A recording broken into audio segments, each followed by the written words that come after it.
네, 전면 빠졌고요. 추격을 룰루까지 룰루 샤이 왔죠? 그러면 용까지 연결이까지 바로 네. 여기서 어떻게 들었죠? 예. 야, 근데 추격이 안 되면 전멸만 다 빠지고 순간이동 하지만 잡아야죠. 앰비션을. 여긴 잡았고요. 스페이스까지. 네. 자, 스페이스를 한 방. 이거는 한 방. 네. 오, 예. 르블랑이. 저만. 아, 네. 죽었어요. 상황이에요. 상대 어딘가 레벨 차이. 이거. 자, 여기서 각도가 나오나요? 이산드라 전멸 없는데요. 탱크. 벌어지고 있는데요. 네. 그리고 너무 오랫동안 매복을 해서 네. 자, 근데 저거 걸리나요? 순간이동까지 오고요. 네. 이거 명사가 이거는요. 내라가 먼저 죽었고요가 아니라 죽어줬습니다. 네. 진짜. 여의치 않고 하니까. 이거 물었어요. 포크를 잡았습니다.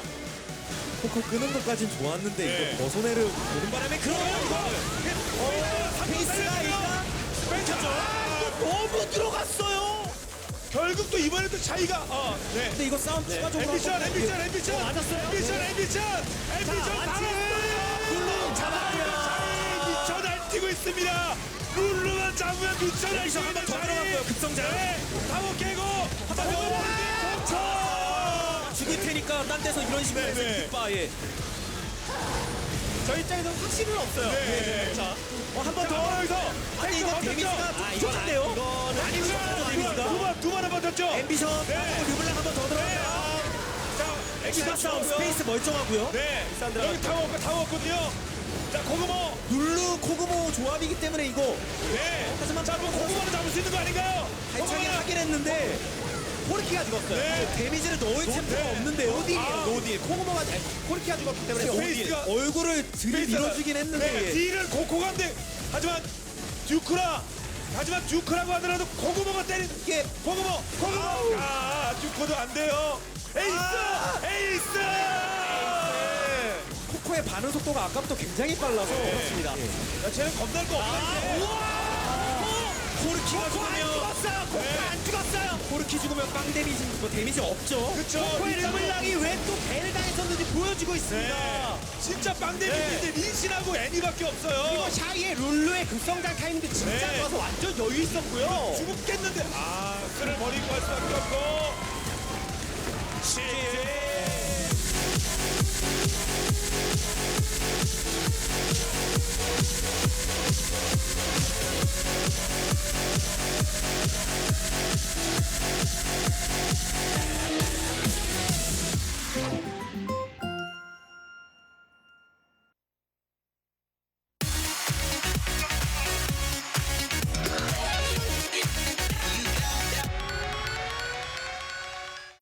그러니까 아무래도 KT 같은 경우는 뭐 투원딜을 체제로 해서 앞에 자르반 세워놓고 그 다음에 룰루 잔나로 서포팅하는 전형적인 투원딜 조합이고요. 하드 캐리 여기 굉장하고 뭐 라인 클리어 능력도 괜찮죠. 대치 구도에서 괜찮고요.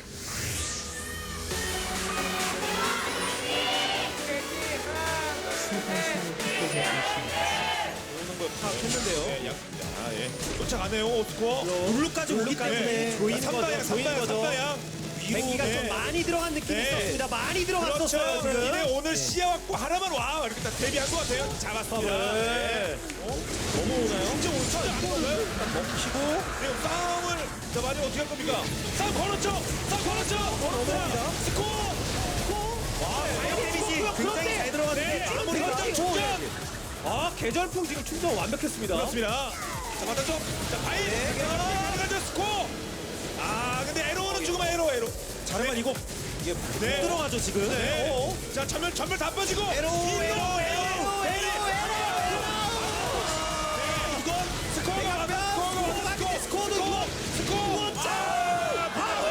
와 저게 안 죽네요. 네. 그냥 주면 네. 근데 용은 죽였죠. 용은 해야 되는데 이거는 용 줬고요. 네.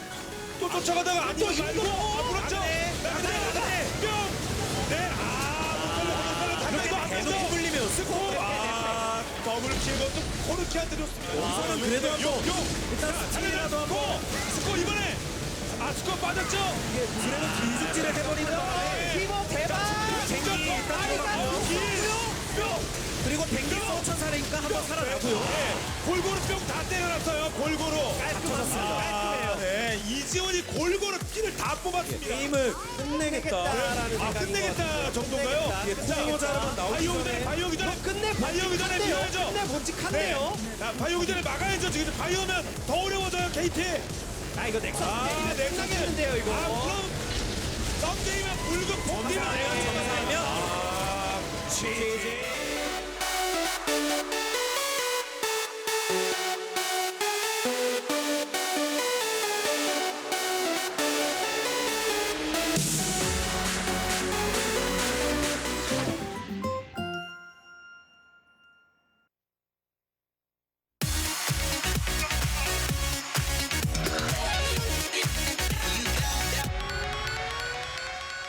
일단 KT의 어떤 조합을 살리는 플레이가 핵심이 될 것 같습니다. 리산드라, 바이 굉장히 호흡이 좋은 조합이고요. 그러면서 레오나, 뭐 덮을 수 있는 럼블까지.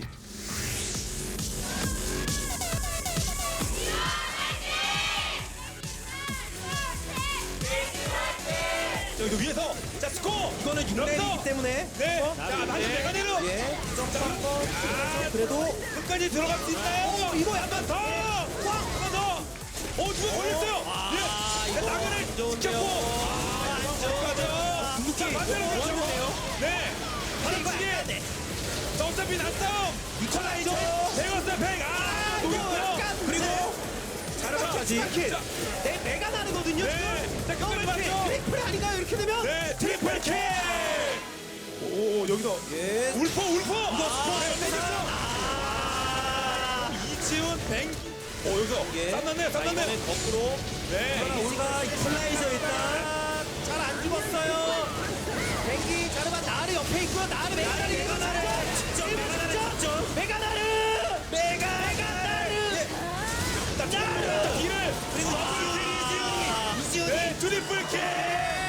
거기에 딜러드 룰루를 잡았습니다. 뱅이 죽어도 썸데이! 해도 썸데이. 아, 그래서 네. 썸데이. 네. 자, 한번 빅서 한번 건드려. 빅서 이거 전장 이탈 분위기인데요. 아안 좋은데요 이거. 하필 네. 드래곤 나오는 타이밍에 네. 맞물려서 뱅도 오고. 이러면 이거 바이도 오니까 리산드라도 네. 빨리 방선. 네. 자, 리산드라까지. 못 도망갈 것 같죠? 네. 크게 쪼였기 때문에. 확실히 예. 병 넘었어요. 헬프를 늦어요. 네, 마리를 놓치는 일주가 있습니다. 네. 자, 그럼 다음 리산드라. 자, 리산드라 땡겨. 리산드라까지. 그리고 가둬놓고. 자, 딜 좋아요. 연계 근데 이퀄라이저. 이퀄라이저 사이. 예술.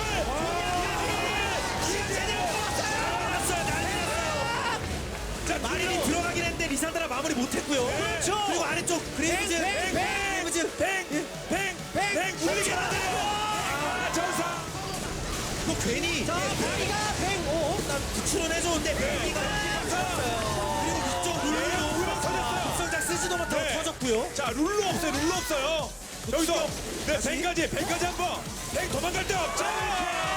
이시 가면 자, 먼저 물었죠. 중요하죠. 자 이안타 이퀄라이저 이상해. 그러나 자르바 연계까지. 둘이 맞아 둘이 난리 났어요.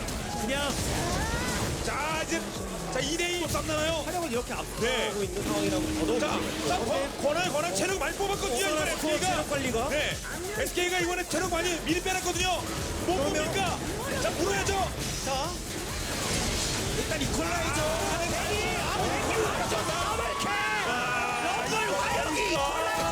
아니 데미지가 왜 이래? 데미지가 왜 이래? 트리플 S. 끝내야죠, 화끈하게. 네. 아까 40분 직전에 끝나지 않았나요? 역시. 자, 그 어느 때보다 화끈하네요. 네. 제대로 가면 제제.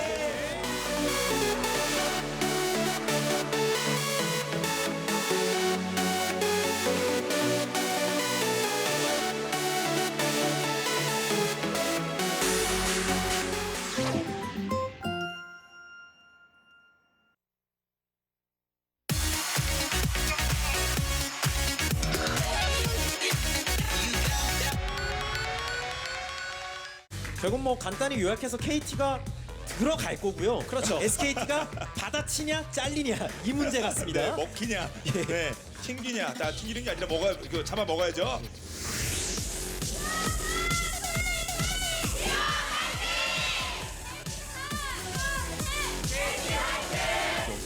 쪽에서나 어디 바텀 쪽에서 보면 성과를 봐야 되는데요. 네. 그 대기 중에 있거든 미드. 좋았어요. 아, 근데 뱅기가 이러면 킬 나오겠는데요. 그렇지 않고요. 아, 여기서 피카부가 한번 끊기나요? 아까 전면을 썼죠? 잡아야 되는데요. 전면을 썼. 오, 예. 멈춰요. 아니. 네. 와. 자, 이런 빅토르가 오죠. 네, 한 명씩 교환하는데 정글러와 살려줍니까 KT? 예, 일단 빅토가 당겼는데요. 사용 소모가 들어오는데 다 터졌어요. 네. 없어졌죠. 네, 진짜 없어졌어요. 싸움이 안 끝나긴 했어요. 밑에 네. 아리가 있긴 있는데 네. 근데 이거 뭔가 슈퍼플레이. 여기서 용. 많이 치는데요. 네. 밀어내기. 잘 봐. 밀어내기가 지금 가둬놓을 수 있어요. 가둬놨죠. 가둬놨어요. 시 없죠, 점점. 버려야죠. 네. 자, 반대쪽으로 빅토르. 아리하고 빅토리 자, 일단 빅토르. 나그네. 빅토르가 위험하죠. 네, 나그네. 에로 자, 스코어. 나그네 먼저 불었죠. 도망갈 수 있는 방법이 없습니다. 네, 에로우까지 전사. 그래도 스티 시도죠, 역시. 네. 스코어 안 떴어요. 용한테. 네, 드래곤. 자, 이제 반대 묶여. 타고도 안 봐도 대패해요. 빠져야죠. 도망을 잘 가거든요, KT. 몇 명 사느냐가 문제, 몇 명 사느냐가 썸데이까지. 썸데이 끝까지 저기까지 쫓아갑니다. 쫓아왔어요. 끝까지 쫓아가는 마린. 뒤끝 있어요. 쫓아 제대로 했어요. 어디까지 쫓아와요? 태워줬습니다. 페이커. 많이 어디까지? 분노의 마린. 어디까지? 분노의 마린. 마법 흡수 네. 패시브 또 체력 더 탔어요. 나를 때려줘. 어디까지? 네. 따라오는 제프들이 죽을 네. 뻔했어요. 마오카이 앞장섭니다. 제발 날 좀 때려줘. 자, 아리 왔는데. 자, 아리. 자, 마지막 한번 심 한번 써봐야죠. 여기서 들어오면 레이저적으로 유인할 수 있는데 네. 또 빠지네요. 자, 발장이 그래도 페이커 뒤에 있어. 죽어라. 예. 네. 좀 죽어. 네, 그렇지. 아이고, 이제 킬러. 그리고 이번에는 네. 좀 먹나요 그래도? 네. 자, 2대1로 바꿨어. 하지만 딜러 건재. 네. 네. 타워 깨져. 저 빅토리가 죽음의 강도 네. 진짜 어렵거든요. 네. 네. 아, 네, 여기서 이것도 왼쪽이야. 네. 트리비.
Today's matchup.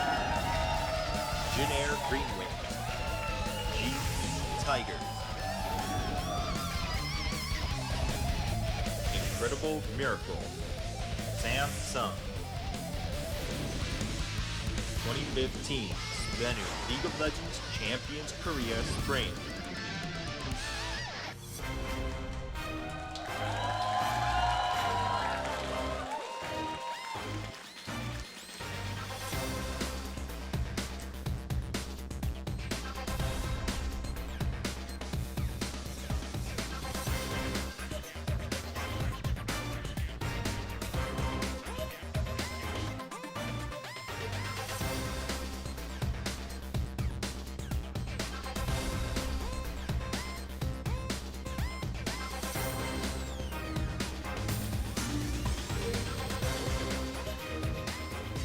Hey guys, welcome to Champions Korea. I'm Doa, that's Monte Cristo, and today, the final day of the week and the final day before a little bit of a break, but really awesome matches today. Jin Air takes on the GE Tigers in our first best of 3. That's going to be amazing. And then Samsung versus IM, which should be entertaining as well. But to me, Monty, today, it's all about Jin Air versus GE.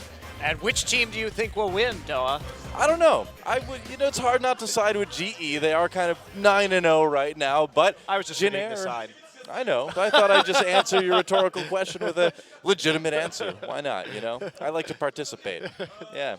I think it's going to be GE. But Jin Air should provide a very, very good challenge, I think. If they play at their peak, I think it could be a really competitive match. I think we could see GE maybe even lose their 3rd game of the season. Who knows? It would be pretty interesting to see that result take place. Of course, this has been hotly anticipated just because Jin Air and SK Telecom are the only teams to even take a game off of GE so far. And Jin Air, in Korea, they've got kind of this reputation as the Robin Hood team right now. They take wins from the strong and give them to the weak, as it were. That was like one of the funniest things I think I've ever heard in one of our MVP interviews. Yeah, apparently to the Korean fans, Jin Air's the Robin Hood team. Yep.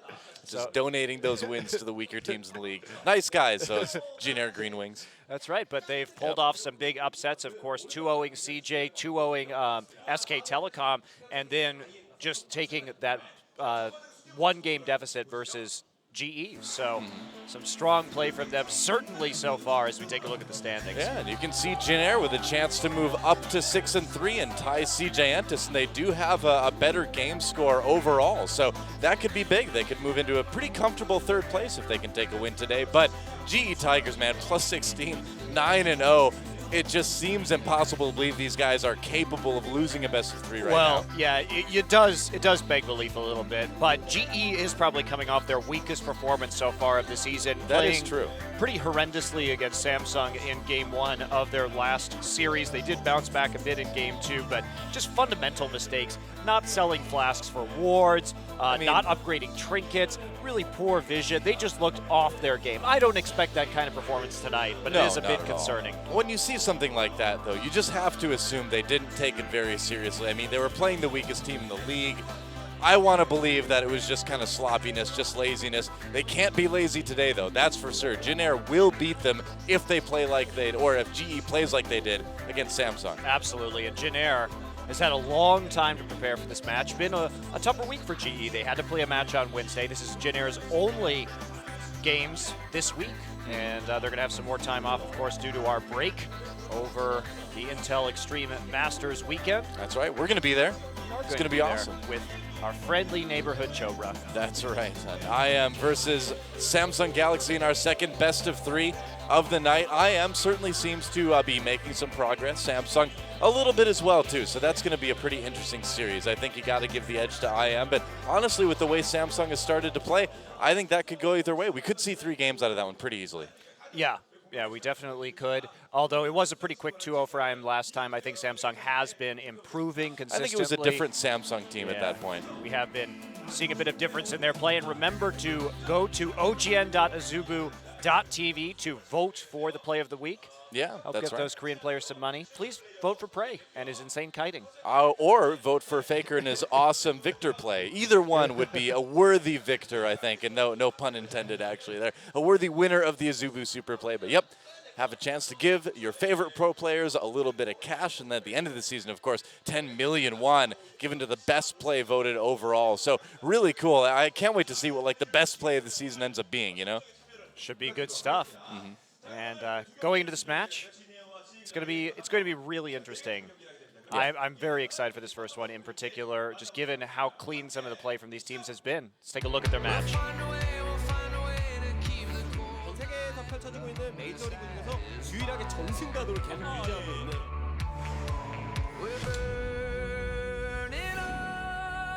창단 이후 최고의 경기력, 강팀을 연파하고 있습니다.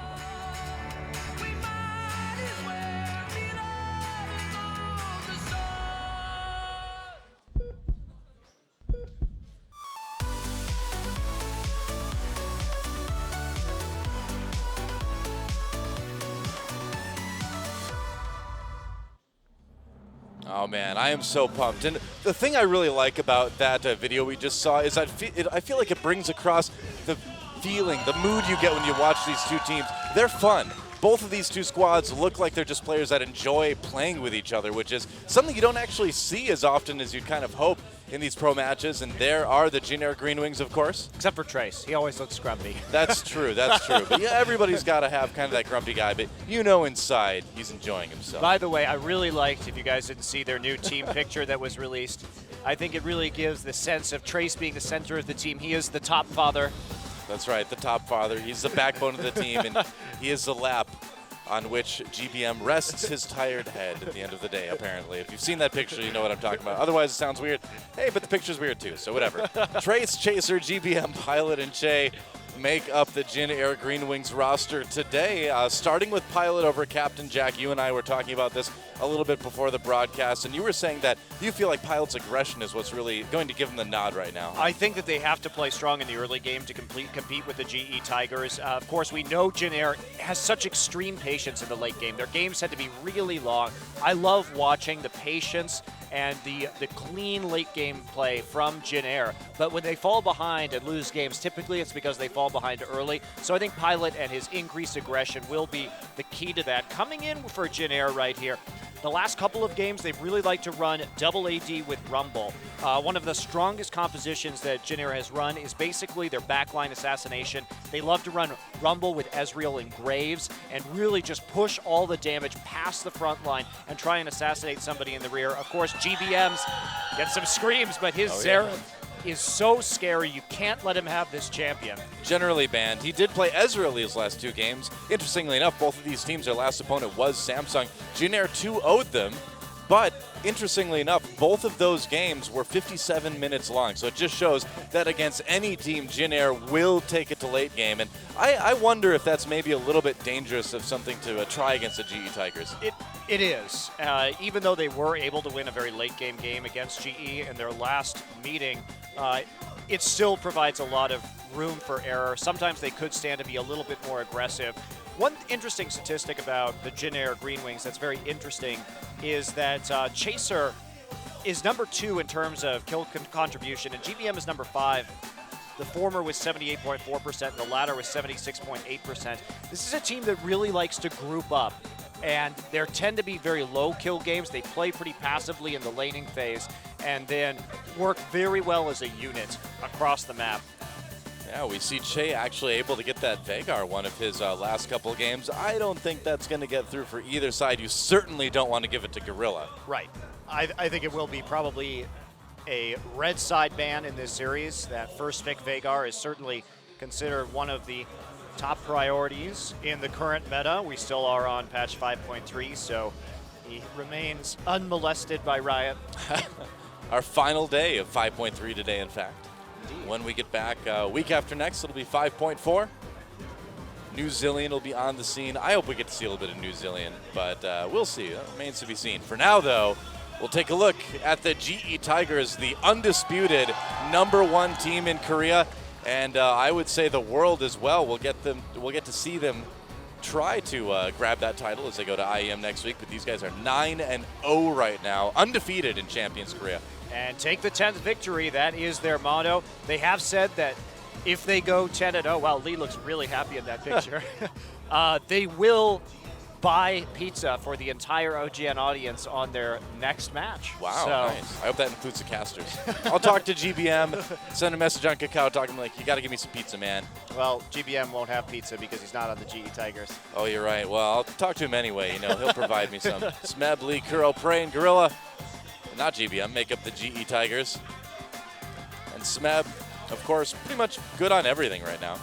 He's coming in with a very high KDA, our only top laner in the top 5 at the moment. Of course, Prey has been the outstanding player from this season, top of the heap in GPM kills, and Crow number 2 in kills, actually. But that's really the story of this team is they get the kills onto the right players, and we've seen that time and time again. These stats really haven't moved, but Prey and Kuro #1 and #2, and then the 3 other members, Smeb, Lee, and Gorilla, are all top 5 in terms of assists. So they're really good at concentrating gold where it matters most, when they can really maximize that damage.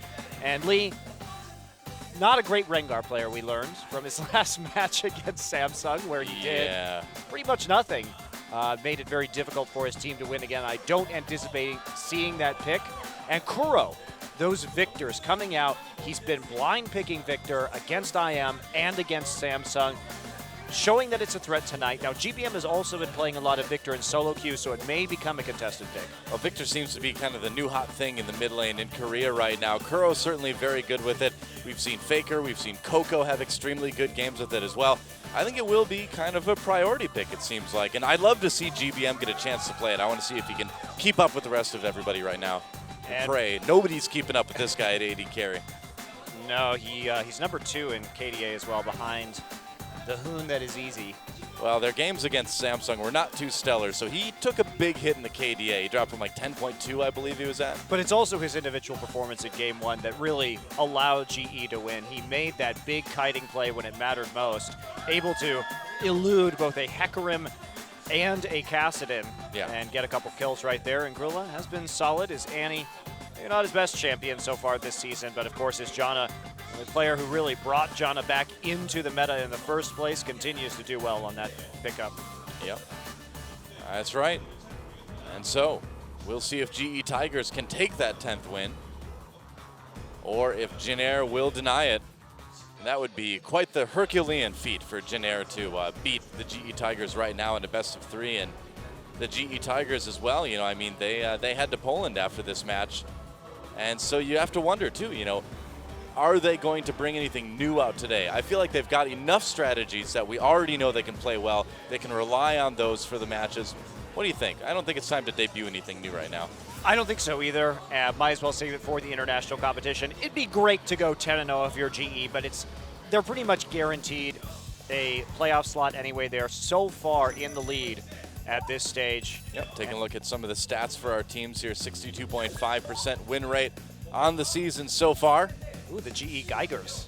Oh, wow. Nice. GE Geigers. That's like they can detect tremors from a long way away. They can also design xenomorphs, you know, and make really creepy art. Yeah. GE Tigers, 100% win rate for them. Not to be confused with the GE Geigers. Those guys sound scary.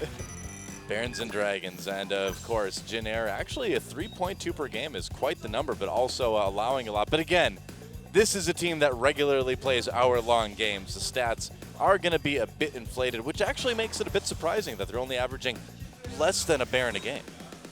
Yeah. Let's take a look at our mid matchup right here. GBM versus Kuro, of course, that head-to-head 1-2 from their first meeting. And you see that Xerath from GBM that has been so exceptional this season. And he's only lost on Xerath to GE as well in that second game. And he played really well in Game 2. Yeah, it seems like Xerath, seems like Ezreal are the champions of choice for him, but he can play just so much right now. A couple of his Xerath highlights. Coco died so many times in this game, he just couldn't escape. And that's really what GE likes to play, whether it's Ezreal in the mid lane or whether it's Xerath. They'll couple it with a Rumble and then a Graves or a Corki to get some nice backline assassination. It's been very effective so far. Wow, and Kuro so far has only lost a game on, or only lost games on Kassadin this season. And just highlighting more of that Victor, Kuro was the first to bring it into the Korean scene this season. Played really well with it, and he kind of started a trend. He did. It's caught on like wildfire here as we see CJ and SK Telecom starting to play that champion as well. And you know what? Live. We may actually see Jin play it tonight too. Yeah. Very much a contested pick. So as the coaches come into the booths, we'll be ready to move into picks and bans. And I just can't wait to get in. Like, I'm done talking about this matchup. I'm done with the hyping up. I just want to get into picks and bans. I want to get into the lobby. There's Nofe, who's had such a great mind for picks and bans this season. He definitely has set his team up for success.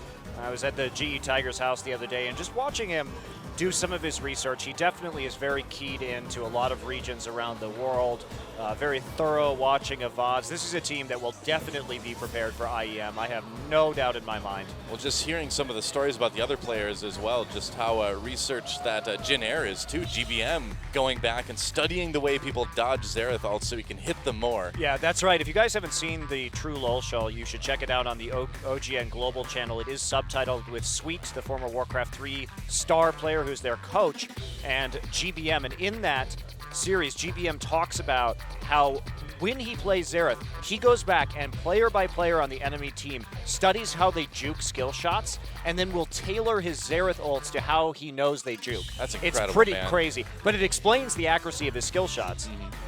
Makes it exciting. Both teams very well researched. So the bans coming out. Lee Sin Jarvan banned against the GE Tigers, targeting Lee there. 3 jungle bans against him. Meanwhile, Interesting strategy. yeah, See, because this means that we saw Lee not be so comfortable on the Rengar pick. Chaser, on the other hand, is a very good Rengar player. true. And also, Callista banned against Pilot. Now, that's been Captain Jack's champion on Jin Air, so that's a bit interesting. They're trying to get the Rengar for sure right here. They want the Lulu first pick because GBM has shown that he can play it very well, and they really like the Rengar speed engage composition. So Well, yeah, this really puts Lee in an awkward place because they know that Jin Air wants a Rengar, but Lee's Rengar wasn't that great against Samsung. So do you pick it anyway? maybe you go back to the Pantheon that he had success on earlier this season, but of course with all of these jungle bans coming through, Jin Air definitely taking note, I think, of his weak Rengar play and trying to tailor a strategy to abuse it in the last game. So interesting composition. They're going to take the Ezreal away from GBM and grab the Rumble as well. So taking away, they're trying to take away the backline assassination strat that Jin Air used in both of their last 2 games. This is really an interesting pick and ban phase if you know the champion pools of these teams. They may take the Corki. That way Prey may have to go with Graves or something like that, or Lucian. Jin Air grabbing that Lulu as well does also deny that devastating Juggernaut Kog'Maw strategy that GE has done so well. That's a great point. Lulu pick really does a lot of things against these GE Tigers. What do you think? Just Corki Janna maybe? Keep the Janna away from Gorilla? Wouldn't be a bad thing to pick up the bot lane right now? Yeah, they would have some good disengage in that case. You may just want to take the Rengar right here, but they're going to take the LeBlanc, which has slipped through. GBM hasn't gotten his hands on that champion in quite some time, actually, so that's a great pickup, actually. Well, GBM also a very, very good Lulu player, too, but it looks like it won't be too much of a mystery flex pick now as well. Yeah, Trace. Probably going to have Trace play that in top. Especially because you're playing into Rumble as well. You can harass pretty easily with this Lulu. So Jin Air, a little bit fragile, but so is GE. We don't really have any tanks coming onto the field quite yet. Well, Prey's Lucian was certainly what saved the GE Tigers in their first game against Samsung back on Wednesday. Kuro's going to grab that Victor anyway. Feels very confident into the LeBlanc matchup. Okay, and there's a Rengar picked up by Lee, actually. I'm really surprised they went with that, but then again, we do see with all these jungle bans, it does leave pickings pretty slim. Now, Jin Air has a backup plan, and it's going to be Pantheon for, they're going with really hard engage here. Wow, no kidding. Pantheon Annie. Pantheon, Annie, and Lulu, so the knockups are going to be pretty crazy as well, but Pilot will be a little bit on his own on Corki. Now, Pilot's best champion has been Corki by far. I think the Janna's a bit smarter right here, but... I mean, it certainly provides a bit more overall utility. I think it makes it a little bit more versatile, and for a team that loves the late game so much, I think you want that. I also think that the Janna takeaway is very important. If you want to take the Pantheon, having Janna be able to disrupt his jump immediately after he comes in is not going to be preferable. Well, also we know that Gorilla's Annie didn't look all that great too when we saw it. So another kind of maybe uncomfortable pick.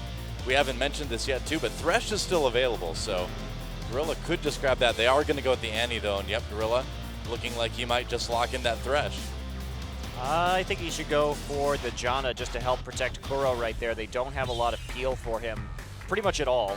So Janna will be the most logical choice, and I really like the Janna Victor combination overall, and they're going to take it. I actually think that was a mistake from Jin Air. They should have taken the Janna instead of the Annie.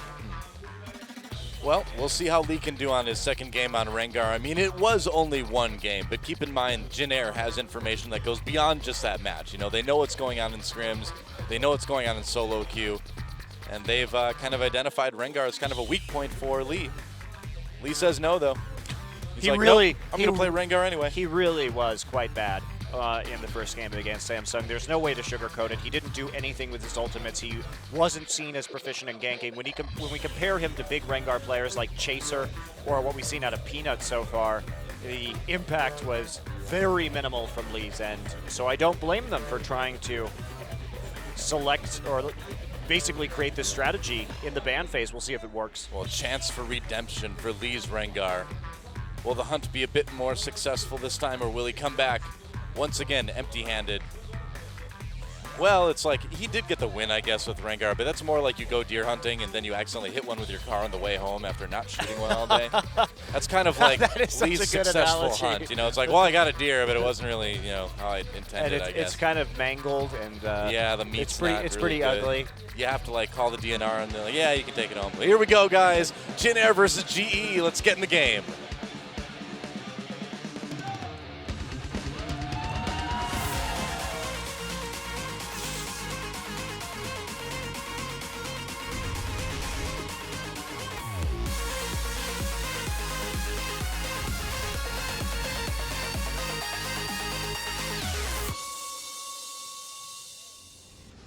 Welcome once again to Summoner's Rift. Jin Air Green Wings versus GE Tigers.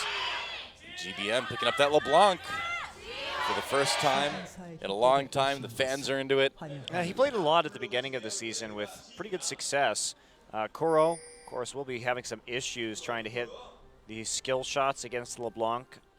And we'll see how this matchup goes. Obviously, with Victor's pretty recent introduction into the scene, I'm not the most familiar with his matchups. Too much. Couldn't read it fast enough. Pilot sees Gorilla right there and vice versa, but not a whole lot of wards yet. Looks like GE playing pretty far back at this stage. Oh, not time yet. Sign is not completed.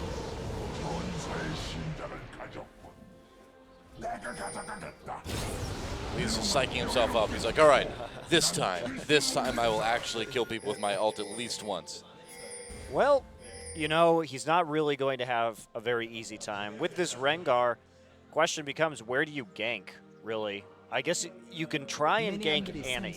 Is probably the most likely target you're going to find. Well, it's certainly the squishiest and the least mobile, so. Yeah, it's just that Rumble without that hard CC, Lulu will have somewhat of an easy time getting away from that. We are actually going to see a lane swap coming in. Yeah, from both teams, in fact. Che is actually just here on the bottom side, about to leash this red. Now they're going to see the duo lane up in the top side. So it looks like Jin Air was not expecting to find GE up here. Che will just help out. Yep. And then join Lulu in the bottom side. Meanwhile, Rumble also heading down immediately. So interesting situation developing. But Pilot. Ooh, really early gank coming in for Che and Chaser. They've got that stun loaded up on Annie. This is why they picked Annie, actually. This is why they lane swapped as well, because they want this gank. This could be very good against Kuro. Kuro going back. Oh, and Chaser flashes. He gets a bullet. There's some damage, and Kuro could be in trouble. And he goes down. First blood taken by Jin Air Chaser already. And both summoners used by Kuro. Uh-oh. Yep. And 2 flashes and an ignite used as well. Now, interestingly, look at how they planned this gank out, because this was premeditated. They used the ignite from Annie and not the ignite from GBM. They wanted GBM to have both summoners up so we can all in him again in just a little bit once he has the advantage. So this is looking several minutes into the future, and Jin Air, I was curious why the lane swap was happening right here, especially because theoretically the Lulu can deal with the Rumble pretty nicely in lane, and obviously Ezreal Janna not very threatening in the early game.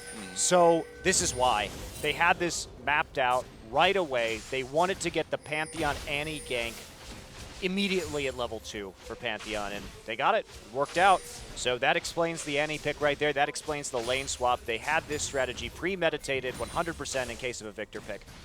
Oh, might make it pretty tricky now for Kuro. He's having no trouble so far just pushing up that lane. GBM's going to be fine with it.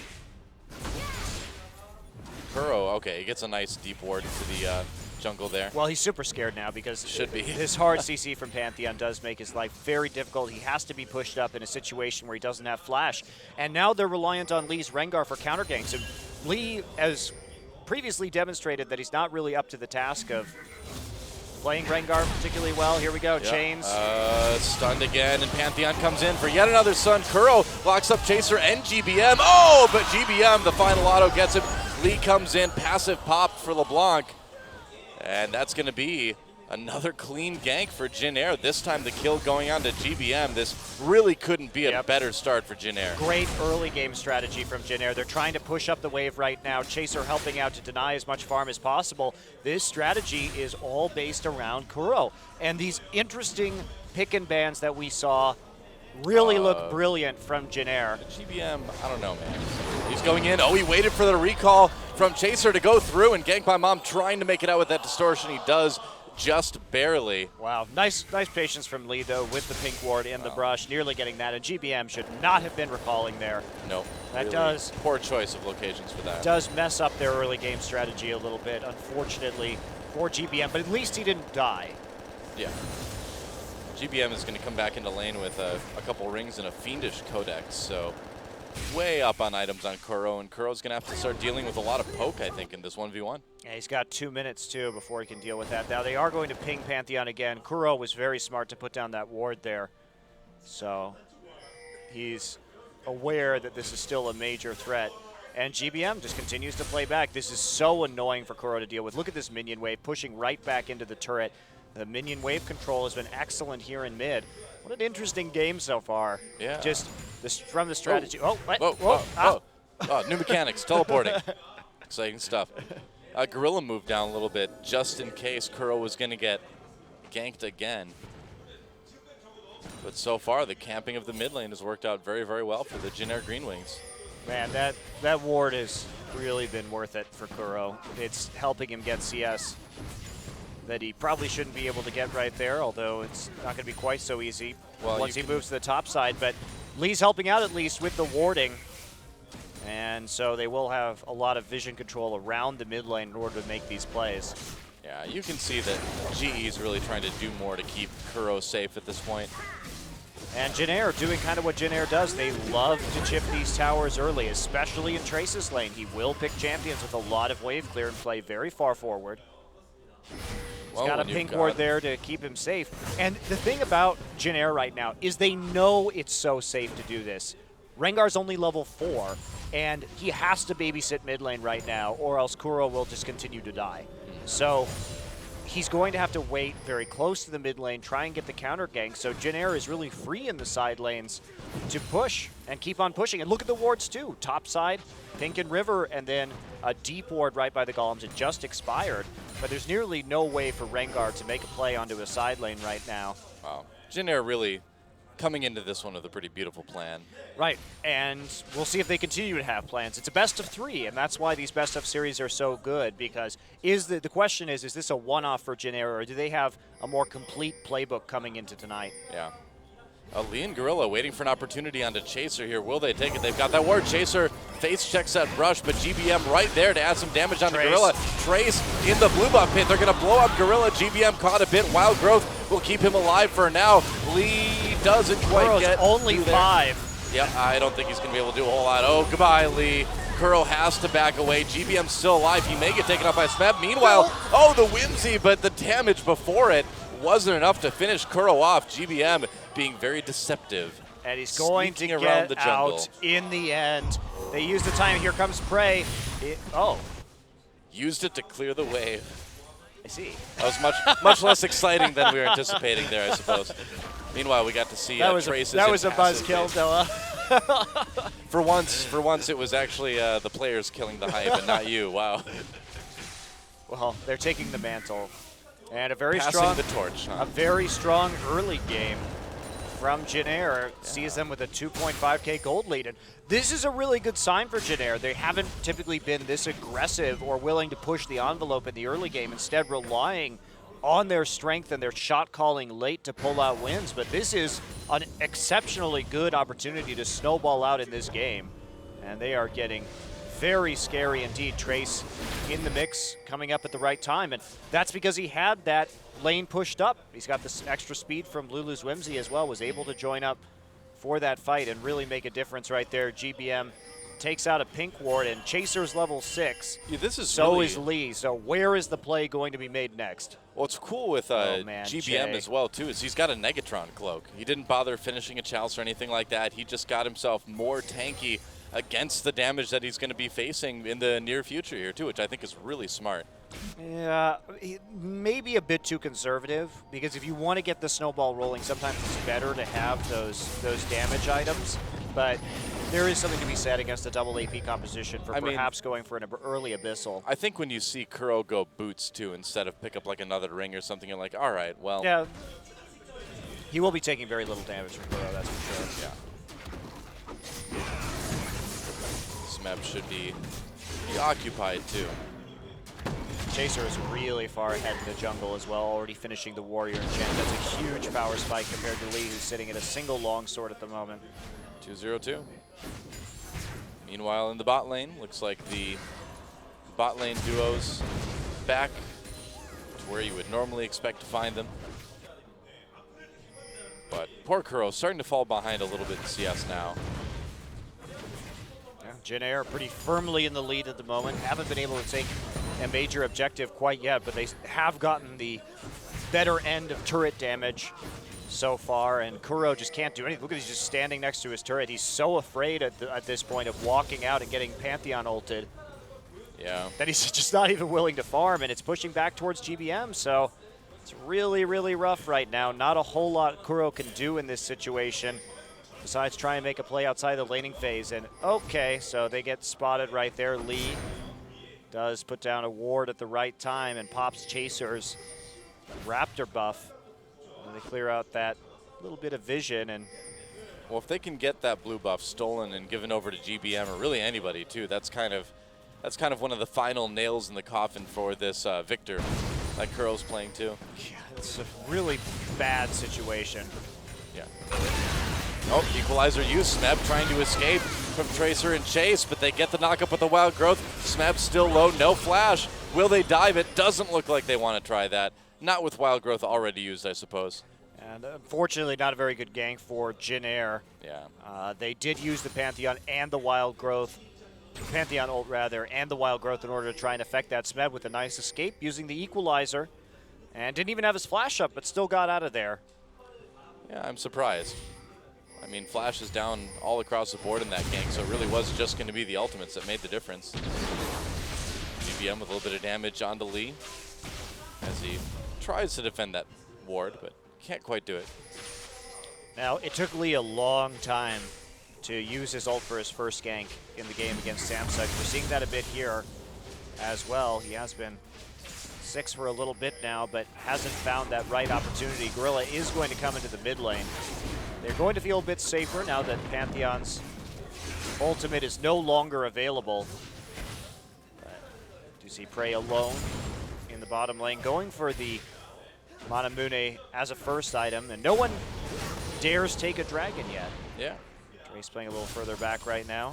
Well, team fight wise, even though, you know, Jin Air may be ahead in gold from kills, GE Tigers still has that rumble, you know. They still have a lot of AoE from Victor as well, too, so I think that does make the dragon fight a bit more even than the gold totals make it look right now, you know. Yeah, it's true, especially fighting at this point in the game, but yeah. in the late game, I'm worried for the GE Tigers. They do have some good backline damage with the Death Ray, the Equalizer, and the True Shot Barrage, so in essence, they're sort of playing a Jin Air style composition this game where they want to get some assassination down, but Pilot's really going to be the only one in jeopardy of that because everyone else is just so damn mobile, and they constantly have to be worried about Pantheon coming in from behind and getting on top of Victor. And with Victor already falling behind, he's so immobile, and he's got to deal with Pantheon, Whimsy, Champions, and a LeBlanc. I don't really know how Kuro plans to stay alive even in the backline this game. Yeah. He just doesn't have a lot of peel beyond the Janna ultimate. He's managed to catch up mostly in farm so far. Janair still a little bit ahead across the board there. And GE working with that vision outside of the dragon, so maybe they're thinking about setting something up in the next few minutes or so. Be really hard to do so. Here comes Rengar through the enemy jungle. This is a pretty bold play. There's some wards going down. They may just try and... No, they're not going to go for it. They can't do it when the lane is pushed up in bottom like this. Be way too difficult. Chaser's been waiting in that brush. He has not been seen. He's trying to counter gank with his ult right now. But they're not going to fall for the bait. Here we go. He's going for it anyway. Coming down, they get the stun onto Gorilla, and there's Chaser coming in for the kill. Great flash on the ult. Yep. Poked by some rockets, but manages to make it out. And that was just a really good combination of stuns from Che and Chaser there. And look at that, too. I mean, 2 flashes used on the Jin Air side, only 1 from GE, but they get the support, and that means they're going to get the Dragon. So all that time that GE just spent warding around that objective, not really going to be particularly useful. Prey will shoot a true shot barrage in, but Chaser's going to take it. GBM will use his W to dodge the true shot barrage, and it's going to be yet another advantage for Jin Air that have played. I think this is their best early game so far this season, especially against an opponent the quality of GE. Well, it's so clean, and the ganks have been so successful. Like, you just don't see people gank the GE Tigers like this. It's a very good game plan. Now, GE, to talk about them in terms of strategy, they've run Victor in their last 5 games. They've just picked him. No changes from Kuro. This has been their strategy. Now, I think the mentality here is if we can continue to get away with picking Victor and not show anything else that we have for IEM, that's going to be ideal. So coming into this one, we'll see how deep GE wants to play in terms of their strategies right before a major international tournament. Because they may just pick Victor again and say to hell with it. If we're going to lose, we're just going to lose here instead of showing what we have. Yeah, and again, I mean, in advance. Like we mentioned already, they're 9-0. A loss here, technically, standings-wise, it'd be acceptable. It would be. It's not really a very big deal for them to lose a single match, and indeed, odds are at some point they're going to lose a match this season. They have been very strong so far. But, I mean, with each team playing 14 best-of-3s, it's a tall order not to lose one of those. Well, it's pretty amazing that they've only lost 2 games total so far this season. Right. The top tier getting a little bit low too. Jin Air continuing to just chip away at those objectives early on. Kuro has basically caught up in CS, only 7 down at the moment, which isn't a big number at this point. I think the most disturbing aspect, Doa, is that what GE, I think, has to be worried about is, at the very least, the pick and ban phase has shown a weakness that they have, and that's least champion pool. Because we know that his Rengar isn't great from the last match, and the fact that he chose to take it again is a bit interesting, and not something that I necessarily agree with. He has played Pantheon earlier, but this is going to be, I think, a bit of a wake-up call about, hey, maybe you might want to be playing something different if this is going to cause some issues. Well, it's a little bit bizarre because you normally don't see that many jungle bans, you know? So I think it's just something that GE just wasn't expecting. Well, especially because there are viable junglers. Certainly Rengar is a viable jungler. Is he top tier like some of the other ones? No, he's not. He's more compositionally reliant, I would say, especially in the late game. But the fact that Lee is just really not very good on this champion is a little bit concerning if you're a GE Tigers fan. Lee is lurking in the brushes, trying to find an opportunity to lane gank. GBM coming down, though. Chaser is there. But he's sending in a ward, though. Really good ward. Yep. Look at the wards, actually, that GE got down. Even though they've been behind, their warding has been stellar. And they're trying to make sure that Chaser doesn't have an opportunity to get a good ultimate off. You see all the pings going down right now. Victor backs off immediately. So they're warding like they would against a Rengar, which is very deep in order to make sure that they have vision over where he's ulting to, or where he could be ulting to at the very least. You really have to catch a Rengar, you know, as he's ulting or right before he ults, because if you just put it right on the edge of the lane like the wards normally go, he's already going to be invisible by that point. Right, and the Pantheon, same story. So it also makes it more dangerous because obviously getting those deep wards in doesn't come without its own fair share of risk. Hey man, if you're a support, you're used to the dangerous warding missions. And then if you die, you just type shrug, dangers of warding. Oh well, it happens. Chaser still looking for something right here. Oh, There's the ults. On to Che. Che flashes are going to turn around with that Timber stun. Lee has to get away with his own flash. Meanwhile, Prey comes down, adding on some damage. Pilot forces Valk away.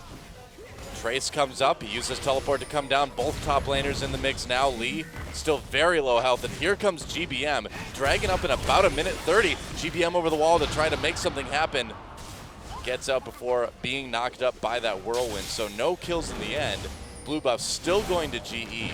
GE just has no idea how to play around a Rengar. I mean, that was a very questionable ult. And they had lost vision control. All the wards went down about 20 seconds prior to the Rengar ult. And so they thought they may be able to catch Che's Annie out in the river, but Pantheon right behind. So they're quite easily able to respond. And they still have Panthult. Meanwhile, Thrill of the Hunt is down for Rengar.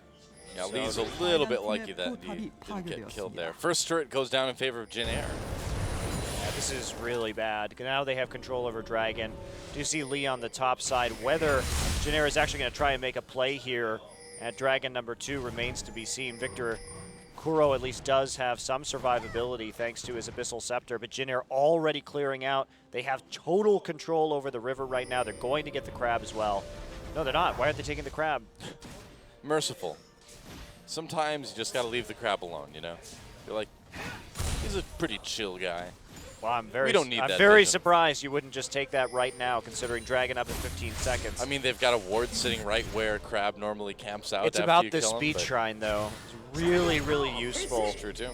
for dodging, poke, and skill shots, which Victor and Ezreal certainly have. So.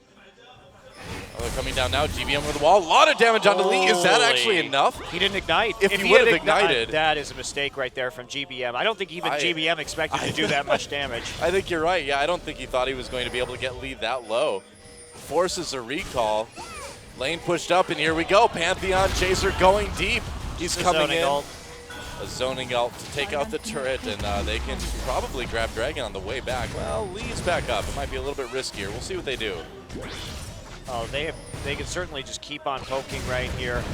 Jin Air should not walk into that choke against the Rumble. And look at that crab now taken by GE. So some mistakes here, I think, from Jin Air. They certainly didn't here we go. give GBM over the wall. Does not use the Ignite again, but didn't quite get his full combo down onto Kuro. Sorry, he got the damage down, though. The good amount of poke necessary.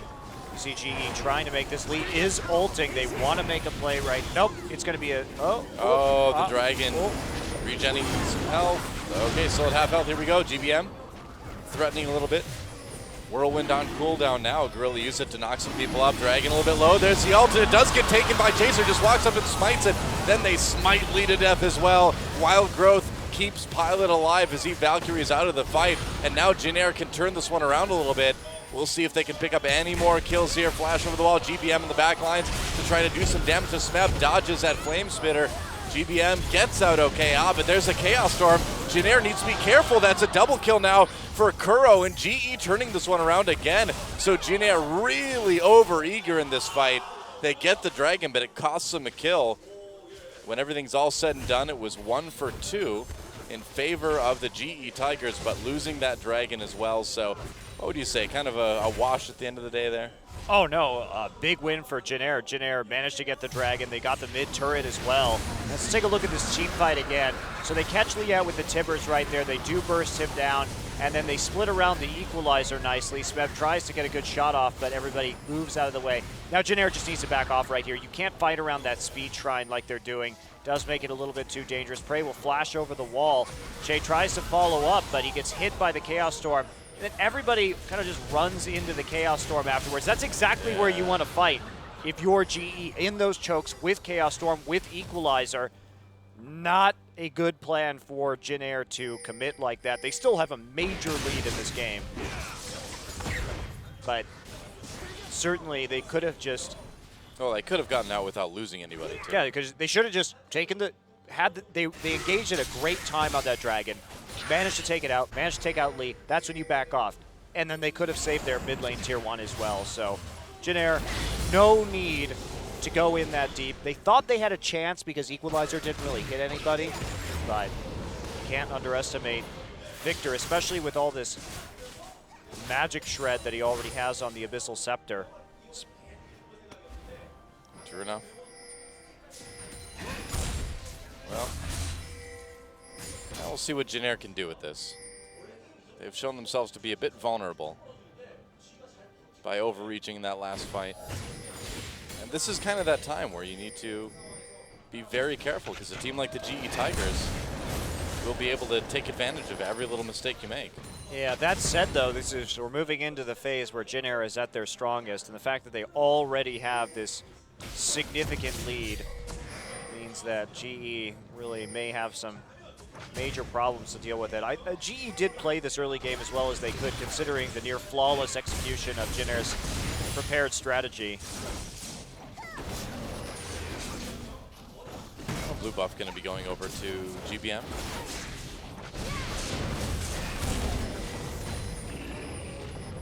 Really starting to take advantage of this. Chaser with the 100% kill contribution rate so far. He's really been pivotal in his team's efforts. Yeah, this Pantheon's been this game. It's really good. Yeah, really good. Reminds me of Lee's Pantheon earlier in the season. I don't know why Lee didn't pick Pantheon. He was a great Pantheon. Yeah. Only played it that one series, I believe. Yeah, and here games. comes the Pantheon played by Chaser. They're going to try to go on to Bray here. Turret Oh, goes they destroyed down. the turret. No more TP. Yeah, can they catch him? Looks like they can. Use that Chilling Smite to get in there, and that's an easy kill. Mistake by Trace Smeb. picking up that one. Really big mistake by Smeb. That turret had no HP on it, Yeah. and he wasted his teleport trying to get up there. Good read from Jin, just with the one auto attack coming in from Lulu. And now TP advantage to Jin. That's so big. Of course, there aren't any objectives right now, but it makes it all too easy just to all in on the bottom laner. Make a play. Look how deep all of the wards are as well. So many different locations for Lulu to TP to safely. Yeah. This is Jin's had a lot of great games this season, Della, but this is by far the cleanest we've seen him play. I think so. And GE, I think this is the, I mean, they lost a couple games, but I feel like in this game, they've been outplayed more than we've seen before, too. I think they were punished in their draft. And GE was eager not to show anything new, but that does make them very readable. And the Victor pickup caused Jin to take the Annie in the Pantheon and then make that play on the mid lane. So Jin got the composition that they want. They came in with a plan against some of these more immobile mids that Kuro likes to take. Kuro didn't respect that hard CC, and they committed a lot of summoners. Had they not gotten that kill, they could have wasted multiple flashes in that first mid lane gank and not gotten anything in return. But instead, they started out this massive snowball, which has just been picking up speed. And that dragon coming up in less than a minute now might help Jin push that even farther. Lee ults, he's going to try to go into the flash, locks out GBM, but look at that. Tibbers comes in, Chain a little bit of trouble, kills traded. But I think Jin is happy to pick up yet another one on Lee, and I think another demonstration of Lee just not being the greatest Rengar we've seen. GE used 4 ults for that with 30 seconds until Dragon. So that is a really, really big commitment. Meanwhile, Pantheon ult's still available for use, so they have to make something happen right here, but G doesn't really have the tools to do it anymore. Ooh, Chaser ate a lot of unnecessary damage. Yeah, he did. Oh, my Pilot! Pilot coming in to try to save him. What was he thinking? Pilot, you aren't a support player. Oh, meanwhile, Prey gets very low via GBM, but yeah, a little bit of Pilot just... What was that? That was called going Ultra Hand. Wow, well, Whoops. that was a huge mistake from Jin. Yeah. Pilot, he never valks forward like that normally. I don't know, mean, man. He's such a patient That cost him the AD dragon, carry too. in the back line. That's the first time I've ever seen him really get that aggressive. It seems like this would be hard to believe happening, but I almost wonder if he meant to phosphorus bomb and just hit the wrong key. I don't know. It's just so out of character that you got to wonder. Very strange. Wow. Well, GE gets a turret off of that as well. So Yeah. let's take a look at this again. Chaser walks up too far forward. He wants to get that ward down. There's a pink ward. Oh boy, that's got to be a mistake. Well, I mean, obviously it's a mistake, but I think that almost looks like a misclick to me because that's a situation where you could toss a phosphorus bomb with Corki and then back off, you know. But That was awful, though. fell right to where you would be tossing that bomb. So I don't know. It's a bit odd. But yeah, cost him a dragon, cost him a turret. Yeah, that's huge. That gives GE a really good leg hold, or foothold rather, back up into this game. And Pilot has that Bloodthirster as his second item, so getting some tankiness to deal with the burst from GE, but he's just pretty low damage right now. Meanwhile, Prey is starting to get scary. Muramana and the Blade of the Ruin King.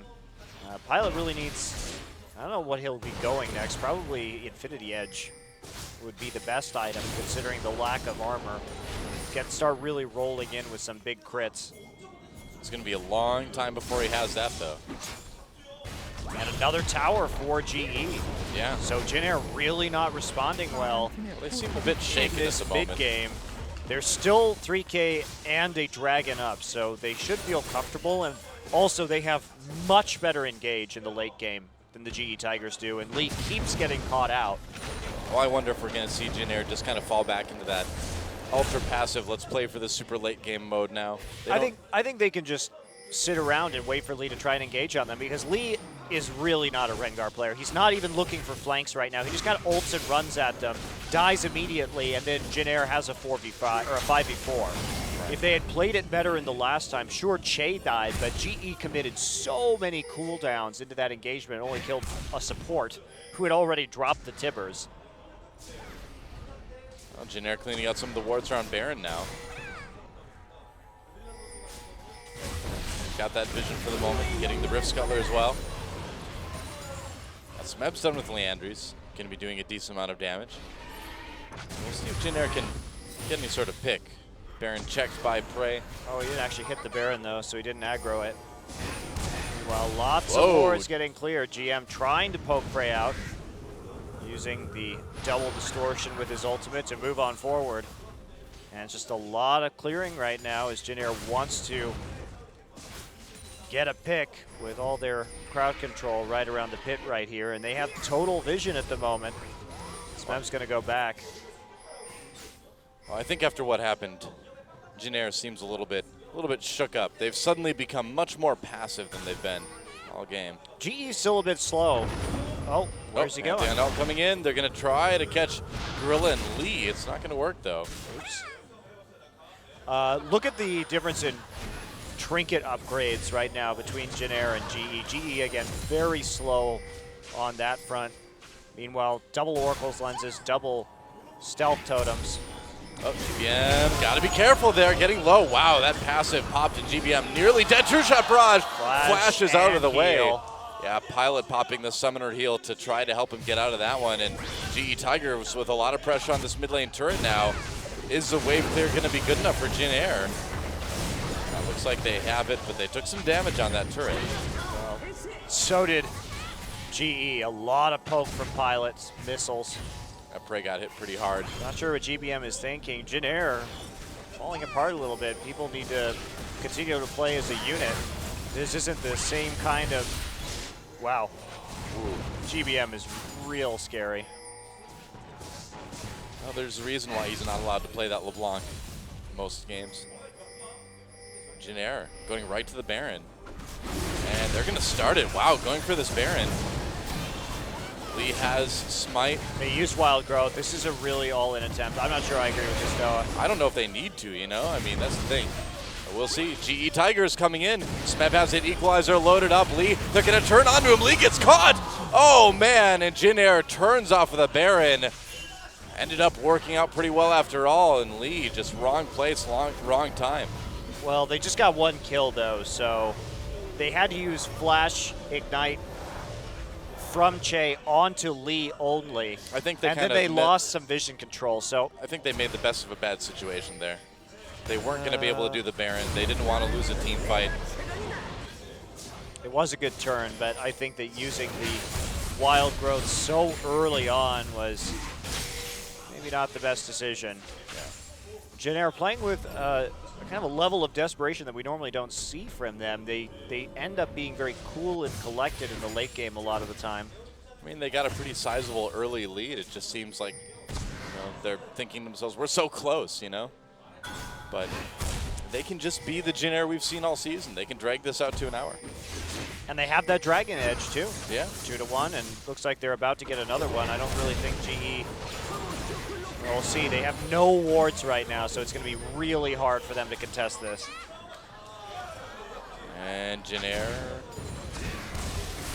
back in. Oh, GBM, are they going to try to catch him? They will. Equalizer goes through. It looks good. Smeb at the kill on the gank by Mob. Now one onto Che. GE Tigers charging down the river. Chaser tried to distract him, and he did. He came in with the ultimate. They're going to turn on to him, force the flash. But GE Tigers with another teamfight win. Dragon is live. They might pass it up. Yeah, they're just heading right towards that Baron. Wow. GBM and Lee. Lee has missed a lot of skill shots so far this game, but he landed it when it counts. That hero bola to catch GBM out right there and secure the pick was incredible. And I don't know if Jinair is going to be able to stop this Baron. Oh, Trace is going to try his hardest to do it. Kuro adding on the damage. There's a Baron now for the GE Tigers. Jinair going back onto the Dragon. They'll be able to pick up their third, it looks like, but GE coming down the river. Don't think they're going to quite get there in time. Oh, but the teleport from Smeb, that certainly changes things. The Dragon does go to Jinair, but will they lose anyone? Chaser will go down. Another kill for Kuro. Pilot getting tracked down by Smeb. They're just going to push him right back into his lane. Yeah, Smeb a bit too aggressive on the flash right there, but great teleport use. So we do have a Dragon secured that puts it at number 3. Oh, Gorilla. Nice job by GBM. Manages to find him right in the river thanks to a ward. So that's one less Baron buff Jinair has to worry about. True Shot Barrage trying to chunk people out. Man, Doa, this game has been so back and forth. Oh, I know, yeah. Tiny little mistakes made by each team. Good capitalization on those by the other one. It's a close one. And check this out, GBM going after Gorilla right here. That was a little mistake. That cost him big time. Well, he didn't see the Rengar. Lee was in the middle of an ult right there and did manage to catch him out with a great bola. Good collapse from GE. Now we have more fighting going on, actually. Equalizer was dropped. No kills occurred, but they are trying to stall out GE a little bit. GE with the gold lead for really the first time in this game. Yeah.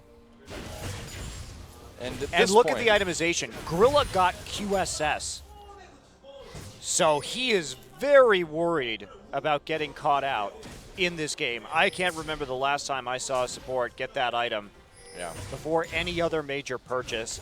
Extra HP too with the Ruby Sightstone. They have an Aegis onto Lee as well. I mean, you can't really, honestly, you can't really question that. I mean, you need to be alive as long as you can to put down those shields to get the knockups with Whirlwind. It's really about stalling out the Pantheon engage as well. Oh, Kuro takes that blue buff too. Because you need to stay alive until Pantheon engages so that you have the Monsoon and you don't get boxed in. Oh, Jinair certainly on the back foot now, despite being up in kills a bit. Chaser looking for an opportunity. He's been moving back and forth between the lanes. He knows there aren't wards there, but that tower is falling so fast. Yeah, GE just wrecking that one with their Baron buff. All 5 members of the team there. Now they can just rotate back to mid lane. Yeah, Baron buff nearly off, however. So that will not be a threat for much longer. Jinair managed to stall out most of the Baron buff through some aggressive play in the enemy jungle.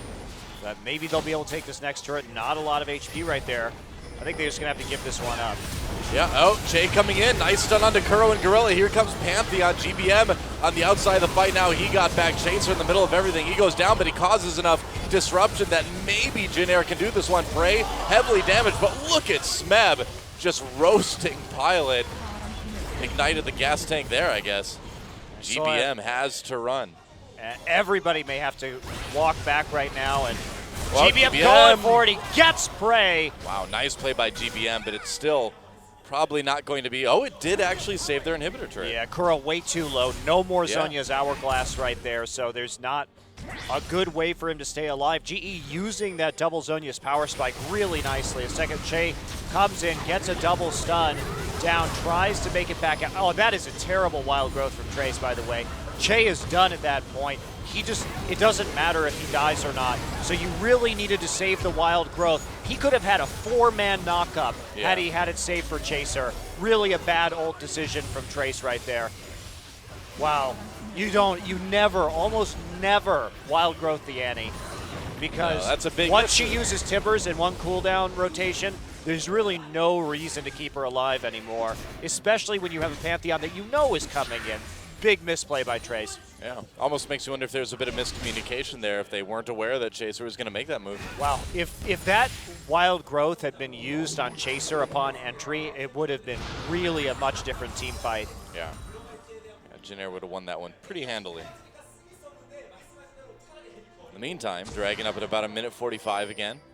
Wow, Void Staff's done for both Trace and GBM right now, so with all of this MR piling on, Locket, and the 2 Abyssal Scepters, as well as Prey, going for that Scimitar.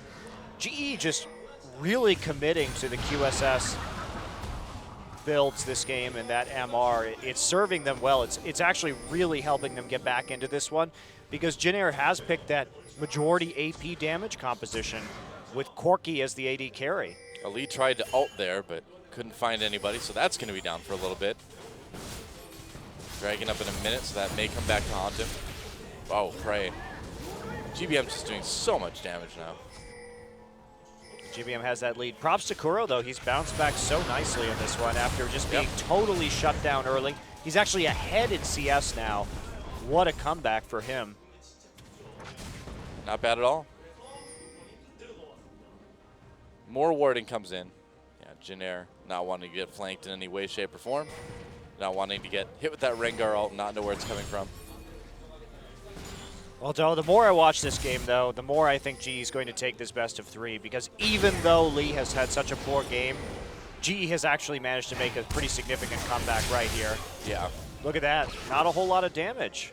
No. That MR really doing work. Great job by GE Tigers. Yep, they're going to charge on the mid lane now. And can Janair stop them? Bearing up again in about a minute. Wards. Dragging up in 10. Nice threat right there. Now Chaser could go in. There are no wards. Oh, here we go. Lee tries to turn back on to Pilot. Pilot. Valkyrie's away. Lee takes a lot of damage, though. Chaser still moving around the outside. He got the Rift Scuttler, so they are going to see everyone in the immediate vicinity of the mouth of the pit. And will they commit to this? Looks like they're trying. Chaser thinking about coming in with that Pantheon. Pilot advancing. They get the kill on Lee. Prey in a little bit of trouble as Chaser comes down on top of him. Manages to get out, though. Gets cleansed. Whoa! GBM nearly blown up by Kuro in that Chaos Storm. They got Lee, though, and with They a did. Baron up in 13 seconds, they may try and just go for it. If Kuro. Trace is recalling right now, he has his TP. GBM's got the home guards. It is a very tight window, but it's possible. I think if Kuro had been able to land that Ignite, that would have been a dead GBM there, too. They Wasn't didn't able get to use either it. Zonias, though, and that's scary because Smeb can just... Oh, they found him. Oh, Jay! Oh, he misses the flash Tibbers. That one hurts. And Janair, oh, they're going to go this for is the so Baron. dangerous now. Yeah, Two man. Zonias. Smeb can equalize her, then Zonias knock them up, with good heal. his Flame Spitter on like that. Well, Kuro's out of the fight. Smeb drops the equalizer. They scared Janair away. No kills, though. Wow, Kuro just living with a tiny, minuscule amount of health. Whoa! True shot barrage. I don't think it would have killed either one of them, but it was still close enough to worry Che a little bit. Man, GE is just fighting tooth and nail this game. They've really done a remarkable job of coming back. Yeah, well, we don't often get to see them kind of play from behind like this, so this has been interesting seeing how they've been able to respond. Janair giving him a few opportunities, so. Yeah, this is a great game. Just such good back and forth in terms of strategy, in terms of itemization. GBM has that elixir of sorcery right now. GBM still has a Doran's ring that he should sell for wards. It's a little shaky. Could have had a pink ward right there for sure. Help out his team with a little bit of this vision control. Hey, Maybe man. taken out some of these wards that are around the pit. They do have 2 Oracle's lenses, though, so it's not the end of the world. At 60 AP or HP makes a difference. 60 AP on a Doran's That'd be nice. I'd buy that one every time. 60 hit points, not ability power. He's too fast. Oh, GBM. Trying to style a little bit. Baron is up. They're going to send Chaser down to the bot lane to clear this wave. He's got his ult. He can get back to mid if he wants to. But GE Tigers heading up to Baron now. Yeah, they could have sent Trace, who has the TP as well. That may have been smarter, because Pantheon still has to walk in order to get back up towards the Baron. Yep. Smeb will be able to push up that lane pretty easily. Ooh, that's a big finish, too. We do have the Crucible done on Gorilla now. Yeah. And considering the commitment to hard CC from Genera, that will likely prove quite useful. Pilot's still looking for some good damage right here. He has the BF sword, but he went for the last Whisper after the Bloodthirster, so he really isn't going to be hitting very many big crits at this point in time. Meanwhile, Prey has that Mura mana, so a lot of damage coming in, and good survivability as well with the Blade of the Ruin King. He knows if he can just outlast the burst, he actually can clean up a lot of these team fights. So things a little bit more passive now as the teams try to regroup a bit. Baron is the point of contention at this point. Genair, they've been trying a lot of Barons today, haven't really gotten any yet.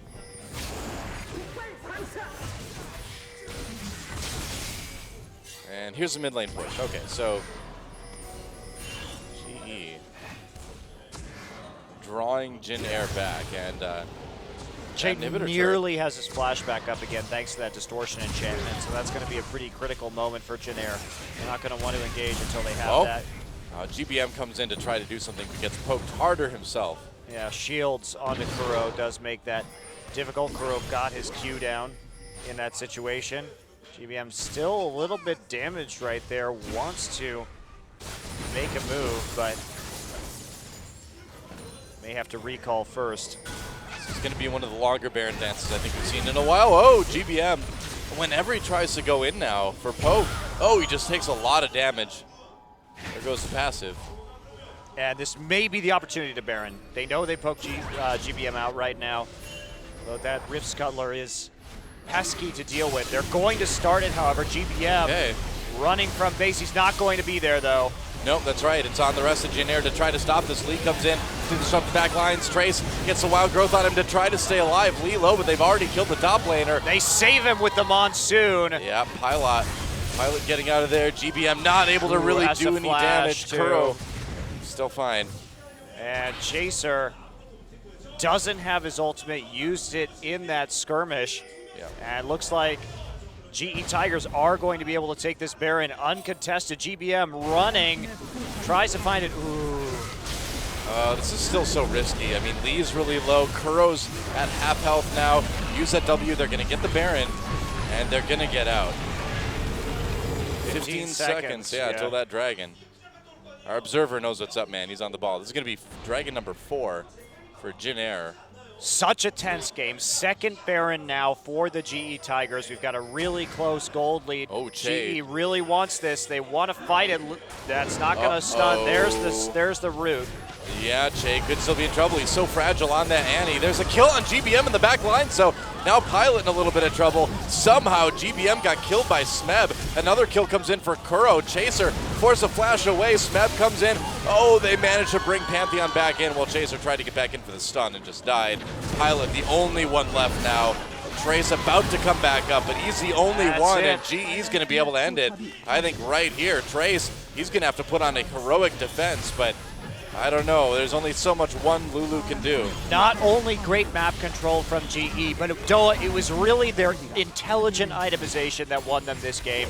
They started to stack up that MR very early on, and that gave them the survivability against this Fed LeBlanc, including even a QSS on Gorilla. Then he got the Scimitar, or the Crucible, And there Trace goes. When you go back and think about how this game started for Jin Air, it is amazing that GE was able to come back and win like this in 48 minutes.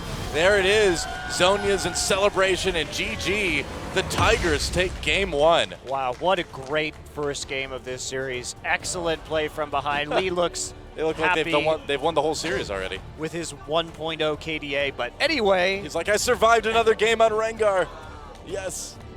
GE showing off their strength right there, even when Lee is in such an uncomfortable situation. And Jin Air's early game goes picture perfect.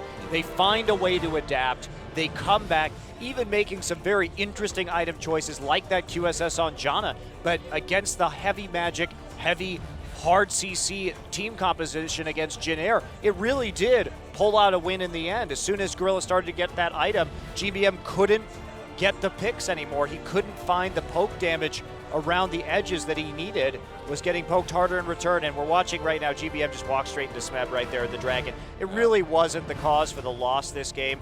I think there was nothing really that Jin Air could have done at that stage. They would have lost that fight around the Dragon regardless. Like you said, we already saw that GBM wasn't really doing any damage anymore. You know, Corki wasn't doing a whole lot either, but, you know, and we saw, too, a little bit of a sense of desperation out of Jin Air that we don't normally see after that lead started to slip away a little bit, and that may have compounded things. But in the end, a very close game. GE Tigers takes it, but we're not done yet, guys. It's a best of 3, so that means that Jin Air can come back and try to tie things up. And with the way that early game went, if they can do something like that again, and then, which is gonna, I know, if they can do something like that again, and then this time kind of hold on to it, we could see a game 3, but I'm really feeling the 2-0 for GE now, Doa. After you execute that early game so well. it's demoralizing. Yeah, exactly. Yeah.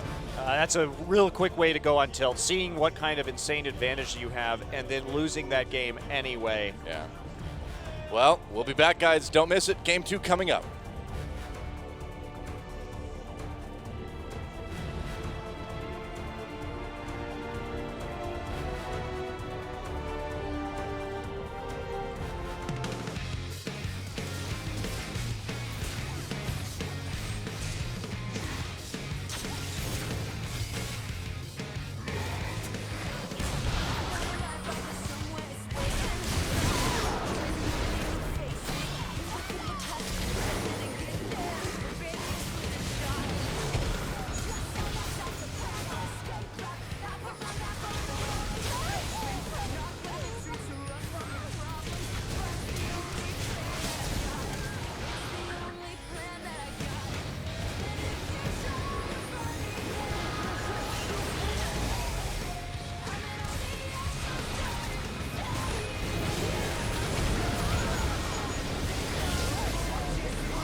And welcome back to Champion Spring, and it looks like Smeb is going to get the MVP.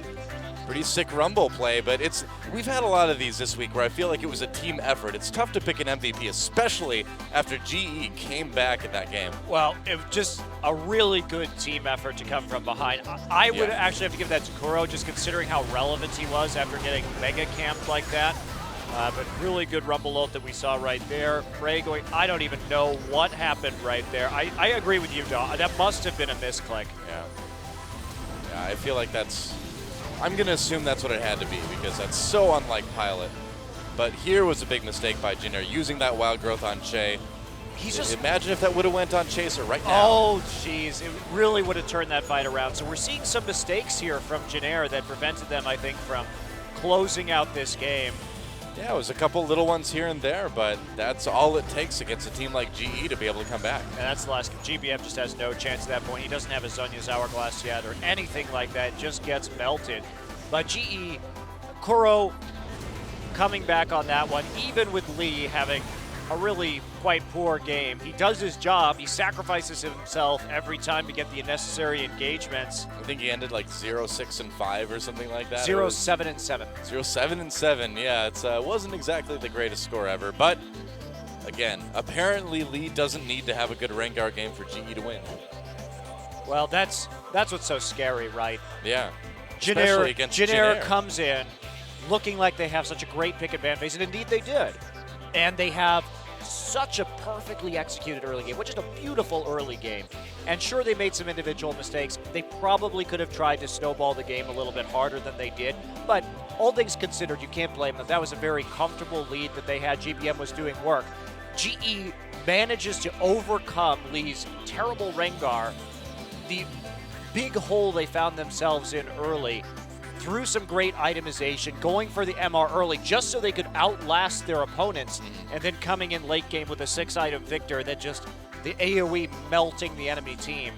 That was very patient play from the GE Tigers and showed some great in-game adaptation. I can't remember the last time I saw a support player get a QSS before even finishing a core support item, but it really worked out. Lots of Negatron Cloaks, lots of QSSs, and that Crucible took away the triple AP damage and took away the hard CC from Jin Air. Very methodical dismantling of Jin Air's strategy. That's right, well, here we go. Who can beat these guys at this point? If they can play like that from behind. Well, that's the real question now is, can Jin Air mentally regroup after something like that? Because after you execute that early game so well and then make those little mistakes and lose like that, that's really tough to overcome, on a motivational level. So we'll see. I mean, looking at the Jin Air players right now, they don't look too thrilled. There is a Victor ban. Okay. Not going to let Kuro have that one. It does allow Smeb to pick up that Rumble again, though. And Kuro, if you can't shut him down with that, you're not shutting him down on Victor. And that's terrifying, actually. He's undefeated, 5-0 so far this season on that Victor pickup. Lissandra will be taken this game by Jin Air. And I believe, correct me if I'm wrong, but so far Victor in general as a champion is unbeaten? Correct. I think so, yeah. Crazy. Lee's going to pick up that Jarvan this time around. Not going to have to play the Rengar. And the Lissandra Corki pickup for Jin Air, certainly strong. GBM, a very good Lissandra player. Good flex pick for Jin Air, although probably going mid lane. Yeah, GBM is really good on that Lissandra, but they have the luxury of waiting this draft out and seeing what they want to get right here, and they take the Corki again. So Jin Air could be digging themselves in that triple AP hole one more time. They could take the Ezreal right now. I think GE will take the Ezreal if they don't, however. Diana would be very interesting to see, but I doubt it. If GBM defaults back to Orianna, we know it's over then at that point. Orianna wouldn't be terrible, but again, I'm worried about Jin Air if they take that LeBlanc. I know they like it and they want to keep it out of Kuro's hands, but they will run into the same problems that they had in the last game with way too much AP on their team. 5 seconds. Looks like they're going to let it stand, though. And, okay, changing it over the Thresh. So leaving that mid pick, or potentially top pick for last. But I think GE just takes I don't think they take Kog'Maw here. I think they take LeBlanc Ezreal right here. Oh, Prey maybe taking that Graves against the Corki. I wonder. That looks, well, without the Diana, that looks a little bit more like it. Prey's Lucian has been very good lately. Has been used very well against these Corki lanes also. Man, I really would just take LeBlanc and Ezreal. Now, both of GE's losses this season have been when they've played Kassadin. And you maybe can't infer a 100% sure thing from that, but It's a good comp that they have right now. I think that's a little bit stronger. Yep. There we go. LeBlanc and Lucian locked in for the GE Tigers. All right, so they don't want to take away from GBM's champion pool, it turns out. They feel confident in the LeBlanc versus Ezreal matchup. But instead, Lulu going to be locked in last. Well, I am not confident in this composition that Janair is running. They've gone into that heavy AP one more time. Except this game, GE wants to take the Lucian into the Corki. Last time they weren't able to get any advantage whatsoever in the 2v2 with the Janna Ezreal lane up against Corki. This time, however, it will be very different. Lucian, we've seen how strong he is, able to trade extremely effectively before 6. Well, later on in the game too, that Yomu's culling gets people low enough that Crow's going to have some pretty easy executes on LeBlanc too. So a lot of concern. But on the Janair side, you know, if Lissandra, Lee Sin goes in, that's a nice wild growth. Possibly some decent combos from Janair, but I really think I'm they liking should have taken the Rengar if they wanted that Lulu. Well, I'm liking GE a little bit better overall too. I think GE definitely has the better composition right here, at least in terms of moving into the late game and having a more balanced damage output. Well, if Pilot doesn't build the Infinity Edge like he did last game, they really will be lacking in that attack damage, and they'll find themselves again with just everyone buying Abyssals and QSS. And then what do you do, Doe? What do you do? well, we'll see. Janair has to dig deep to try to tie this one up. Let's see if they can. It's time to get in the game.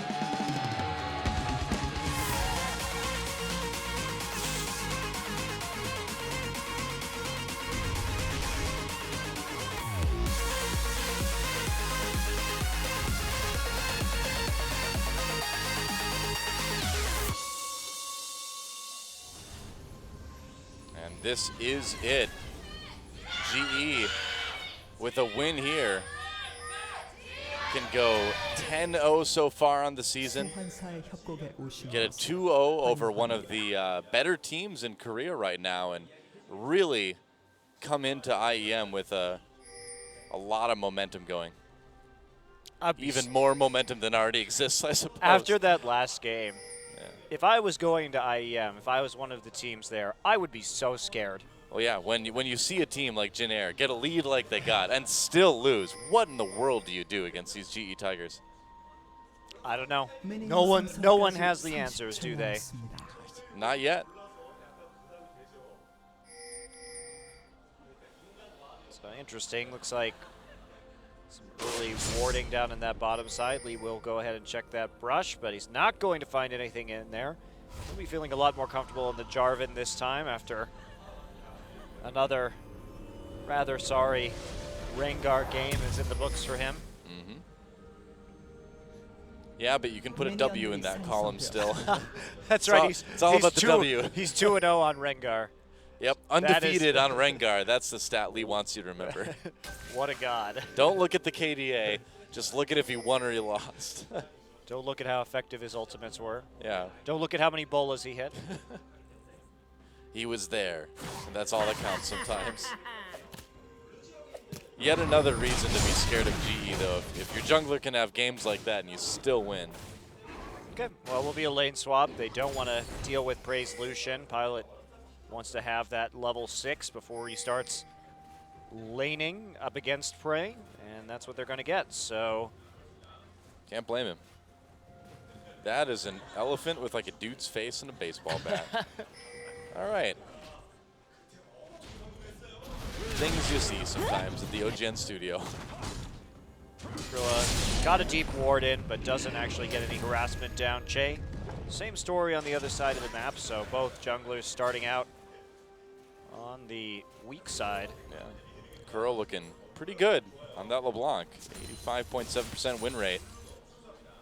The KDA, though, for GBM on that Lulu. It has been one of his better champions. Yeah, including a game where he had over 1,000 AP thanks to a Magi Soul Stealer at 20 stacks on his Lulu, which then created the fastest Rengar the world has ever seen. Yep. And also the best protected. That's true. Shields. The speed. shields were absolutely massive. Got everything. Somebody loves somebody. Blue buff going over to Lee. That somebody loves somebody was in reference to the sign. It wasn't just like the most general statement ever made. Well, teleport now coming in from Trace. Wants to get into this lane. And Smeb will recall after the Krug. So doing an extra camp right there before he's going to make his way into the top side, most likely. But big, big freeze for both of these teams so far. However, Gorilla not there in order to put some pressure onto Trace. So he actually does manage to hit level 3 first. Now Smeb with the TP. And no one on the top side either. You see Che helping out his top laner down by the dragon, getting some wards, and Chaser will return to that side of the map. So Smeb gets free reign just to walk up, get some CS, no problem. Sure enough. You think Corki would feel kind of intimidated against Super Galaxy Rumble because he's so much more technologically advanced than he is? Well, Gnar would be the ultimate intimidation, but we know how that Yeah, lane matchup goes. The difference is that Corki is like trying to use higher technology, where Gnar just like doesn't care, man. Yeah, He's well, just got a boomerang. We've already established that Corki is terrible at building airplanes. Yep, he may have been an ace in the Screaming Yip Snakes, but he has fallen very far. Oh, here we go. Gank in the mid lane. Janair trying to come in. And Kuro gets into River in time. That was delightfully ineffective. Yep, at a ward. Delightfully ineffective.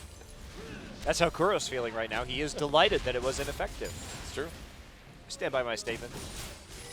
It just sounds like a really bad slogan for something. Like if you make medicine that just doesn't work, but you still want to sell it anyway. I think it's going to become Team Coast's motto soon. Oh, wow. You just went there. Delightfully, though? Delightfully for you, I guess. For their opponents. For their opponents as well, too. Some people are getting delight. In fact, Wow. most teams are getting delight. So mean. GBM, gets stunned, gets knocked up, and he's in big trouble. The flash happens, and that's still going to be first blood for the GE Tigers. Lee picking up that one. Uh-oh. GBM looks mad. I know that face. That's an angry GBM. Yeah, he had a ward too. Yes, I he think did.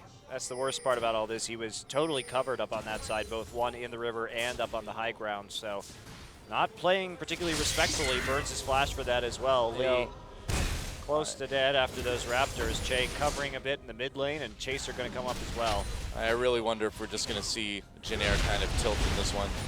Yeah, they've been relatively tilt-proof this season, actually, surprisingly. And they have shown some really good mental fortitude and extremely long best-of-3s. But after that last game, that is by far, I mean, if there's a game that's going to make you tilt, it's that one. And Janair's had some pretty demoralizing losses this season, too, so that's saying a lot. But they haven't quite lost one that they were that far ahead on by that much. It's devastating. Well, Smeb not doing a bad job of farming, actually, in the 1v2. Trace, though, as well. In the 1v1, down in bot.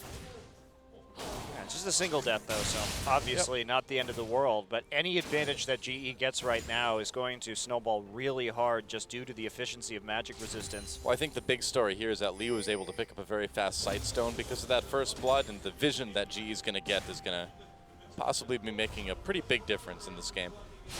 Very true, and they're still looking to camp GBM. A bit of camping revenge. Yep. After the last time, and Kuro having to deal with that constant pressure and falling behind in terms of CS. Now we see GBM on the receiving end of a first blood and a whole lot of ganks. Yep. Blue buff. going over to Lee. Actually, he's going to just give it over to Kuro. What a guy. Oh, meanwhile, action down the bot lane. A little bit of damage. Chaser comes in. And everybody gets out. Ignite used by Che. Flash and Summoner Heal burned over on the GE side. And looks like Flash used by Chaser too, so overall 2 Summoners for 2 Summoners. Yeah, much worse to get the Summoner off on the support, however, so in terms of, for the GE Tigers at the very least, a jungle not having the Flash isn't the end of the world, but Yeah. just make you a little bit more of a sitting duck in lane, especially against a champion like Thresh. It'll be handed over to GBM, so small lead right now for the GE Tigers, mostly just due to the first blood and the CS differential in the mid lane. But beyond that, pretty even so far. Kuro looking for a gank. Now, there aren't wards right there. Equalizer slows down Trace. He's going to try to get out with that E. It's used already. Ult onto Kuro to give Trace a little bit more time, and it looks like the chains are going to miss. Wow, Kuro actually should have gone through try.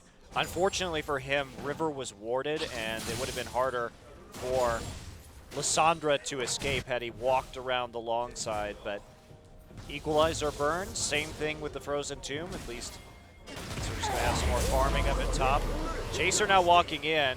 Pink Ward was destroyed in the river. Smeb overheated, but Chaser going to be there a little bit too late. He's actually going to show up here. Are they going to dive? It looks like they're going to maybe try it. Yeah, going in, they get the flash out of Smeb at least. So a win on the Summoners from Jinair. Yeah, low probability, I think, of that kill actually working out, but at least they got a Summoner spell out of the deal.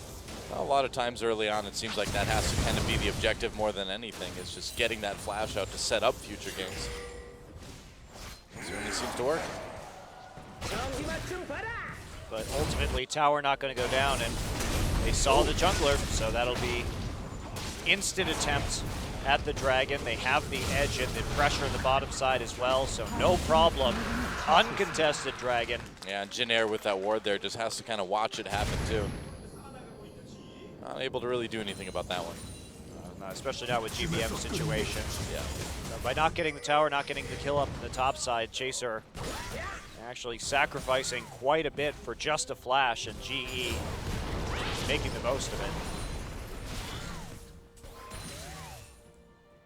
Interesting. Trace actually starting with a Negatron, or a Null Magic Mantle this game, actually, so wanting to get that early Negatron cloak up against the Rumble again, it would appear, especially with that magic penetration, haunting guys already done onto Smeb. Doesn't have too much money with the extra Doran's Ring. They want to get a gank right here. Lee will walk into a ward. Chaser waiting for the counter. Gorilla in the wings, behind the turret in the tri-brush. Be careful. Oh, they try to go in. They don't get the knockup onto Trace. Lee gets ulted. There's the equalizer coming down, though. They're going to try to turn it around. Lee's still very low health. Oh, and Trace barely can't hit him with that Q. Looks like everyone's getting out for now. Nice attempt. Not following up on it, however. Yep. But really a bit more burn there from GE. Overall, they did have to, well, flash for flash, pretty much equal, actually. Very back and forth game so far with not a lot of kills in spite of the attempts. Difficult to lock down some of these more mobile champions. And Trace has been playing forward. He's been clearing the wave very effectively and wanting to put the minions down so they can't find that gank onto the long lane Rumble, which is usually what we see. Most of the time players will opt to kind of freeze next to their turret against Rumble just to put him in the most vulnerable position, but Trace has not been making that decision this game. Yeah, I mean, one of the things with Lissandra, too, is that it's really easy to push the wave if you decide to use that Q to CS, too. Oh. GBM trading with Kuro. And a little bit down in CS, but not the end of the world right now. Yeah, he's actually caught back up ever since he died, too. It's been a slow process, but he's getting there steadily. Chaser will pull these Raptors in after seeing that pink ward go down. Smite, however, to get a ward clear of his own. Che and Pilot taking the Scuttle Crab, but just for a little bit of extra vision for themselves as they want to move the wave on up. It's your most hated thing, man. Somebody other than the jungler killing the scuttle crab. It's fine if the jungler isn't around, Doa. If the jungler is standing right there, you need to give him the crab. If he's not, and you need that extra vision, go for it. Just that extra gold is so useful for a jungler who already starved out most of the time anyway. The scumbag thing is if the jungler is like autoing the crab to go in and last hit it. Yeah. All right, another blue buff for Kuro. And definitely much more of a little bit of a passive game this time around. Some trading in bot lane, but Janair just kind of playing it out normally, not really executing any sort of intricate plan to gank anyone this time around. You know, I don't really know what Janair's plan is in this game, Doa, because I feel like they're not really noticeably stronger in the mid game, especially considering there's a rumble on the other team. But with the itemization that we're seeing, the themes, and I don't know if they don't get a big advantage. They're certainly just going to be out itemized late, just like they were in the last one. So I'm a bit concerned for them because I don't really see any point in time, if all else is even, if they have even gold, when they will be able to get an advantage. Ooh boy, and with poke like that onto GBM, you're certainly not going to get one in the mid lane. I feel like they have to maybe make something happen around this next dragon. Well, but then there's a rumble too, so he's going to be in a power spike. And then this LeBlanc isn't going to get any less scary, and the difference is GE has much more of an attack damage threat in this game. Well, that's the tricky part then. If you can't really do it in lane, and it's going to be hard near dragon, then when do you do it? GBM shields himself, dodges him through the skill shot. So, Smeb, Trace going all in, Chaser right there, lands that Q, chilling smite, Smeb trying to get away, but there's a kill for Chaser. So Jinair does come back with a successful gank in top. And now they're going to get the turret too. This is great timing for them. This is exactly what they needed. If they can push the lane up, they can force a bit of a hard decision around the dragon potentially. Yeah, that's something. But it's going to take a lot more than that. Otherwise, it's going to look very similar to the last match where GE is just going to be able to wait them out. And eventually, Janair is not going to do any damage whatsoever. And the QSS will be devastatingly effective again against the Lissandra and the Thresh. GE responds with a turret of their own in mid lane, and now Dragon up in about 40 seconds.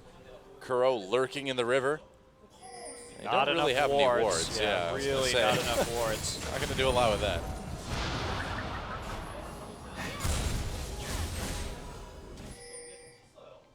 All right, Janair really wants this dragon. Equalizer up for Smeb right now. It's not going to be easy. They will get the Rift Scuttler, though, which is nice.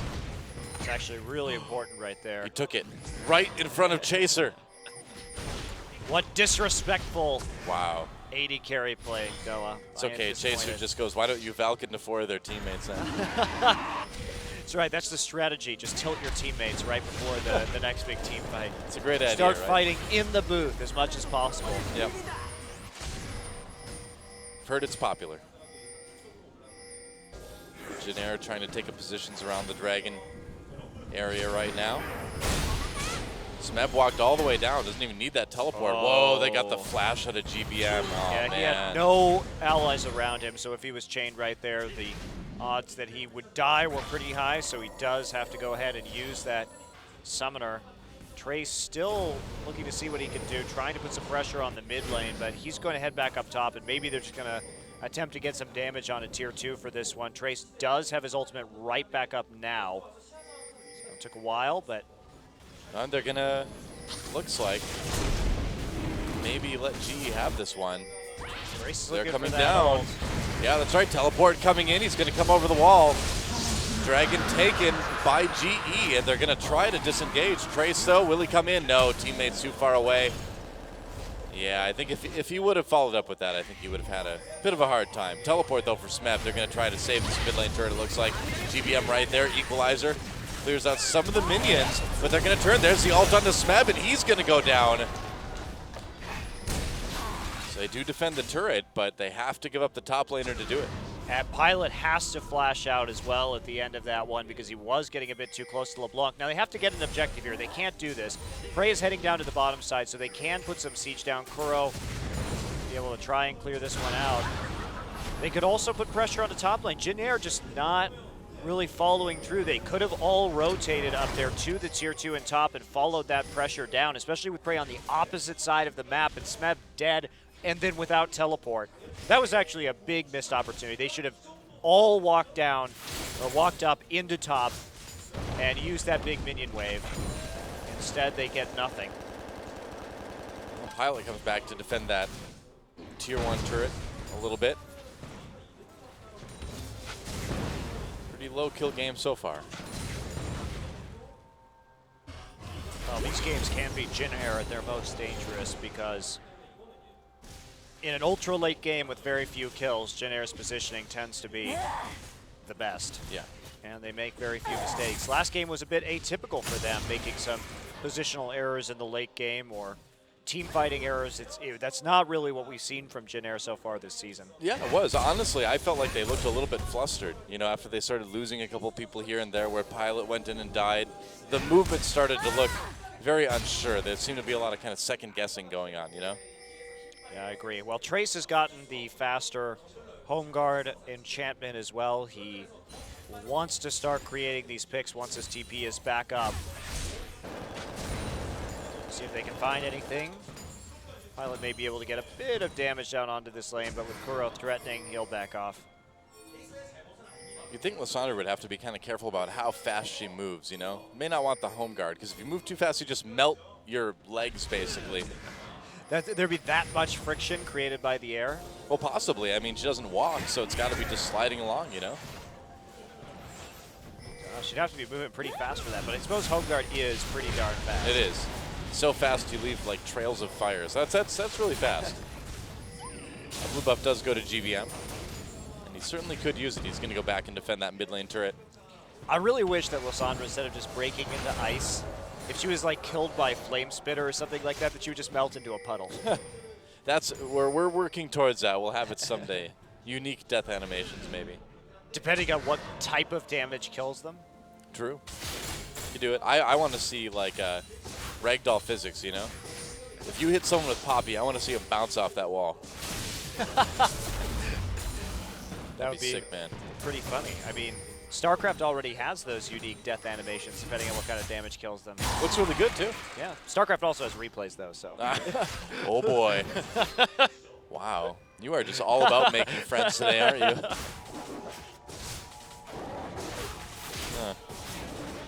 GBM in his successful war against the Wolves, or the Wolf with two head. Is it Wolves? I mean, is it? That's a great question. Yeah. Does two brains or two bodies make something plural, though? We'd have to ask the Wolf, I guess. I think it depends on whether or not it is self-aware. Yeah, it's true. If it has two heads but it's not self-aware, it just counts as one. One entity. One entity. But if it has higher cognition, then it's two. Right, because you could have two very separate personalities. Very interesting philosophical conundrum. I suppose. Thank you, Riot, for making us think deep thoughts. About the ethics of killing the wolves. Is it one murder, or is it, in fact, a double homicide? This got dark really fast. Yikes. And the greatest question is, what the heck does Bard do? He just kind of shows up and takes valuable things. He's sort of like a anti-Indiana Jones, you know? He's like, Indiana Jones is like, this belongs in a museum. Bard's just like, I'm taking this, bye. I'm not going to like sell it or anything, but I'm just going to make sure nobody can see it. My favorite part is that we don't even know what happened to it. He just like disappears. I know. I like how the old dude's like, we need this. He's like, see ya. Thanks, Bard. Scumbag Bard. It's all right. I think it'll accurately reflect the scumbagginess of his ultimate. Dude, I cannot wait to play Bard. Can't you just wait for that moment where you're like doing Baron and you have a Bard on your team and then he casts ults on the Baron pit and the enemy jungler just walks in and smites it? Oh, don't remind me. I wonder if it's going to happen. Oh, it's going to happen. I promise you that will happen. Yeah. Right now, the radius on that ult just seems so big that I wonder if it's going to get reduced, because you can cover a lot of space with that. You could it seems like you could cover the entire Baron pit. Yeah, it's pretty scary. Yeah, I haven't gotten to. I'm curious, very curious about Bard in general. Me too, dude. His magical journey is gonna be really fun to kind of mess with. Magical journey. For once, not like a 1960s psychedelic rock album. It's true. Bard's a bit trippy though. Dragon's up again. And will Jin Air be able to land this one? Who got the Rift Scuttler? It is Jin Air. Jin Air, He used yep. Smite for it though, so it does delay actually their Dragon attempt. Yeah, only for about 15 seconds though, because you've got those 2 Smite charges. So it is up again right now. Does allow GE Tigers to get a little bit more of a position though. Right. And they're trying to push this tier 2. Trace wants to move that minion line up and at least make GE think twice about this, but without that mid lane tower, they really are having a hard time keeping their pink wards alive and maintaining vision control, and Smeb has no trouble shoving the minion wave off of his tier 2. He's now starting to group up, and Janera's lost control of the river, and this is exactly what you want. With a Rumble and a Jarvan on your team, the ability to clog one of those choke points is very valuable. Well, yeah, no one here to respond to Trace. What, are they actually trading a tier 2 for this? Possibly. No, the teleport coming in. Trace is going to try to flank, it looks like. Yeah, coming in from the side. Oh, but he gets knocked up immediately by Lee. He's forced to ult himself. Gorilla very low. Can Jin Air turn this one around here? GBM doing a little bit of damage. There we go. Pilot comes in with 1 kill. Dragon's still alive right now. Jin Air turns on it. Smeb right there. There's the equalizer. Splits the team quite nicely. Lee comes in. They get the kill onto the support now. Meanwhile, Chaser picks one up himself before going down to Kuro's LeBlanc. Wow. And look at that. Pilot threads the needle on a few of those rockets, No manages kidding. to take out Gorilla in the back line. Uh-oh. Kuro's just going to W to himself right now. And here comes GBM. Yeah, GBM. Oh, Kuro managed to actually make it a 1-1. And Kuro didn't have to use Ignite right there, too. GBM also panicked and used Flash, so Yeah. that he blew that summoner for no reason. Oops. But still, Dragon will, in the end, fall into Jin Air's hands after an ace. Yeah. Bizarre fight. In the end, though, Wow, really, I'll take the Dragon. Smeb waited a long time to use that equalizer as well. Trace had a great engage, and he slows everybody down by ulting himself right here. Look at this. And Smeb gets silenced. Actually, that's why he waited so long. He mismanaged his heat. And so now he's going to try and walk forward. They want the re-engage, but Gorilla already down. And everyone gets off. Smeb flashes forward, trying to get the kill, but no Zonias yet, so he can't just stand there immortal. And then Pilot again hits another clutch rocket onto Prey. And then panic ensues. GBM's like, where is he? Oh no! Got him with the Glitter Lance Ignite. About 2 summoners used for none, so definitely a pretty preferable trade for Kuro right there. Now, GE may have lost that, but they're still in a really good situation in this game. There's not a whole lot for them to be concerned about. They get that Aegis, they're going to be really comfortable, although they're pretty far away from using that, or getting that item, rather. Yeah, Trace just backing away, didn't want to get dived there. That'll give Pilot some time, though. Oh, teleport. Coming in, and they won't be able to quite finish off that turret due to Smeb coming down and saving it. So another objective in favor of GE, and no response from Jin Air. Closes that gold gap just a little bit, but GE's just going to get stronger and stronger as this game goes on. Very true. A Pilot takes it again. Bag Pilot. Chaser's such a good guy, just giving up that 30 gold. That's 60 that he gold could now have. that Chaser's lost. That's 2 potions, man. Could have been nearly a ward. Yeah. He has Sightstone, he doesn't really need 5 wards. But if he wanted to, he can't now. If he wanted to just buy another green one for old time's sake. Well, nobody here to defend this time. Jin Air will put the pressure down necessary to carve through this last turret. But that requires a pretty big commitment onto that side of the map from Chaser. And so that little delay means that GE gets a little bit more free farming in the mid lane. Kuro. Chain now walking up will help out with the CSing thanks to his Targons. Yeah, at least GBM's got that good wave clear going too.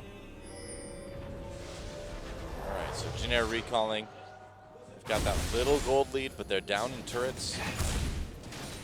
They do have their jungle pretty well warded though right now. Jin that is.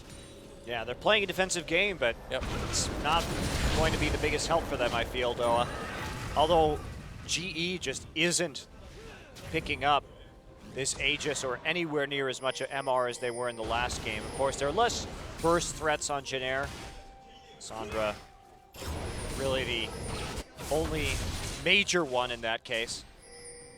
Yeah, she's a pretty big burst threat. Doesn't have the most AP this game, however, so no death cap and only a little bit of MR shred at this stage, but definitely I think GE. Oh, Trace, nice E. Yeah. Oh, wow. He got way back into river. Oh, but Lee comes in with the QE knockup, and Kuro comes in. Lee kind of slows people down with his own ultimate, but Kuro's going to be able to pick up a kill with that ignite. Had to flash for it, though. Summoners out of the way. They did get Trace's flash throughout that.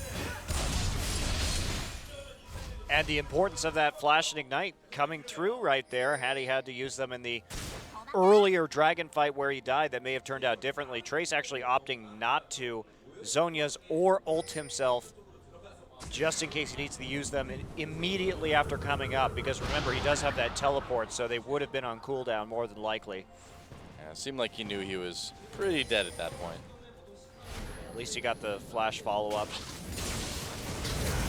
And one death, not going to make too much of a difference in this game, especially with that dragon down and the outer circle of turrets already destroyed in favor of GE. It didn't mean a whole lot at all in the end.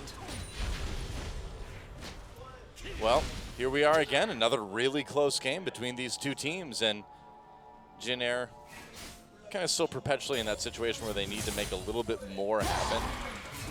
The late game is kind of scary, but it seems like they've kept it pretty close. Yeah, they have. I just am not confident that Jin is going to have enough damage once the MR starts stacking up on GE down the stretch. And That's really the big, important part of this game. And Smeb, too, getting closer to the Zhonyas. Double Zhonyas and a lot of MR is going to be really problematic for the Jin Green Wings. Very true. Dragon up in 30. And guess what? It's starting. The Negatron Cloaks are coming in across the board here. Lee has one now. Prey going to be building into a QSS. Gorilla also with the Negatron Cloak. So this is where it really starts to go downhill for Jin if they don't get a large lead and press their advantage.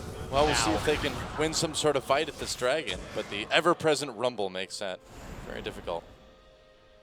Nothing equal about the equalizer. Well, if they can stay out of a choke point, they could be okay. They've been splitting nicely around it in the river. The equalizer hasn't been able to do much, especially in that last major dragon fight. And here's the TP. Yep. TP early this time. Trace trying to come in again from a bit of a flank here. Pilot trying to cut off people. Smeb, they land the Q on him. A little bit of damage. Oh, he kicks him back into the team, but doesn't knock anyone up, though. Meanwhile, Kuro over the wall to do a lot of damage to Chaser. Still really good poke onto Smeb. Smeb has teleport, though, so it's not going to mean a whole lot if he comes back in. Whoa, a lot of damage on the lead. And the culling is mostly neutralized by the Help Pix shield. Yep. Dragon being taken now by Jin Lee, and the rest of GE wants to try to stop this. Jin backs off just a bit. GBM gets there now. Smeb back with full health. Yep. After healing. They're still on the dragon. It has healed up just a little bit. Yeah, Are they going to go for it? Chaser tanking. We'll see if they can. And there's the equalizer coming down. Can they take the dragon? Meanwhile, Shay in a little bit of trouble. Pops that box. Kuro comes in for a kill. Dragon taken by Jin. They do manage to get that. A kill for Pilot. Still high health. He's fast because of that Whimsy. Oh, Trace blown up by Prey after going in. Jin backing away now. Flash from Smeb, but he misses with his skill shot. Prey over the wall. Chaser in a lot of trouble. Meanwhile, they turn it around. Pilot being the hero in this fight. A double kill for him. Chaser still alive right now. Kuro finally getting poked down, and Prey being pushed back by the minions. Chaser needs to be careful here. He can still get burst by Prey and Kuro pretty easily, but Jin Air, a big win there. They get the dragon, they win the team fight. Yeah, and they've got that Aegis too coming in, so both teams now with the Aegis of the Legion, but Lee only picking up his after that death. So let's take a look at this again. Now they have control over the Crab. The Equalizer doesn't do a whole lot. Trace hits Lee with the W, forces a flash out of him. Monsoon used a bit early. They eliminate Che, but his box still providing a lot of zone. Trace just ulting and then zone using himself with that wild growth, stays around for a long time. Now GE reacts right here really well. They want to get the flank in, but Jin Air responds. They realize what's going on thanks to the pink ward, and then they all in on the flank for the 3v2.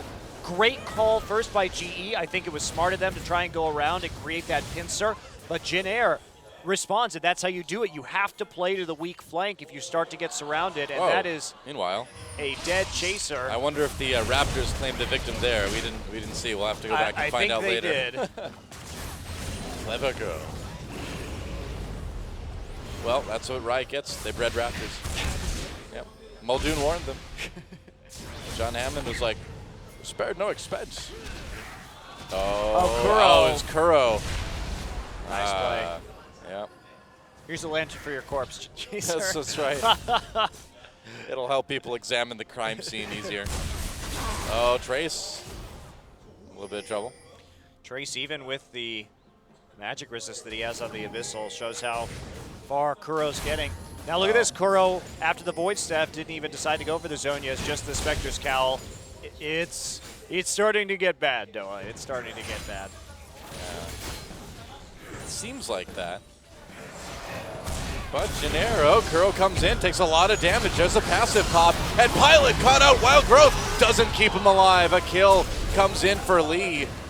Kuro, oh no, the doppelganger got taken out. Got hooked and destroyed, but they're still at very full health. There's a Monsoon to help them perpetuate this siege. Yeah. And they need a minion wave. They have some wave clear with GBM, but it's going to hurt. There aren't any rockets. Here we go, Trace over the wall, nice ult. Can they capitalize on this shake? It's taken out very quickly by Kuro. Trace with the Zhonyas, and they're gonna take him down right after it ends. Jin Air tried to fight, but GE just too ready for them. Prey, so much burst coming out of this Lucian right now. And it's just the efficiency of that itemization. Well, we're getting to that late game that the GE Tigers have been threatening with all game long. It's not going to be good. I think this was a mistake from Jin Air. They were worried. GBM was worried about playing the mid lane Ezreal into the LeBlanc, I feel, but in the end, it would really help them to have some more diverse damage at the moment, because just nobody building armor at all. Now we have Prey with the QSS. Yep. So it's pretty easy for them to deal with Jin Air, and also Pilot. He went for the Blade of the Ruined King. I really feel he needed to just take a chance and go for that Infinity Edge as a second item, just to put out more auto damage here. Well, Pilot's had a good game overall too, 5-1 and 2 so far in this match, but he can't do enough damage by himself. Well, if he gets killed like that too by Kuro, there's just nothing. There's no more damage left. At that point, it's so easy for GE to tank all the remaining damage from Jin Air, as we saw in that fight. Trace had a good engage, but he just couldn't do it. Oh, jeez. Wow. That Pilot, up until that last pick too, had been doing a pretty good job of not getting caught out. But some cracks starting to show now. Yeah, and also Zhonya's Hourglass for Smeb, so finally he is going to be more of a frontline threat. I don't really see too many ways that Jin Air will pull this one out, especially Veil now done on Kuro as a fourth item. It's really very challenging for them. Yeah. Dragging up in about a minute. Looks like Kuro is going to be able to get back in time. Youmu's finished now for Prey. So that's a nice amount of poke. Yep. Those guns look really heavy. They're huge. They are huge. It'd be like running around with two Desert Eagles with your arms outstretched at all times. Lucian must be super strong. No kidding. It's got to have like gigantic biceps. Or forearms. I mean, look at this. Forearms too. Yeah, everything. Maybe not triceps as much. You don't need those. Oh, sure you holding up. do. Well, You're holding a heavy I didn't mean in object at general. arm length. Yeah, but that's more of a bicep thing. I think it's If pretty you're much holding everything. an object at arm's length. If you like flip it, if you like flip your arm around, if you hold the gun sideways, then you engage the tricep a bit more, Monty. So it all depends on how Prey is holding those guns at the time. All right, I'll And trust your, I your mean biology actual- degree here. I mean actual guns and not like guns as in his arms guns. I have to designate which guns I'm talking about. Yo, well, somebody used an elixir. Yeah, it was Kuro, you popping Oh, the yeah. elixir of sorcery right there. Yep. And You're they're right. trying to force a trade for the dragon, but it's just not going to work. I don't. Siege should be pretty successful by GE. They've already cut off Jin Air around the side, and they find Whoa. Trace for some good poke damage. It's going to make it really hard for him to be the engage that Jin Air kind of needs him to be. They're just going to lose that turret. Lee getting grabbed a bit by Thresh. He's going to make it out, though. Good disengage for the GE Tigers. Dragon is up. Yep, and they are pretty confident. Here we go again. They've But- won a fight like this before. Wow. Oh, but Trace really out of position now that the fight has moved into the mid lane. Lee still in a little bit of trouble, though. Kuro, though, just evaporates Trace in a 1v1. May have had a little bit of help from his team, but Trace either didn't way, use ult or Zhonya's right there either, so pretty big mistake. either way, it's going to be a dragon for the GE Tigers. And Jin Air, yeah, GE takes the Tiger or the Dragon lead there.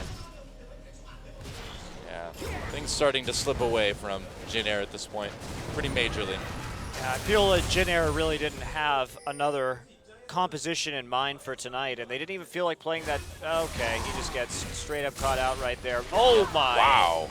Well, probably didn't expect that much damage though. Ugh. The fact that this LeBlanc is so dangerous. Kuro has 7 kills now.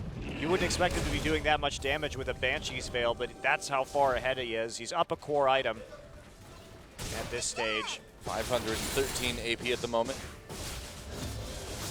Got some magic penetration as well, of course. And still no Void Staffs on the side of Jin Air. So in the face of all of this MR, they don't have a Void Staff on either their top or mid laner. And that's Well, that is a so bit odd. killer. Yeah, it looks like GBM may be going for it now. Possibly Trace too. Yeah, it's unfortunately just It's a little bit too late. Yeah. They have to somehow survive for the next basically 10 minutes or so before they'll be able to complete those items. If there's any team that's able to survive into the super late game, it is Jin Air, but then again, this is the GE Tigers. This is the best team in the world yeah. right now. And they have to deal with a lot more dragons and Baron pressure in that time frame, and probably Kuro will find somebody to kill. Yeah, that's right. Lee coming in, pops that ultimate, Pilot flashing away from it. Lee still in the back to equalizer. Did manage to split up Jin Air. Trace gets taken out immediately. A lot of damage, though, done on both sides. Lee extremely low. Kuro low. Gorilla low as well. Prey still in good shape. Trying to set up a little bit of a pick right there, but there is a... Wow, Yeah, Pilot. oh, Pilot's got to be careful. Oh, he managed to get the rocket kill onto Lee, though. Pilot's played really well this game. No kidding. He's had a very, very good Corki. He's gotten so many kills for them, and they actually managed to trade 1-for-1 at the end. Wow. Trace getting his ult down and his Zhonya's down in that little fight instead of leaving them both up. And are they just, what are they doing? There's a big, big minion wave at the bottom side, so GE's going to start messing with them around the Baron pit just to see if they can get that tier 2 turret. Nobody from Jin Air able to clear that out. Trace is dead and doesn't have teleport, so not free looking turret. good. Great minion wave play from GE. They're able to stall it and they're able to farm out top side at the same time. Echoes of the old Najin Winions there. Indeed. Turtle, no stranger to playing with Winions, that's for sure, from his tenure on Najin White Shield. It's true. Doesn't even need to be super minions anymore. So it looks like it will be a Baron attempt by the GE Tigers. There is vision for Jin Air, though. They've got that ward behind Baron, and the Tigers decide to back off. Probably a bit safer. Yeah, and they're perfectly fine. They should feel really, really comfortable Trace, though, going into the late game. no teleport. I wonder if GE is aware of that. Yes, almost certainly they are, but they want to pick up some of these buffs, go back, grab some items. Of course, Crucible now done as well for Gorilla. Just not a whole lot of hope, I feel, for Janair. Oh, Trace tries to come in. Can't quite catch Kuro. Really would have rather seen the mid Ezreal this game. Yeah, we know GBM's good on it. He's a good Lulu player too, but I think you're right. I think they do need the mixed damage. Not to mention just the damage in general from Ezreal late game. Yeah, I also really like GE prioritizing Rumble in this last game. Trace has been such a monster on that champion, even from behind this season, that it's a good takeaway. Oh, Equalizer comes through. That is a big one. Wow, the Cataclysm right on top of it too. Trace teleporting into the fight really late. Pilot low. Gorilla pushes people away, gets a little bit of healing in, and now here comes Prey. Untouched so far. A double kill for him now.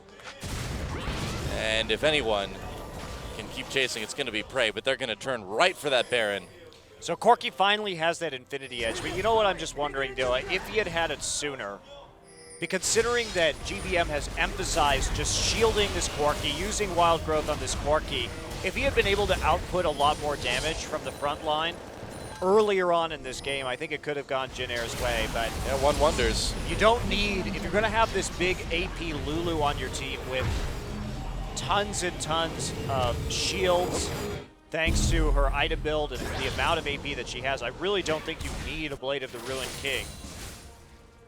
Especially when there's not really a big tanky character for your enemy, at least not coming out of the top lane. Lee now pretty tanky in his own right, but nowhere near what you'd see from a Maokai or a Mundo or a Gnar or something like that.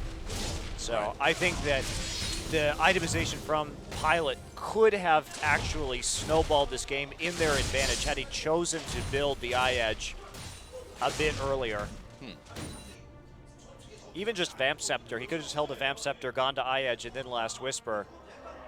Because he has been a bit of a hero for this team, but unfortunately I feel that the window that they had has effectively disappeared. Now there's another Dragon up in 13 seconds. It would be number 4 for GE. That's a big threat for Janair to have to deal with. And they're kind of in that desperation mode, you know? Do they try to fight it?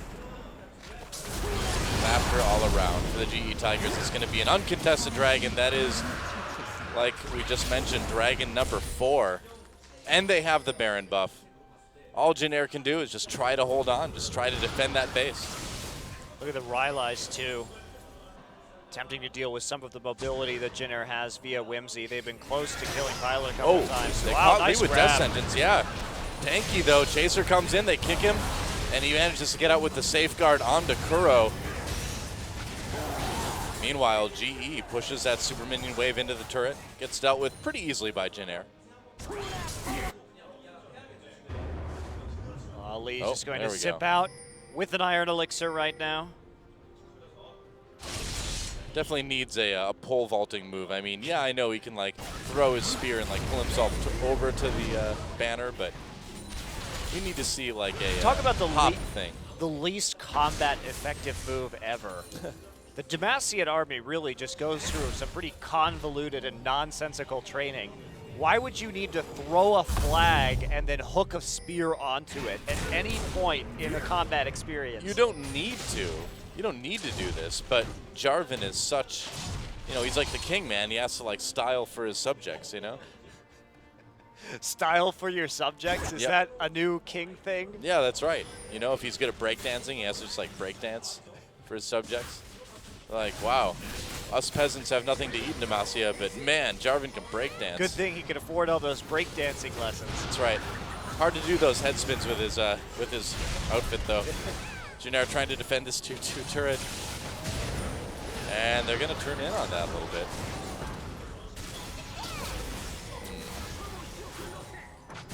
Yeah, GE just playing it really safely at this point.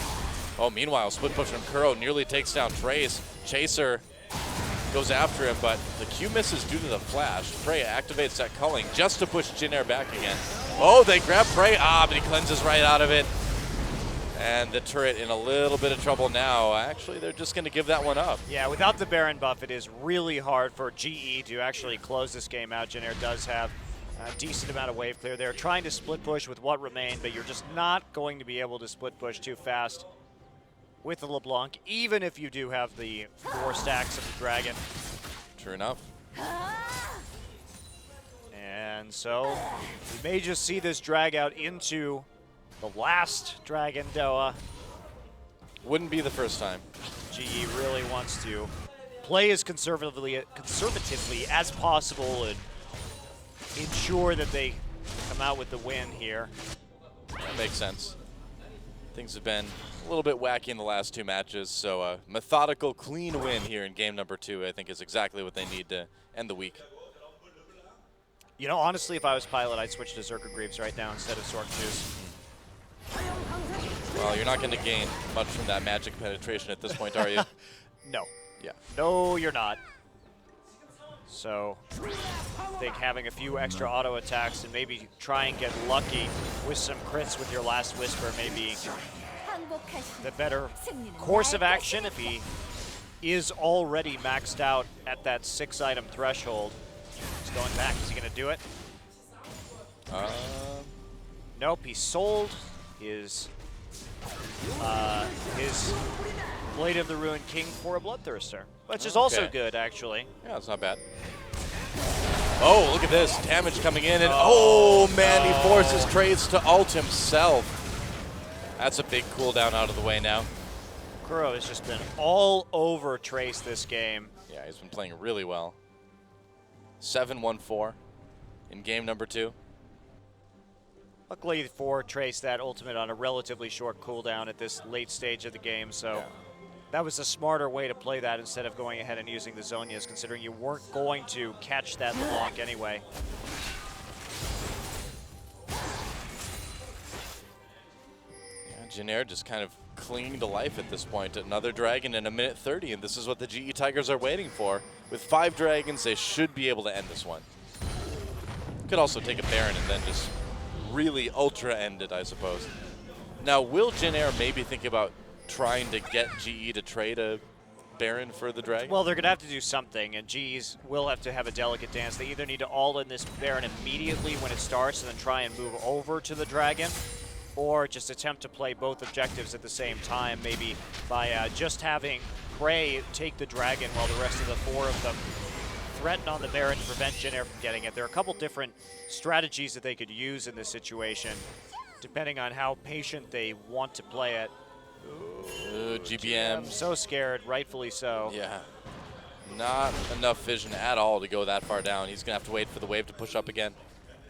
Such a juicy big minion wave, though.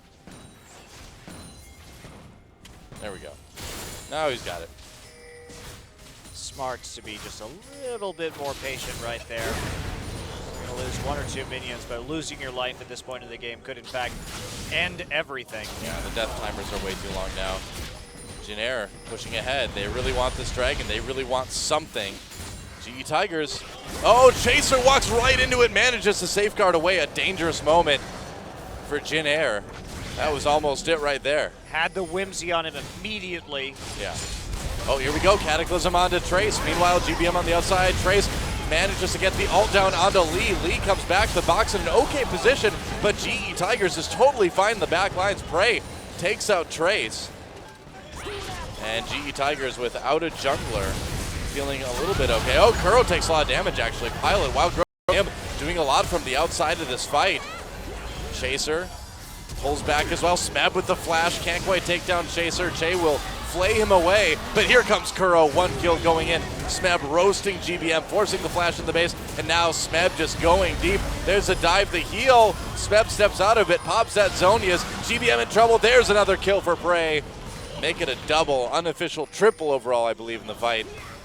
They're trying to tank this one out. Smeb will absorb the laser with his shield, and that should be the end of this game. Poor, sad Rumble. Yeah, a little bit of KDA buffing there for oh, look, GBM. they're actually just going to go for the towers instead. So GE not looking to finish at the moment, want to get 2 inhibs and then take out a dragon. Or not. well, they just decided to take out an extra turret. I don't know. fantasy points, right? One Nexus turret down. Another Nexus turret threatened. 8 seconds until Trace comes back up. Chaser doing everything he can, but there goes the Nexus. Trace is not going to be up in time, and it will be a 2-0 for the GE Tigers. That makes them 10-0 on the season. They are still undefeated. Yeah, very strong coming into that last game as well. GE Tigers proving once again why they're on top in Korea, able to play so beautifully from behind. Yep, all I got to say to everybody else at IM is good luck. Damn, you got to feel bad for Jin too, because they actually played quite well tonight, and their early game was just spectacular. They came into it with a very good plan in game number 1. Yeah, but I think they misdrafted. They lost for pretty much the same reason in game 2, so they failed to adapt in the draft. They had a lot of options there. Remember, GBM's a good Lissandra player as well, and Lissandra is a favorable matchup into LeBlanc. You can catch her Wing in with your own W as well and actually win a lot of those trades. So they had an opportunity to put the LeBlanc in the mid lane, hand trace something else up in top. His Morgana was available. And honestly, too, Morgana against the LeBlanc with that black shield could have been really, really effective on helping out. And that's a kind of a pocket pick for Trace in this Korean region. So I think there could have been other ways to deal with the draft that would have helped out Jin a little bit more in the late game of game 2 after what happened to them in game 1. Yep. That is true. And so, good week for the GE Tigers. Which team do you think will win? GE Tigers. Double exclamation point, Yeah, Doa. that's right. They're just doubling down on their excitement. Because of how obvious. It's like GE Tigers, of course. Wonder if we're going to see any of those next week in Poland. Lee's like, haha, I got another win on my Rengar. Much better second game for Lee on that Jarvan. And wearing the bow ties too against Jin a little bit of a Manner. dig. I hadn't noticed that. That's kind A of little funny. bit of a dig, I feel, against GBM. I like the attitude. We'll be back, guys, with Samsung versus IM. Don't go anywhere.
Coming up next, Incredible Miracle, Samsung.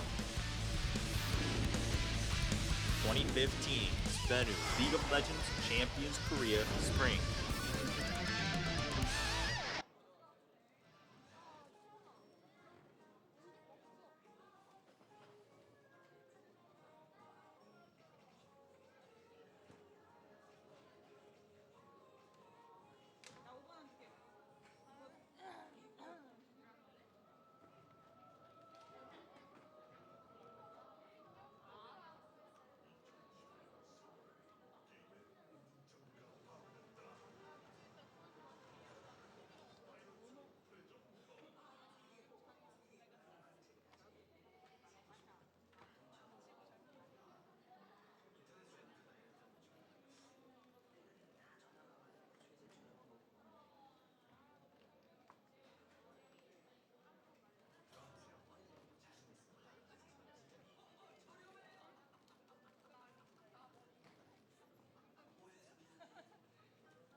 다시 한번 대한민국 e스포츠 클래스를 증명한다.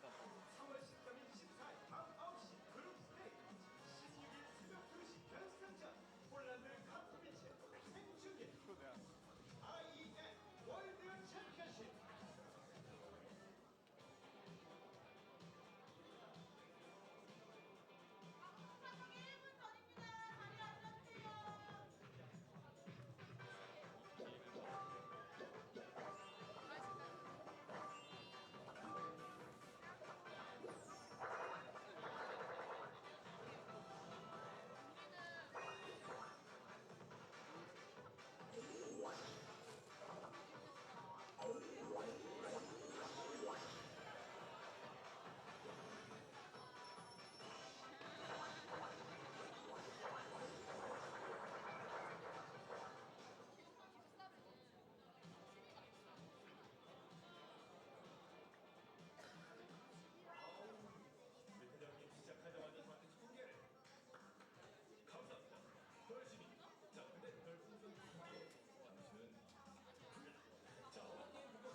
And we are back. The Game 2 MVP is Kuro816 on the LeBlanc. Certainly made a lot of plays, but again, another great team effort from the GE Tigers.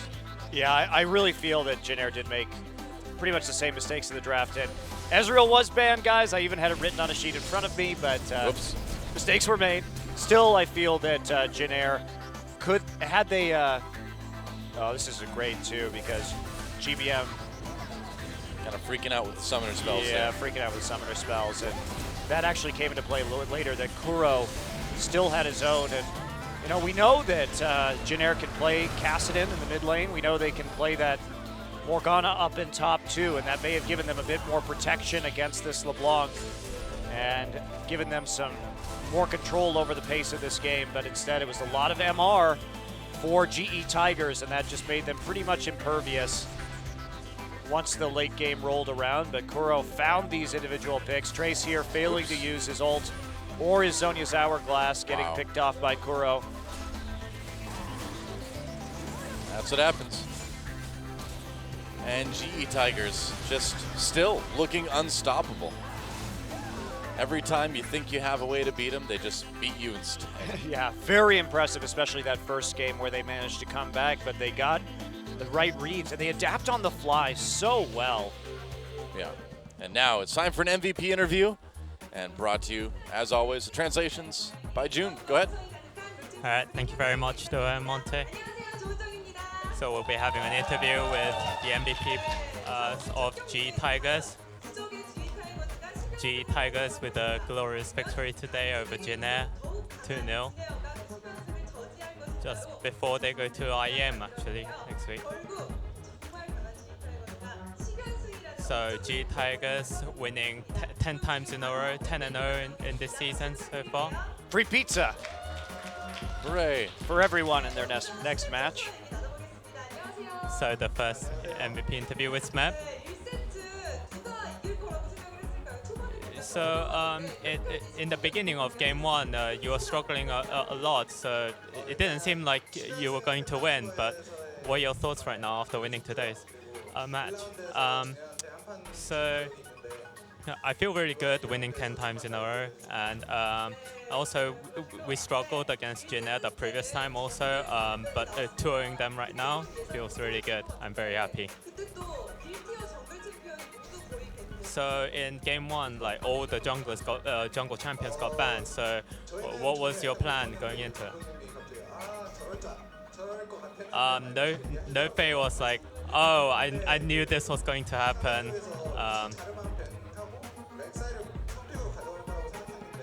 So No Faye predicted Lee Sin and Jarvan ban and Rek'Sai first pick, but they decided to ban all of them.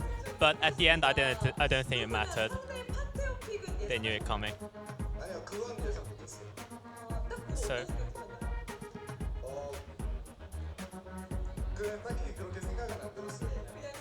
about the Pantheon ping, I didn't really. We were pretty surprised, but you know, we should just watch out for the early game ganks from Pantheon. That was our initial thoughts into the Pantheon puck. So Kuro was getting camped a lot in game one. So what was Kuro saying when he was getting camped constantly? It's just like, oh, I'm getting pissed at all this camp. I knew they were gonna camp me, but it was a lot earlier than the ganks was a lot earlier than planned. So I was just caught out of position. So when I died two times, I was like, wow, it's over for me. It's all over for me. I guess I'll just farm defensively. It wasn't really fine, but like the whole of our team was saying, it's okay, Kuro.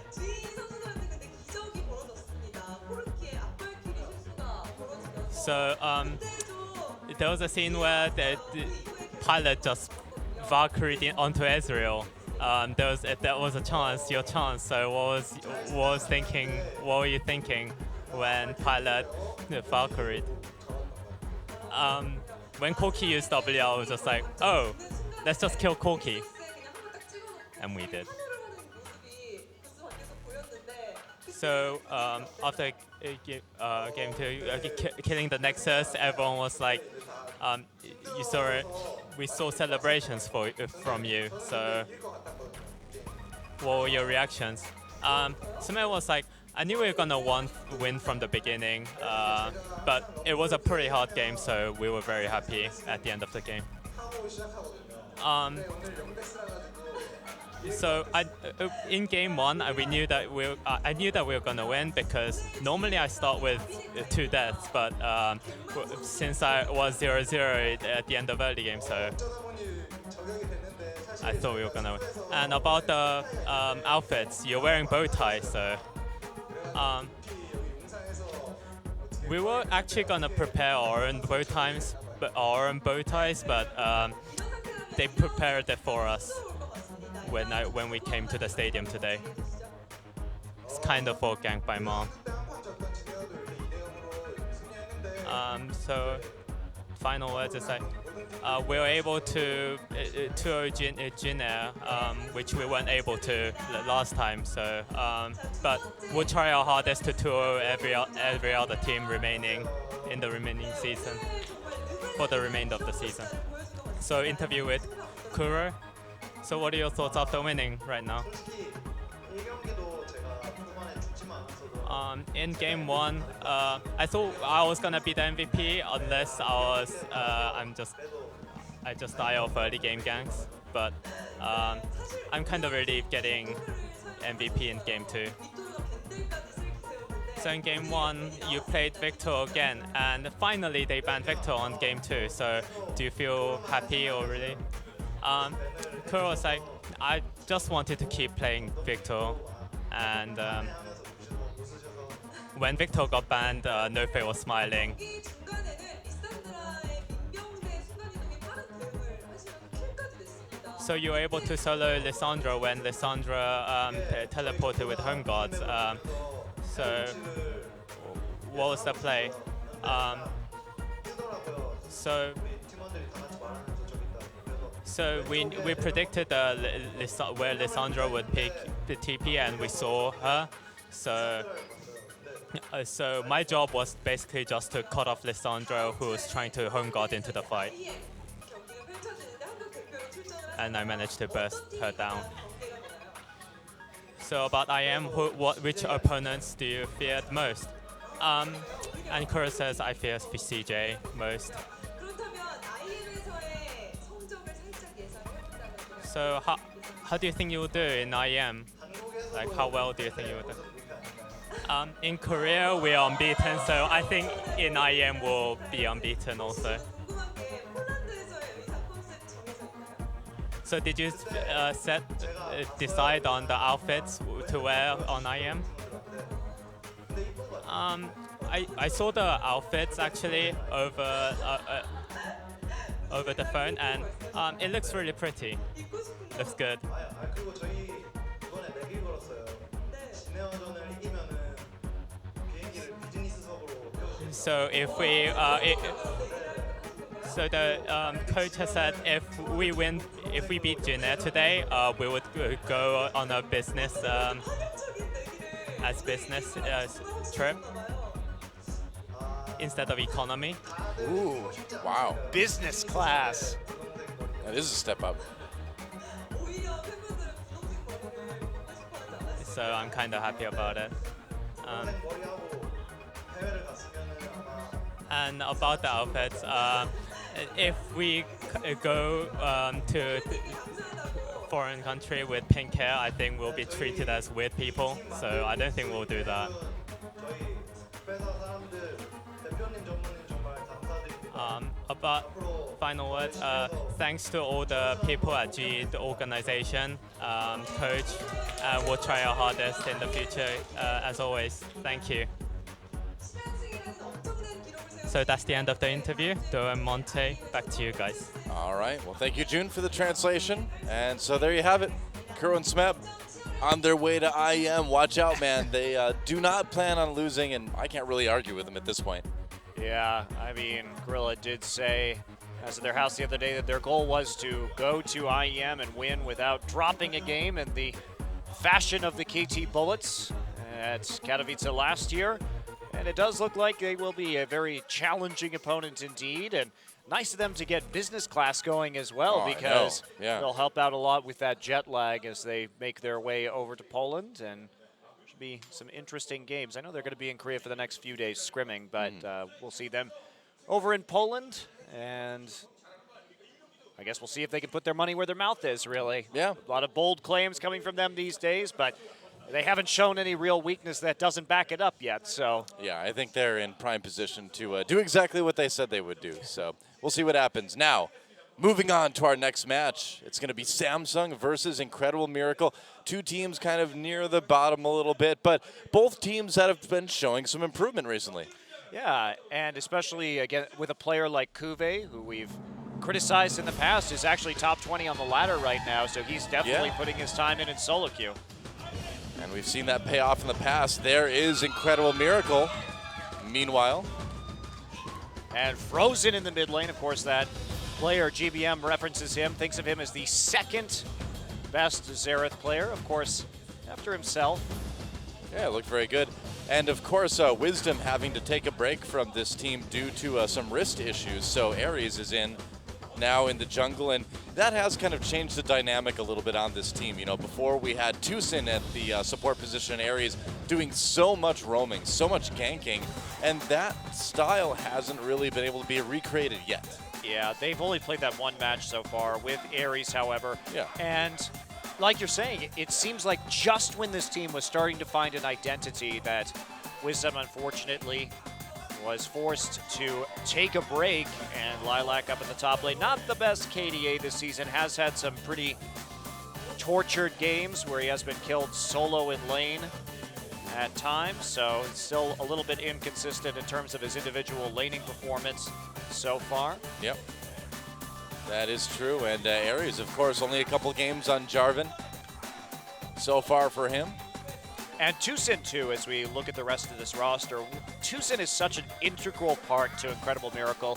He's still number 3 in terms of kill participation. He's so good at setting up a lot of these plays that Incredible Miracle make, having big standout games on Thresh, on Leona, but it's when he can't get those champions that IM does seem a little bit impotent, a little bit unable to engage. Frozen playing a swath of champions, as we can see right there. The Lux, a little bit of a questionable pick against CJ. Couldn't quite make that one work, but IM is increasingly taking games or series off of very highly respected opponents. Of course, winning a game against CJ and then winning a series against Jin-Air. Yeah, like we mentioned, certainly a team that seems to be a bit on the rise right now. Sunstar has looked a little bit more solid, and Tucson, like you mentioned, still provides that playmaking threat too from support. So we'll see how they do against Samsung. They did win their last match against them in the first round pretty convincingly. Yeah, it was a dominating performance, and I think the best way to take the wind out of IM sails is to remove the Xerath and then take away the Thresh and Leona from Tucson, because when he's not playing a very aggressive support, IM just doesn't seem to know exactly how to initiate team fights. Plus, you prevent a lot of Tucson's roaming, which has been a major threat on the other lanes of their opponents. Sure enough, and there it is. There is the Professor, Lilac, been in the scene longer than nearly anybody. Still looking for some success here in Champions. He's been on Incredible Miracle forever. Now on the other side of the arena, their opponents, Samsung Galaxy, not the roster that won Season 4, but the roster that has struggled quite a bit in Season 5, the all brand new roster. They have made a change. Now they've got Ace as a substitute mid laner. He will be starting today in place of Bliss. This team started out being very exciting, lots of mechanical skill, very aggressive. Tried to start to play some more late game compositions, didn't work out for them. They've gone back to a little bit more of their, what'd that say? If you can clap real winner, I think. Okay, we'll have to check that out again. Well, we'll have to see whether Eve can clap. I think if he concentrates really hard, he can handle it. And Ace really did have a decent start out to this season. Of course, he displayed a little bit better team fighting prowess than Bliss. But Bliss in the last series did look like he was improving. And Kube on that Hecarim was very good against the GE Tigers. They did go down 0-2 in the end, but he managed to split push efficiently, take down a lot of turrets that GE had some issues responding to, and they very nearly won their first game up against GE. Yeah, that's right. And, you know, while that wasn't the best performance we've seen out of GE, it was an example of Samsung continuing to improve. And, you know, while we mentioned IM beat them rather handily last time, this is I feel like a different Samsung team. This is a Samsung team that brings a lot more threats to the table. And Eve on that Nidalee, nobody's really been taking it away from him. Yeah. And he's been great at skirmishing and setting up that poke, going for his classic machete into tier build, so he does diverge from some other Nidalees that we've seen around the world in terms of his commitment to stacking that tier early, but it results in like an 18-minute Seraph's Embrace, so it's hard to argue with. It gives him a bit more all-in punch with the shield at that point in the game and a nice early power spike. Yep. Now, Samsung, the story about these guys has always been their bot lane. Fury and Wraith. And Fury, we saw him try that Jinx out, you know, mostly playing that Corki. But certainly a player that, if he's not able to find success on Samsung, I think we're going to see this guy do things in other organizations. Yeah, or they'll just continue to build the lineup around Fury, Wraith, Certainly and could. Eve, who have been their most solid players and shown some pretty good individual skill as well. We'll see what the game plan is from Samsung tonight and how they're going to handle this Incredible Miracle roster that is at least the favorite on paper. Yeah, I wonder. I wonder if we're going to see possibly the Victor picked up by either of our mid laners. If we're going to see more Hecarim. Will FLICKR possibly get through for either of these supports? Yeah, and Tucson, of course, the original FLICKR support, well known for that champion in solo queue, but Gorilla really the player to make it effective for the first time in this league, and it has since then rippled out to other nations and other leagues around the world who have started to recognize how strong that champion is on patch 5.3. Yep. Frozen, mid. There he is. And I don't think we're going to see the Lux today, but we'll see if that Cassiopeia gets through for him. That's the big question with Frozen.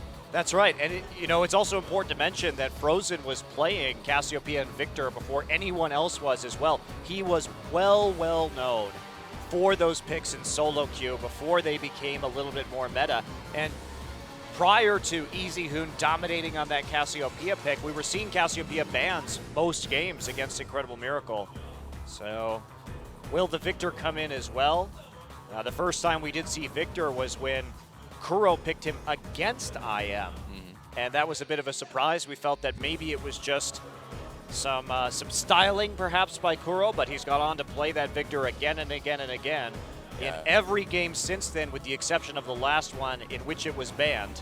Yep. At least I know one ban from that game, though. That's right. It's the end of the week. Our memories are starting to go now. It's inevitable.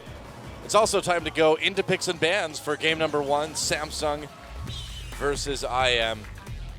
And we'll see what gets through. As soon as we'll see if the players get through to the lobby, first of all. And we may need to remake this one, the counting down. There we go. There we go. Okay, Rumble. They're in. What do you think about that Rumble ban against Kube, though? He hasn't exactly been too spectacular on it. I think that's been one of Kuve's weakest champions of the season. Teams continue to ban it against Samsung, though, so there's a possibility that he has improved, or perhaps teams feel that there's just a lack of other threats. LeBlanc is banned against Frozen again, and there is the Xerath, so it looks like the target will mostly be Frozen in this game. And that should allow a Leona or a Thresh to slip into Tucson's hands. Let's see what the final ban is going to be against Samsung. Lissandra a bit of a head scratcher as well, just because now we've only seen a couple of games from Ace. It was on Kassadin and Xerath. And Lulu. Lulu, okay. We'll round out the bans for Incredible Miracles. And so FLICKR will be the last one up against Tucson. All right. So no FLICKR yet again. Oh well.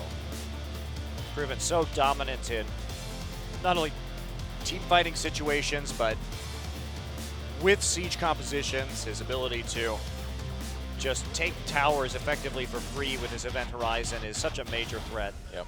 And now Corki picked up as our first pick, one of the most common pick that we've seen first from the blue side here on 5.3. So Rek'Sai is still available too for Eve, and yeah, it looks like they're going to lock that one in for him. He's been quite good on that, and it seems to be preferring it. Yeah, so I don't know. It seems a bit dangerous to give him Thresh Rek'Sai right off the bat, even to pick up that Corki. What do you think? You kind of have to, I guess. I think maybe they thought Eve would go for the Nidalee anyway if he had the choice, just because that has been really his pocket pick. No other junglers in Korea really wanting to take that champion despite its popularity elsewhere in the world. And the Thresh, that has to be a denial pick against Tucson. Thresh much more versatile than Leona, so Leona will be a bit riskier. But Leona Corki, one of those very strong kill lanes that we've seen with a lot of success. So because of the first pick, Corki, I like this by IM too. Just a safe top laner for Lilac, and then Jarvan always useful for Ares, and it's what he played both of his games on so far. Did well on it, so comfort pick for him.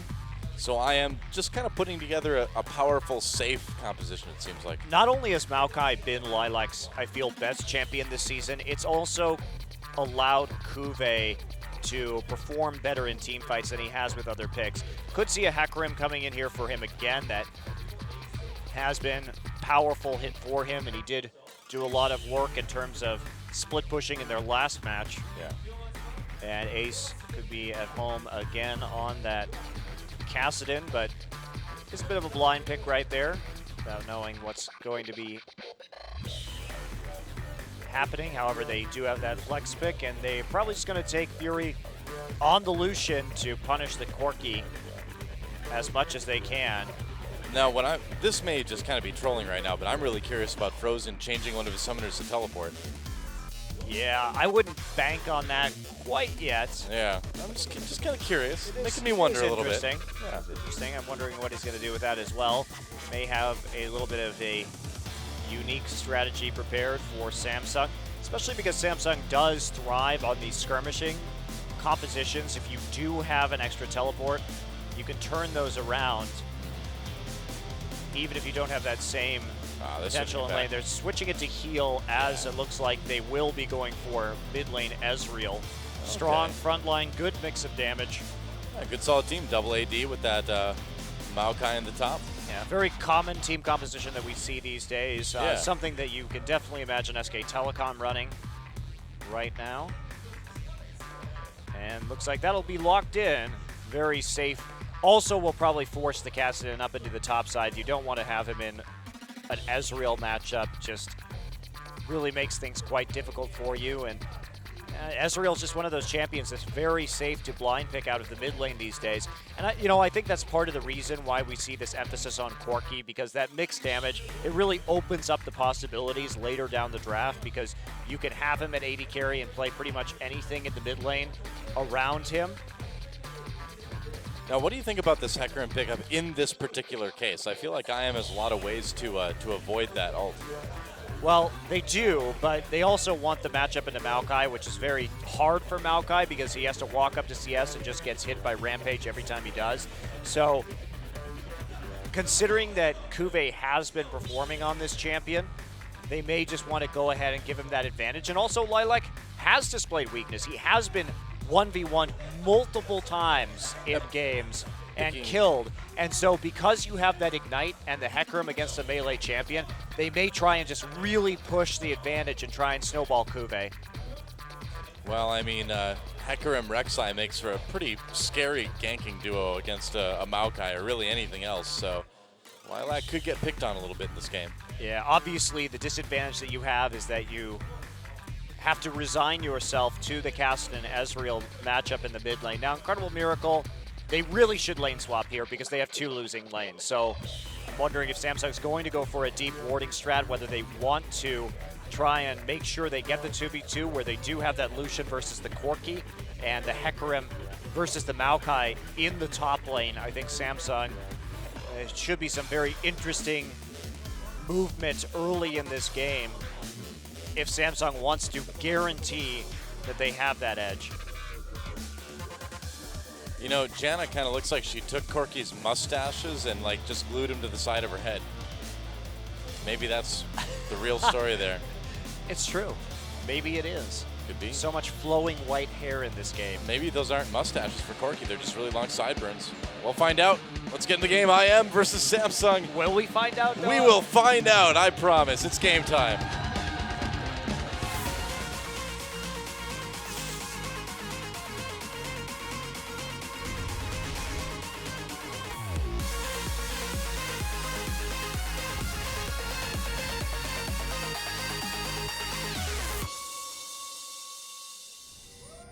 And here we go. Welcome. Summoner's Rift IM versus Samsung. Wow. Fans are here in force today, and it kind of looks like Corki's mustaches are actually coming out of his nostrils. Must be uncomfortable. How does he breathe? Yeah, he has to through be his mouth, I guess. He's a mouth breather. Yeah, apparently. The more you know. See, mystery solved. That was easy. Yep. Okay, so we've got striker Lucian, but do we have goalkeeper Maokai? I didn't check on the loading screen. See who scores the goals in this game. Yep. Means you have to yell really loud, goal. Goal! If Lucian kills Oh, Maokai. it is. It is, but no striker Ezreal, so Frozen really dropping the ball there, unfortunately. Yeah. The soccer theme is not complete, and here we go. Yeah, they It's do like go for the Samsung lane trying swap. to call the lane swap in this situation after showing a little bit on the bottom side. Now, will this go, or will this be the double bluff, Doa? I don't know. Either way, Jana thinks it's funny. She's just hanging out on the soccer balls. Or soccerlings, ballings, whatever you say, Ezreal. And this is the face of disappointment. Oh, yeah? It is, because Samsung isn't really going to get the lanes that they had hoped for right here. And there's the freeze coming in. Ping's going down, so IM will feel pretty good about what's going on. Maokai already throwing those saplings down, and he's going to be joining up for that double jungle. You're getting a bit of experience right there. How about Jarvan with the red buff, and Ward not going down, actually. Wraith just going ahead and checking on the blue buff. Houston just zoning out Kube easily. Wow. Is that a weird elephant again? Yikes.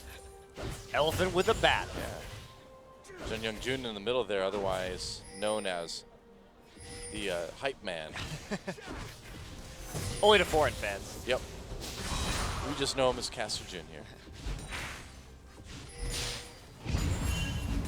Well, Ace already taking the worst end of a few trades. Teleport used by Lilac. Kuve just cantering into lane.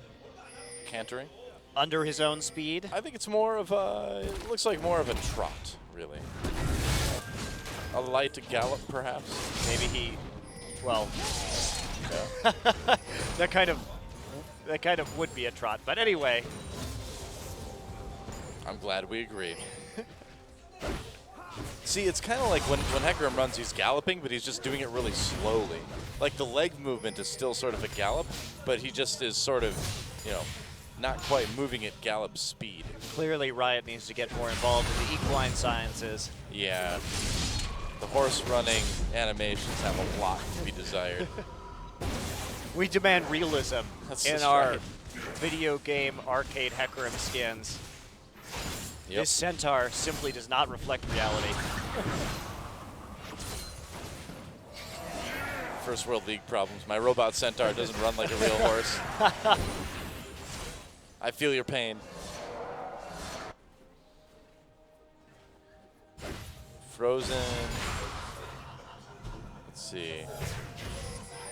I don't know. Something about Frozen makes me feel good, I think it was.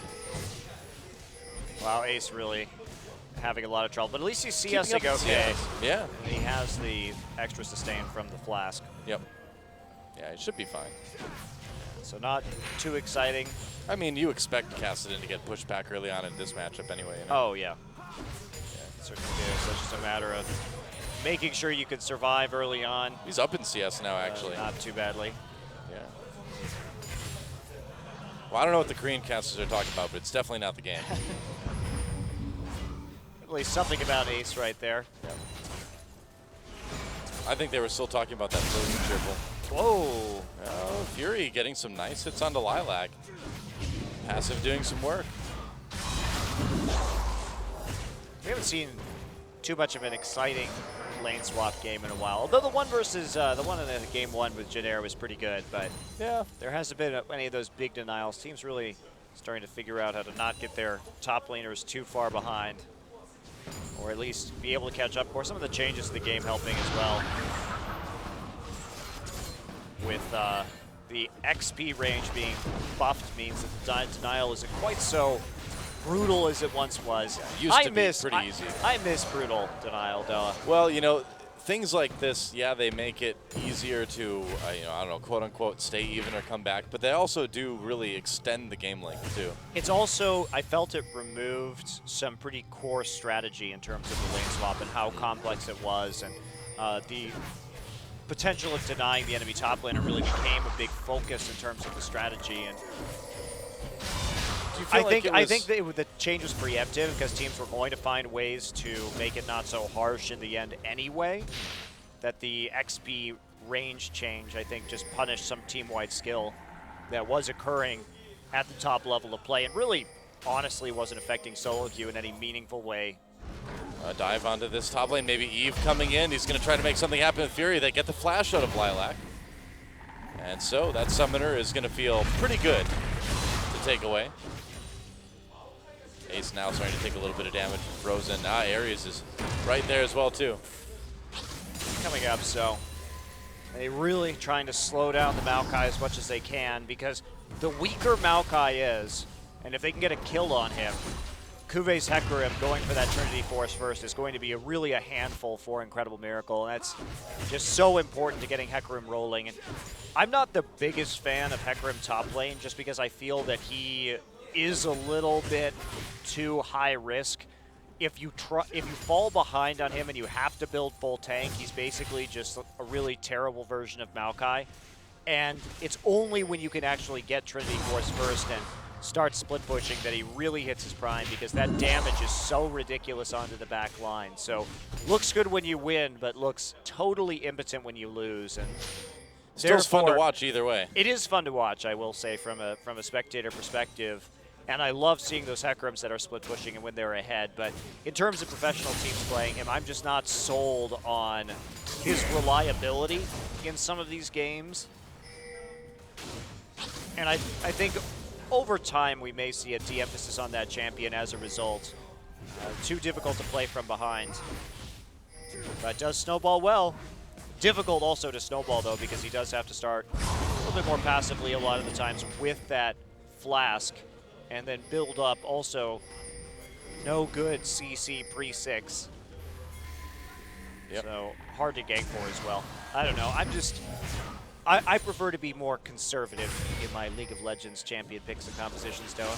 I see that. It's very... I like versatility, and Hecarim doesn't really offer that. Start falling behind, but Kube starting out with a Phage, so he'll be moving into that Trinity Force, and because he is in this situation, he hasn't been denied too much from his farm. Pretty happy to just keep on ramping up in that bottom lane, and Wraith has been making sure to help him out there as well. They know the importance of not taking too much of a deficit on this particular champion. Well, Fury getting poked by the turret a little bit. And it looks like he will just go ahead and take this red buff. And so far, still, yeah, very passive laning. We saw Tucson kind of putting an emphasis on clearing out some of those tunnels earlier, and that's a smart idea. Some of those ganks can come from red side and kind of crazy angles from Rek'Sai. Oh, Ace goes in for a little bit of damage onto Frozen. As he goes away, though, the autos, the Mystic shots, kind of even things up a bit. Yeah, Ace pretty tanky already. Incredible Miracle actually going for a Dragon right here. They're going to get it without any contest whatsoever, even though you just heard the Rek'Sai ult go off. Not afraid of no Rek'Sai. Yeah, that's a bit risky, but especially when you have this tier first Ezreal in the mid lane, not a lot of damage to be dealt by Frozen yet, so Cassidy, of course, the higher base damage on his abilities as a mage. Well, Cassidy, or Ace rather, has done a really good job in this mid lane. Look at that. Ahead in CS now. He's been able to keep up and trade very well with Frozen. Yeah, it's definitely an impressive start for him. Yeah. Given how hard he was pushed earlier on in this game. Wraith is there waiting in the wings. Lilac will check the side brush. Not going to find anything, though, and Fury's been taking damage or dealing damage, rather, to this turret pretty effectively so far, keeping that lane pushed up and attempting to knock it down a bit early. Haven't seen the bottom side in a while. But Hecarim looked like he had been moved up for more of this game so far. Can't see the... Oh, wow, look at that. Already very low sheen on Sonstar. Yeah, it's helping out quite a bit. Get a nice little extra chunk of damage. Really want this Maokai. Yeah, this is going to be possibly a pretty good dive, but Lilac already backing out. They're just going to take the turret then. I'll take it. They'll settle for turrets being traded at exactly the same time. Kube still trying to farm right there. Takes a big chunk from that Corki before backing off. See, what we need now in this Corki versus Hecarim thing is we need like a Snow Speeder skin for Corki and then like an AT-AT skin for Hecarim. And Corki can just like do circles around him and then trip him. That'd be awesome.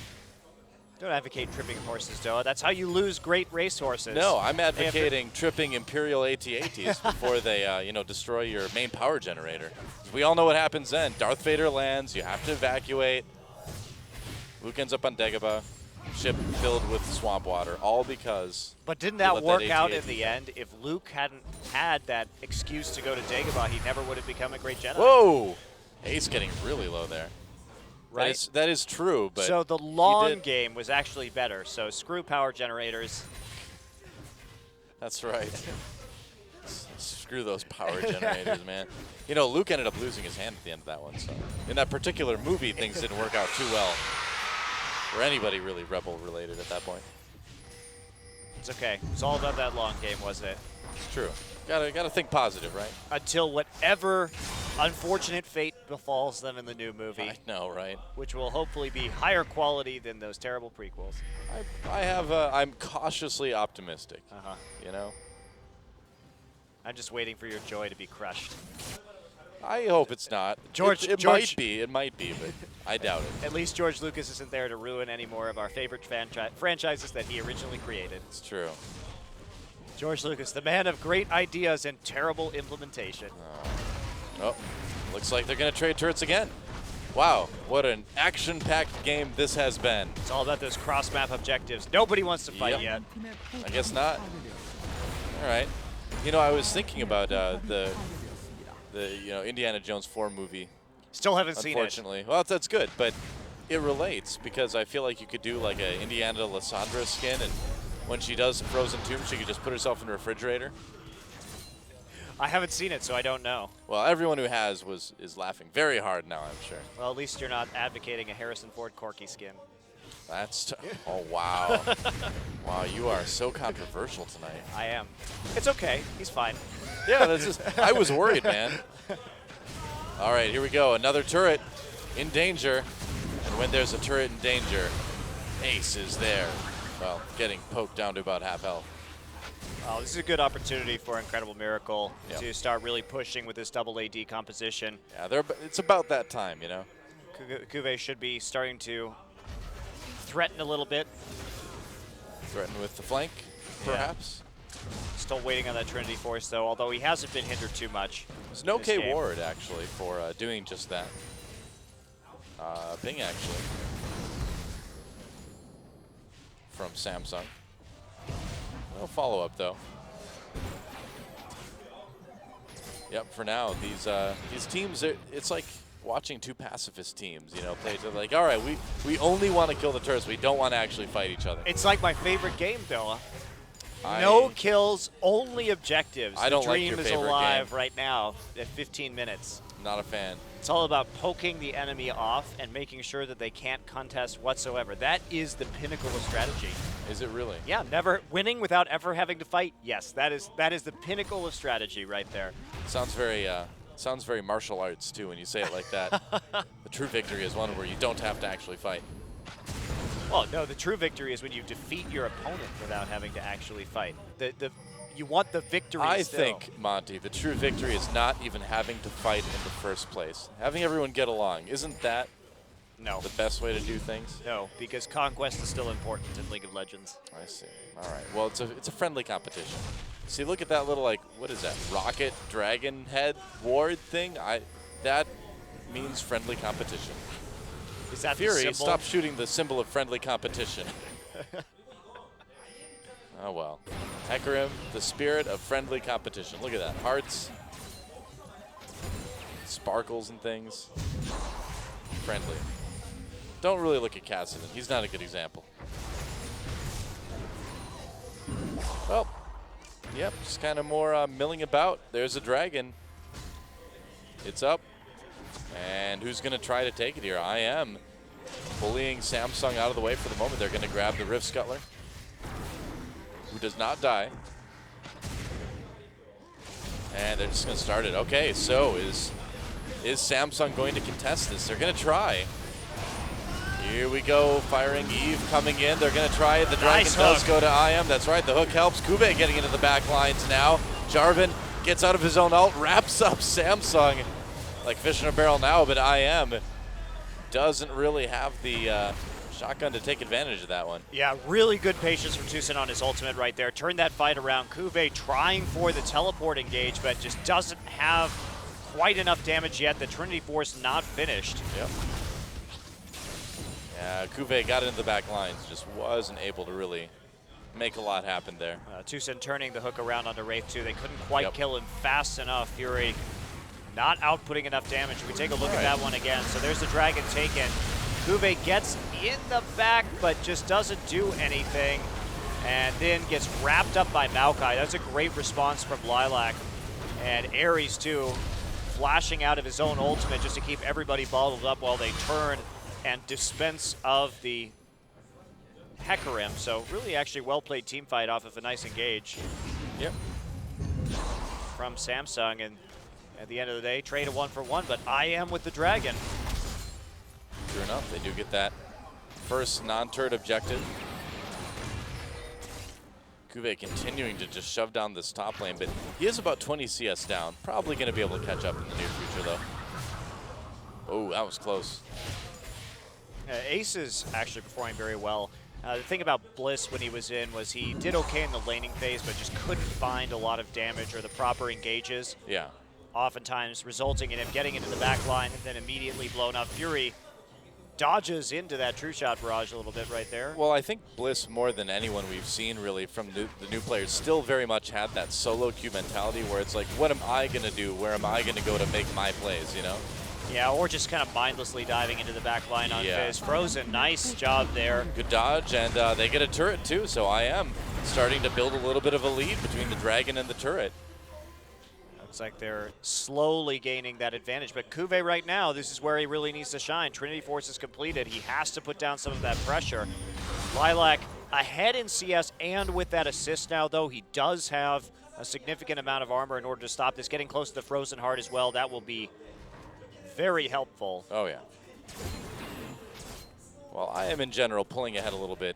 Lilac CS, also with the TP advantage right now, so Kuve can't press it too hard while the rest of his team is farming away from those tier 1 turrets, or tier 2 turrets rather, because the collapse could be quite dangerous for him, but we'll see if he wants to push the envelope through some split pushing right now. Tons of wards around IM's mid lane, and that's something that Incredible Miracle has really improved on over the course of the season. They have had just fantastic vision in a lot of their games.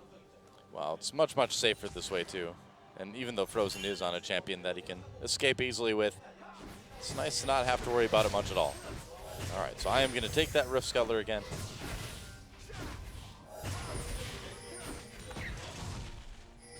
And moving up to that blue buff, Ace wants to try to stop them. A little bit of damage onto Tucson there. Blue buff started by Samsung.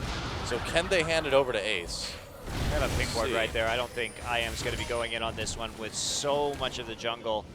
Bit of a mystery right now. Frozen may try for, no, not going to get it. They do force it to go to Eve, however, with the smite. So that's a bit of a win in and of itself. Not going to hand it to Kassadin. Almost looked like Sunstar grabbed that one, actually. Yeah, really close with the rocket, but Eve landing the chilling smite on it in the end. Trying to clear out this mid wave right now. Should be successful. Samsung really has yet to put hardly any damage down onto the mid. So they're just looking really measured, really controlled in this game. We did see a couple objective trades earlier, but IM slowly gaining those advantages. And Kuve unable to really split push right here. It's trying to group up to deal with that blue buff. Doesn't even get it onto the right person in the first place on his team. And now he's forced all the way back to his tier 2 turret. A long way to go before he actually starts applying some pressure. So I'm not sure about this. Kuve does look like he may be successful, or as successful as he was in game 1 up against GE when he was able to take out a couple turrets in rapid succession. I am playing very defensively, ensuring that he can't be that threat on their tower that they must respond to. I heard Castle and Riftwalk, and for some reason it sounded like the Teemo shroom exploding sound to me, and I had terrible flashbacks to a solo queue game from a couple nights ago. I'm like, no, no, not the mushrooms. Did you buy the Banshee's Veil, Doa? I had to, yeah, but in the end, my team succumbed to the mushroom forest. The Leandries was too much. Yeah. As soon as you tried to walk into the Baron Pit, everybody was at 50% HP. This Teemo went Runin's Hurricane too. It was pretty crazy. Oh, solo queue. I know. I was like, oh wow, that's kind of actually a fun build for Teemo. Much more fun for his team, I would imagine. Samsung setting up with, they already have 2 of those dragons though, or never mind, 0 of those dragons. Yep. 2 on the other side. And looks like they're not going to be trying to pressure with the Hecarim. And that's one of the things too, if you don't get those early dragons, Hecarim has to come and get involved in some of these team fights. Kube actually not waiting at base, he's running in. Oh boy. Yeah, well, he's still got the teleport, I suppose, if he needs to teleport next but he to won't like have the 5 home feet, guard. but Yeah, he won't have the home guards available. That A is lot a of bit odd, Hecarim isn't it? players we see just stand in the fountain in situations like these, waiting for that flank advantage. And they have a ward down in the river brush that would be perfect for that too. I agree. They have set up a slow push. Frozen does ult it out though, so there's not a timer any longer on IM. And that's just a great use of the ult. If you're confident you can win the poke wars, which they certainly should be, Incredible Miracle with the double AD composition, you may not need that true shot barrage and instead just play defensively, poke, poke, poke against Samsung.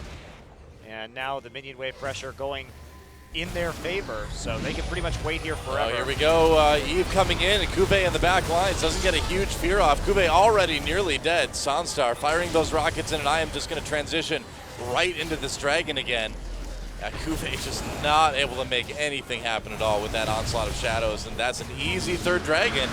Now for Incredible Miracle, things are starting to get a bit serious for Samsung. Well, IM is just reading these engages from Hecarim so well. We saw in the last time that they just wrapped him up and they used the Jarvan ultimate to prevent Samsung from doing very much damage, and Samsung was 2 grouped together, getting 4-man Cataclysm and all bottled up. And this time around, Hecarim tries to come in from the side, doesn't use the teleport, doesn't use the home guard, and just can't get in quite fast enough with that ultimate, and Lilac all over him again. Yep. Yeah, Lilac playing a pretty good Hecarim. Or not, a pretty good Maokai against the Hecarim, rather. Yeah, this has been his best champion this season. I'm not too Sure surprised. He's been very consistent on it, and I've been impressed by his target selection in team fights in the past. He really understands which threat he needs to Twisted Advance onto in order to make the biggest effect over the course of a team fight. Oh, Sanstar uses the orb on the wrong brush. Oh, Ace is right He's there. got no mana either. Can you win the 1v1? Ah, Sanstar, yeah, you're right. Still enough to Valkyrie away. So Ace is just going to let that one go, I guess. Pretty close, actually. Yeah, I wonder if he could have chased that down. Well, he was scared. They have no wards in that side of the That's good. jungle. No vision at all on Incredible Miracle's side of the map. So taking that risk at this stage may be more than he wants to deal with. Frozen not going for the Trinity Force, instead opting for the Iceborne Gauntlet. Chasing. What am I talking about? This is an NALCS. See, you're going to start getting edgy too. Have I encouraged That's you, right. Doa? That's right, you're rubbing off on me now. Too edgy, 5 this broadcast. 3 edgy, 5, I don't know. I'm not hip like the kids. That's what happens when you're trying to emulate the I kids, know. Doa. It just ends up in humiliation. Go back and play with my stick and hula hoop. Your piece of metal from the barrel hoop. That's You're right. gonna go roll it down the street, you dirty urchin. That's right. Oh, Tucson gets grabbed. There's a play. There's a box. Tucson pushes people away. Wraith in a bit of trouble here. Gets exhausted for some Here's reason. the teleport. Oh, that's right. Kube coming in from the side. Tucson in a lot of trouble. Easy kill for Kube there. Lilac, the rest of IM turning around onto this one, but that's let Eves and Fury and Ace come back in again. Zonia's for Ace already. Kube goes down. That's 2 kills for Frozen so far in this fight, and they're going to keep chasing. Eve in a lot of trouble. Lilac flashes in for the twisted advance to secure another one, and a double kill. Oh, he's still for going. Frozen. Yeah, he doesn't need to be done quite yet. Tries Arcane Shift in. That wasn't the best idea ever. Uses that summoner heal to survive it, but whoops. 7 seconds left on that True Shot Barrage. Is he going to go for the finisher? 1 second. Do it. Nope, too late. Too late. Couldn't get that cooldown in time using the little bit of reduction right there from. So that was 3 kills total for Frozen in that fight. Pretty good. Yeah, Tucson gets grabbed, does flash out, and here we go. Sonstar bottling up that choke a little bit. Great first kill onto Thresh. Teleport comes in. Tucson gets exploded, but Kube just doesn't have a lot of HP yet, with pretty much just that Trinity Force and the Ninja Tabby in the back line. And so Frozen, he's pretty resilient thanks to the Frozen Fist. The Iceborne Gauntlet is able to weather the storm, especially since the Cataclysm was used. And that's a nice team fight from Incredible Miracle, even after Tucson got caught out and nearly killed immediately. Now Frozen managed to acquire both buffs during that fight too. He got the blue and they just killed it during the fight, and then he picked up the red from one of his player kills later on. Frozen 3-0-2 as well. 100% kill contribution 27 minutes into this game. Yeah, looking pretty good. As usual, Frozen is certainly core to this Incredible Miracle roster, and when he gets on some of these long-range champions, he really is very good. So I am the 3K gold lead, but this is going to be Dragon number 4 coming up in a minute and a half for them, and that is going to be probably the straw that breaks the camel's back here, unless Samsung can turn up with a really big team fight. Yeah, Kube just that Glacial Shroud for tankiness right now, which is, you know, quite good against double AD, of course, but he may need a bit more if he wants to really stay in the back lines against a Corki with Trinity Force and Last Whisper, and a Ezreal with Iceborne Gauntlet and Muramana and a BF Sword. Like, it's just too much damage compared to what Kube has. Yeah, it's that extra armor too just makes it so difficult, and Ezreal's kite ability, especially with Lilac and Ares, who are doing such a good job of just peeling for the Ezreal and the Corki. You really see that they have their heads on straight. They know what a threat this Hecarim is, and they're not even really providing much of a front line in this game. Instead, they're just collapsing on the Hecarim and using as many crowd control abilities on him as they need to in these team fights, and that's working out. They're able to eliminate him quickly, and then Frozen can then turn on and chase everybody down with that Iceborne Gauntlet. I really like the planning here that IM is showing in these team fights. They know exactly how they want them to play out. Yeah, everything for IM tonight has looked very tight so far in this first game, and I feel like that's kind of the biggest thing we've been starting to see from this team, is that they're just tightening everything up really well, you know? Their execution is crisp, they look decisive, the mechanical plays have been good. Yeah, and they have been able to make series against top teams very, very competitive. Yeah, that's going to be an easy 4th dragon. I don't think I've ever seen such easy dragons taken. Not in a while, anyway. Samsung doesn't have teleport again for that engage, so what really are they going to do? And this is one of those things where sometimes Hecarim just can't do anything at all. Yeah. And they didn't get the lanes they wanted either. I think this really started to go downhill from minute 2 when we saw IM with the weaker lanes get the lane swap off that they could really benefit from.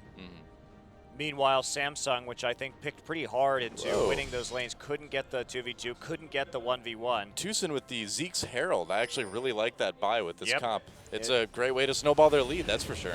Not only that, but okay, so Hecarim comes in. Well, that's just extra. That's extra survivability for your carries. Yeah, definitely. So I think that is it's a unique buy, but certainly well warranted in this situation. Very cool. Now we just need to see that Zerat's portal next, right? The Zerats, well, Kube would probably be the best candidate to pick it up here if he really wants to commit to the split push. I love that item. We've only seen a support build it so far, though. And it was troll. It was very troll. It was glorious. It was Zeratical. Is that what you say now? It's Zerakt. I like Zerakt better than I think Zeratical. that works a bit better, yeah. Radical's still kind of nice. I like that word. Radical.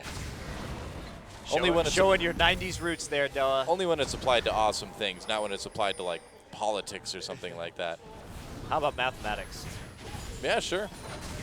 I'm not a big math fan, but they can be radical. Do you like free radicals as well? I don't know. You know, You don't. That causes problems. to bring it all back to Jurassic Park, Ian Malcolm was a pretty radical mathematician. Oh, true shot barrage. Not quite a radical amount of damage to Eve, but Well, it's enough. And what is Kuve going to do right now? He can't split push against this Maokai. Simply too tanky at this stage. So Hecarim having one of those useless Hecarim games that he's been put out to pasture a little bit early this time. you see the life steal right there onto Frozen, Wow. making Yikes. him so difficult to kill. Especially since the only really hard CC they have is a Thresh Hook or a Fear from the Hecarim. Both those pretty short duration. I suppose they have a knock-up as well from Rek'Sai, but pretty easy to get away from a lot of these with the highly mobile AD carries. They've got Heal, Flash, and Arcane Shift available Whoa. for Frozen. IM's like, all right, we're just going to take a Baron, and they're why taking not? it very, very fast, too. Samsung, And look at this, I they're don't able know. to lifesteal tank Baron with 3 members. Great call. Yeah, Really easy good Baron. call, actually, right there. Oh, Ares was behind it, but still, the lifesteal tanking and the extra, I mean, the attack speed too, just really nice Man, in terms of taking that Baron without much damage. IM has really controlled this game since minute 1. Samsung has failed to execute on some of these dives they wanted to get. Yep. And there we go. Lilac manages to push that wave all the way forward, get a huge amount of damage down onto that tower. Ugh. Here's TP. Is this the last chance? Hecarim coming in. He's got to make something happen now. Frozen a little bit separated from the team. He's in trouble. Gets back over the wall. There's the onslaught of shadows. Frozen just turns immediately, and the kills start coming in for IM. Frozen very low. True shot barrage. Nicely timed at the end of that Zhonya's to finish off Ace. A little bit of styling there going on from Frozen. He did die, but Well, he got hit by Ignite, so He that made it- actually he made it managed cool. to take him out at the end. Did do his best to finish the kill, Yeah. and that may be the end of this. Yeah, it won't be the end of the game, but it will be the end of this inhibitor. They are going to be able to push this one right up to the Nexus turrets before Yeah. backing out. the funny thing is that it's still fairly early in the game. The death timers are low enough that they couldn't finish, even though I think they could have if it was like 5 minutes later. Well, look at this shield that Frozen has, too, due to his Bloodthirster. So you see him right there, get over the wall, and then there's the Onslaught of Shadows. Nice split, though, so Frozen doesn't end up being feared. Sonstar also with a lot of free autos. And then the Ignite actually finishes him off right there. Lilac just continues to walk forward with the minion wave, take out the tower. That's 2 towers and the inhibitor. Yeah, why not? I am playing really well. Yeah, they are. Yeah, I actually expected this series to be a little bit more competitive, but this game, you know, sometimes you see it and it's like a boxing match and it's just a matter of who hits the other one hardest, but this is more like a chess match. You know, I feel like IM's just been moving the pieces in a much more strategic way. Yeah, very true. And I think that it's very interesting that they did go for the Zeke's Herald in this game and that they used it in such an effective manner on that Baron. Yeah, very interesting. It's cool adaptation that you don't get to see very often. Well, Thornmail's now done for Maokai. This game is pretty much over at this stage. Kuve, who is supposed to be the split pusher, unable to really deal with the Maokai, and so the slow march continuing. Kuve has to stay there and try and fend off these super minions before they march straight into his Nexus. We'll be going back right now, try and deal with Maokai, but there's just a huge minion wave in the top side. Good luck with that, Kuve. Yep, not much you can do. That is that. And guess what? It's time for Dragon number 5. I guess so. They got the Baron easily enough. They got all the turrets they want. Why not a 5th dragon to add on to that? Whoa, it's good. Whoa, he did manage to catch Fury with that in the end. And there we go, 5th dragon, and Samsung needs to try something here. They absolutely need to try to stop this. I guess they won't, but Why stop it when you can just lose the game, Noah? I suppose. I mean, that's one of those situations where you know you're 90% sure to lose the team fight, but if you don't, then you're definitely 100% sure you're going to lose to the push. So I feel you might the as well same fight. way. I think you might as well fight right there. Give it one last hurrah, but again, teleport down at that crucial time. Seems like every dragon fight this game, Kube hasn't had the TP available to him, and that really dictates when you can and can't engage effectively as Hecarim. Yep. And now the inhibitor Eve falling coming quickly. in and not able to get any knockups on anybody. Kube comes from the side. They try to lock up areas. Can't do a lot about it, though. Lilac going deep into the back lines, and that gives Frozen plenty of time to do damage. Goodbye, Ace. Another kill for Sunstar, and that's going to be the perfect ace against Ace and the rest of Samsung. Triple kill at the end of all of it for Frozen as the Nexus turrets go down. And at sub 37 minutes, IM will take an extremely one-sided game number 1. GG. Yeah, that's encouraging from Incredible Miracle that they Very. did look so clean in that game, and seemed like they had some pretty solid shot calling, easily closing that one out as coaches come back into the booth. And really, IM's problems have been mostly in the laning phase, as opposed to their shot calling, I would say, generally speaking. And great performance from them, but Samsung just kind of failing to pick up and do anything. They didn't have a very powerful early game thanks to the lane swaps, and without getting those deep wards in to make sure they had the 1v1 and the 2v2, I'm not sure what they expected.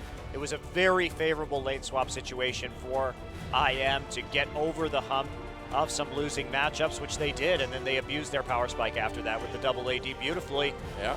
Well, Grouping up to Siege at the right times and not really giving Samsung a chance to get back into the game. IM certainly seems to have Samsung's number tonight. We'll see if Samsung Galaxy can come back and tie things up.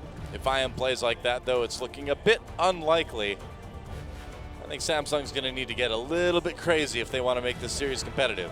This goes back to what is Samsung's strength, and it has been in their skirmishing, but when you pick a champion like Kassadin that has such a long ramp time, you can't abuse your early game fighting. And if you don't get that 2v2 where you wanted the Lucian versus Corki, it makes it a lot harder to deal with. So Certainly IM will does. just cruise to that easy win. Okay, something about Cho'Gath, too. I don't know. I need to study Korean harder. But I don't have time. Lilac. What a good Maokai. And I think that is really the number one contested pick between these two teams this evening. That's right. Well, when we come back, guys, game number 2, IM versus Samsung. Potentially our last game of the week, or last game before IM as well, so don't miss it. We'll be right back.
And we're back. Let's see who the Game 1 MVP is. It's Lilac. 2-0 and 9, 85% contribution for kill. A splendid game on Maokai. His best champion right now, and a really tight game from IM overall. Yeah, I really like what we saw from them that game. Not really giving any quarter. This was such great team fighting from Maokai too. Gets the twisted advance in, makes it very easy for Frozen and Stonstar to start cleaning up, walking forward at the end of that. Good help from Ares with the Cataclysm. Again, right here, IM clogging the choke, and Lilac using that Arcane Smash to prevent anyone from getting in, while again, Frozen and Stonstar clean up. Really just great team fighting all around with this composition from Incredible Miracle. They look very comfortable. Frozen's Ezreal was also very, very good that game, I felt. There's Fury trying to deal with Lilac, but gets chunked out. And look at the flash ult deactivation that blows him up. He actually didn't even end up getting the... Oh, he did get the kill there. All right, a couple other ones came through before it. Wow. Great team fighting from Lilac overall. Over the course of that game, good target priority and synergy with his jungler in order to get the crowd control where it needed to go. And Samsung not really left with very many options in those team fights. In spite of getting some good flanks at times, the reaction from IM was immaculate and instant. Yeah, I really feel like that was one of those chess games, you know, where you're losing and then it's like checkmate, you move the king away, and that's like checkmate, you move the king away, and eventually you just get cornered and it's over. Yeah, I think Samsung, again, losing sight of the prize here, not going with some of their skirmish compositions that have seen them at least a moderate amount of success here in Champions this season. And there is Frozen. He doesn't have anything to be sad about at all. Had a great game on Ezreal. Yep. It's true. I am hitting that power spike, getting those outer turrets down, and then snowballing that into a win with 5 dragons. Not giving up really much of anything besides a couple towers. Yeah, I wonder what we're going to see IM do in game number 2. I mean, I feel like they certainly could do the same thing. It was very basic, well-played composition last time, and you know, how hard was Samsung going to try to ban this out or take away champions? It'll be interesting to see. Well, here we go. The wait is over. Picks and bans for game number 2. IM versus Samsung. And we'll see what the bans are. Yeah, probably going to take away that LeBlanc and the Xerath again, I would imagine. Will they possibly ban the Maokai if they don't plan on taking it themselves? I think Samsung or IM is still going to try and pick it up. They did get it pretty far down in the draft in the second round of their draft from the blue side. Hey, I want you to know, Monte Cristo, Ezreal's banned right now. Thank you. I wrote it down this time too. Let's make a note of this. I'll remember. I made a note of it last time. I just can't read my... Let's make a mental note of this. Your handwriting is really weird, though. It's great. Monty's capital letters are like gigantic, and the rest of it's like really tiny. I'm not sure if he's just like practicing signing autographs with all the champions. Like he wants to like dress up like one someday and sign it. Best wishes, Morgana. That's how I'm going to fool people when they ask me for my autographs in the future. There you go. I'm just going to only sign champion names from now on. I'm just going to do Mortal Kombat character names, but I'll just do it really scraggly so people won't know. What's your favorite Mortal Kombat character? Cabal. Interesting. He's actually OP in Mortal Kombat 3. I like Scorpion. Scorpion's a classic. You can respect that. I was always more of a Sub-Zero man myself, but overall, Cabal's my favorite. I like throwing spears at people. That's true. Spears with strings on them. It's not really a spear. It's like a knife with a rope attached more than anything. Get over here. That's what I used to say to people. And then you uppercut them. You stab them to the jugular and pull them over. That old uppercut. There we go. So Veigar, Xerath banned out. Corki as well. So trying to just take out that double AD from IM, and that's exactly what they'll do. And the Xerath gone as well. So what will Frozen play? I really hope we finally get to see his Cassiopeia or his Victor, which have been widely feared in solo queue for a long time now. So he's actually walking into this meta surprisingly well prepared. Yeah, no kidding. At first it was like, oh, those are kind of unique picks for him to be good on, and now it's like, oh. I am really on the bleeding edge. No kidding. Chusin with the Veigar, Frozen with the Cassiopeia, and then the Victor as well. The prophets of the Korean scene. So everything's falling into place for Incredible Miracle. Looks like it's going to be a Lissandra for Samsung unless they swap that. They will take away the Maokai. Yeah. I think that's more wise. After that last game, and considering we know that Kuve prioritizes it as well, I thought that this may become the most contested pick, and without a ban, it does go for the first place in the draft. Now, I am looking at that Rek'Sai. Yeah, are we going to see Ares on his first jungler that's not Jarvan? I think that'd be good to see a little bit of diversity from Incredible Miracle. I'm wondering what Lilac is going to play into this Maokai. Yeah. Rumble is gone, and he has been defaulting to that. He's played Hecarim himself. True. Scion. Let's make it happen. Scion's disabled on this patch. Yeah, I know. It's too bad. We can still make it happen, but it's not allowed. All those rules getting in the way. Yeah. Taking a long time thinking about this one. They will draft the Lucian early. I was imagining they'd probably do that. Ezreal, Corki out of the way. Sanstar is a well-known Lucian player. Yeah, we haven't seen him play much of it since the preseason, though, but he was impressive. Yeah, look good. Several months back on that champion. And keeping Fury on his back foot is important as well. This Nidalee, more than likely, will be the jungler for Samsung that has been sort of their default pickup. And they will take the Graves potentially into the Lucian. That's not a matchup that we see too often. Mostly Graves and Lucian picked into Corki. Well, Graves would be a little bit more resilient to the poke from Lucian. And especially with that shield from Janna, Graves could really get in there and do some good trades, I think. And Janna Shield also really helping out with his burst damage in terms of his abilities as well. Adding that extra AD does make him quite dangerous early, not only for his autos, but for the scaling that he receives. It's a big chunk of AD, too, that you get from that shield. Yeah, 50 at max level, so plus AP ratios as well, depending on how much Janna has. And there we go. Graves and Janna are locked in. Frozen going back and forth between Lux and Cassiopeia. I think the Cassiopeia is going to be the way to go here, but we'll see what he locks in. And will we see that Lissandra this game? It has fallen all the way down so far in priority. I haven't really liked Lilac's Lissandra, I will say. But it's definitely a viable option, especially with you're trying to get a lot of damage out of Cassiopeia. We could see Gnar. I'm worried about this Gnar pickup if they go for it.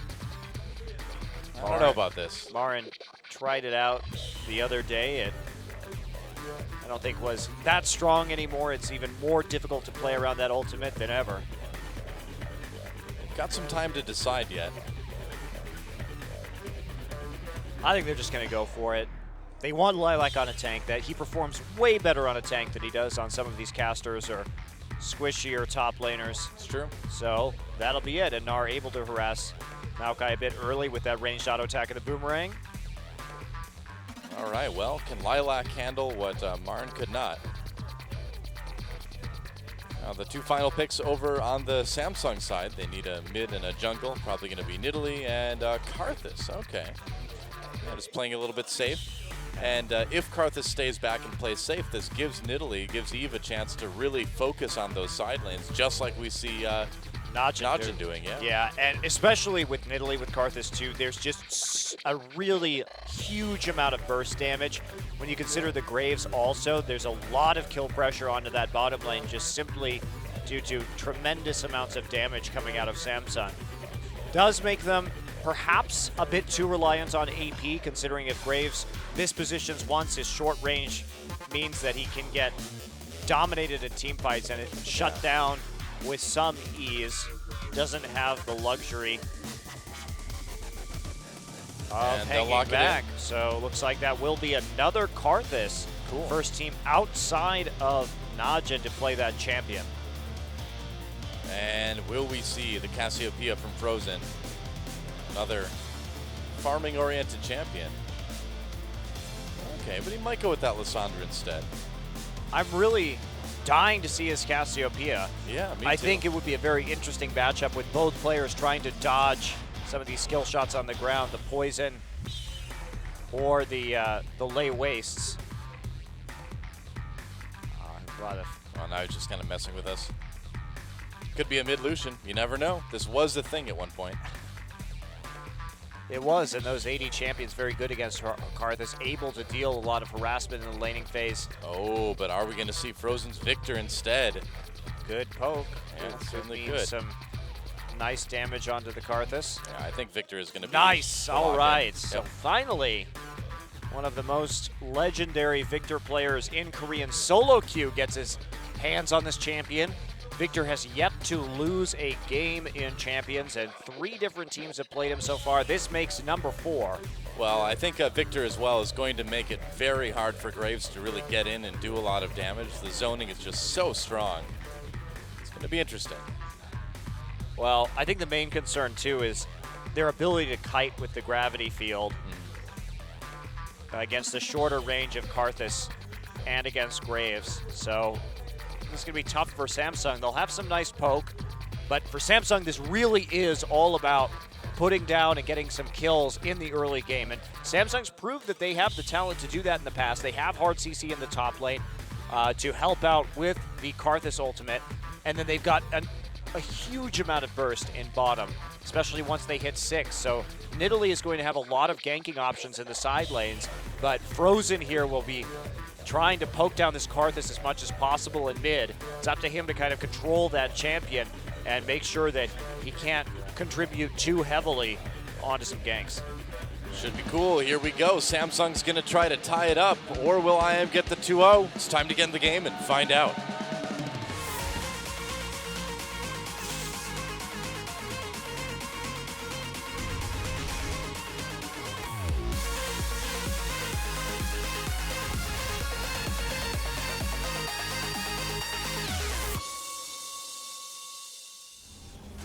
All right, and here we go. Welcome to Summoner's Rift, Samsung versus IM, game number 2. Wow. 소환사의 Big 협곡에 fans for 오신 것을 IM. 환영합니다. Global fans even. Even. Yeah. We found one. I always like watching Eve's Nidalee.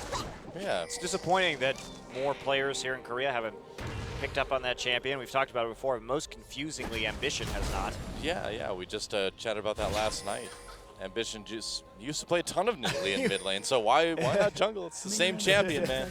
Well, sort of. It has been reworked since the time he played it, but It's not.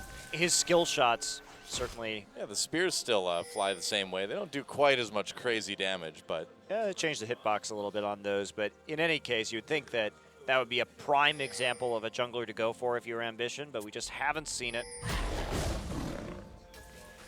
Eve checking out Brush real quick, not going to find anything in there, but will be seen by a ward. Pops down a trap at the red 미니언들이 buff. 생성되었습니다. okay. Some additional information as much as he can and starts trapping up the Gromp in the meantime. Yeah. All right, that was interesting. Well, just waiting. The anticipation. Lane swap from Incredible Miracle. Yeah. So we won't see that 2v2 yet again. I am disappointed. I do like seeing Fury and Wraith in a 2v2. They are one of the more aggressive combos, but you really can't blame Incredible Miracle considering how Tucson has done roaming in a lot of the games that they've had. Freeing him up does seem to be of prime importance to IM as they make their plays early on the map. And he will have that opportunity once again, a little bit more freedom. And they also have Gnar, who does have that ranged auto attack, and so does tend to be quite strong in that lane swap. And recall all ready for Wraith. He will walk up into that top side, see if he can get any work done. But Lilac having no trouble getting some experience here. He's hidden in that brush. He's just been standing there so far. He hasn't even tried to CS. He's being a little bit sneaky, Doa. There he comes out. Sneakiness is over as Fury picks up that level 2, level 3 rather. And Lilac should be able to farm under turret pretty easily. Yeah, so they couldn't get the lane freeze right away, so IM is able to pick up a few more of those minions. Kuve hits 2 on his shared jungle expedition. And Wraith just here all by his lonesome, finally is joined by a teleport. So it looks like everything's going to be about even in the end. But they have to deal with this freeze that's incoming. But Wraith's presence right there should make it pretty safe. Yep. So with this lane swap, you know what? Oh, here we go. Gank on the Frozen here. The spear lands. Frozen flashes immediately, not taking any chances, and I can't blame him. No, So you have to get out of that one immediately. It's so dangerous. This early game Nidalee does a huge amount of damage. he went Ghost Flash as well, too, so really playing it on the safe side. Yeah, I like that too. Again, it's going to be about the kiting for Incredible Miracle in the late game against the relatively short range Ace trying to hit. Just misses both play waste right there. Instead, takes a Q from Frozen. But yeah, it really is going to be about him dodging a lot of these skill shots and kiting out his opponents. So that will be very helpful in this game, not needing that cleanse like we see our mid Victors run from time to time. Eve hopping around in the enemy jungle. Will take a Krug. Lots of deep wards early for Samsung. Trying to get that nice setup, make sure they can punish anything, and trying to hurt this immobile Victor. Frozen will sidestep the spear, but it's another reminder that Nidalee is prowling around. Yeah, and with Flash down, Frozen really can't take any chances anymore at this point. Ghost only helps you so much.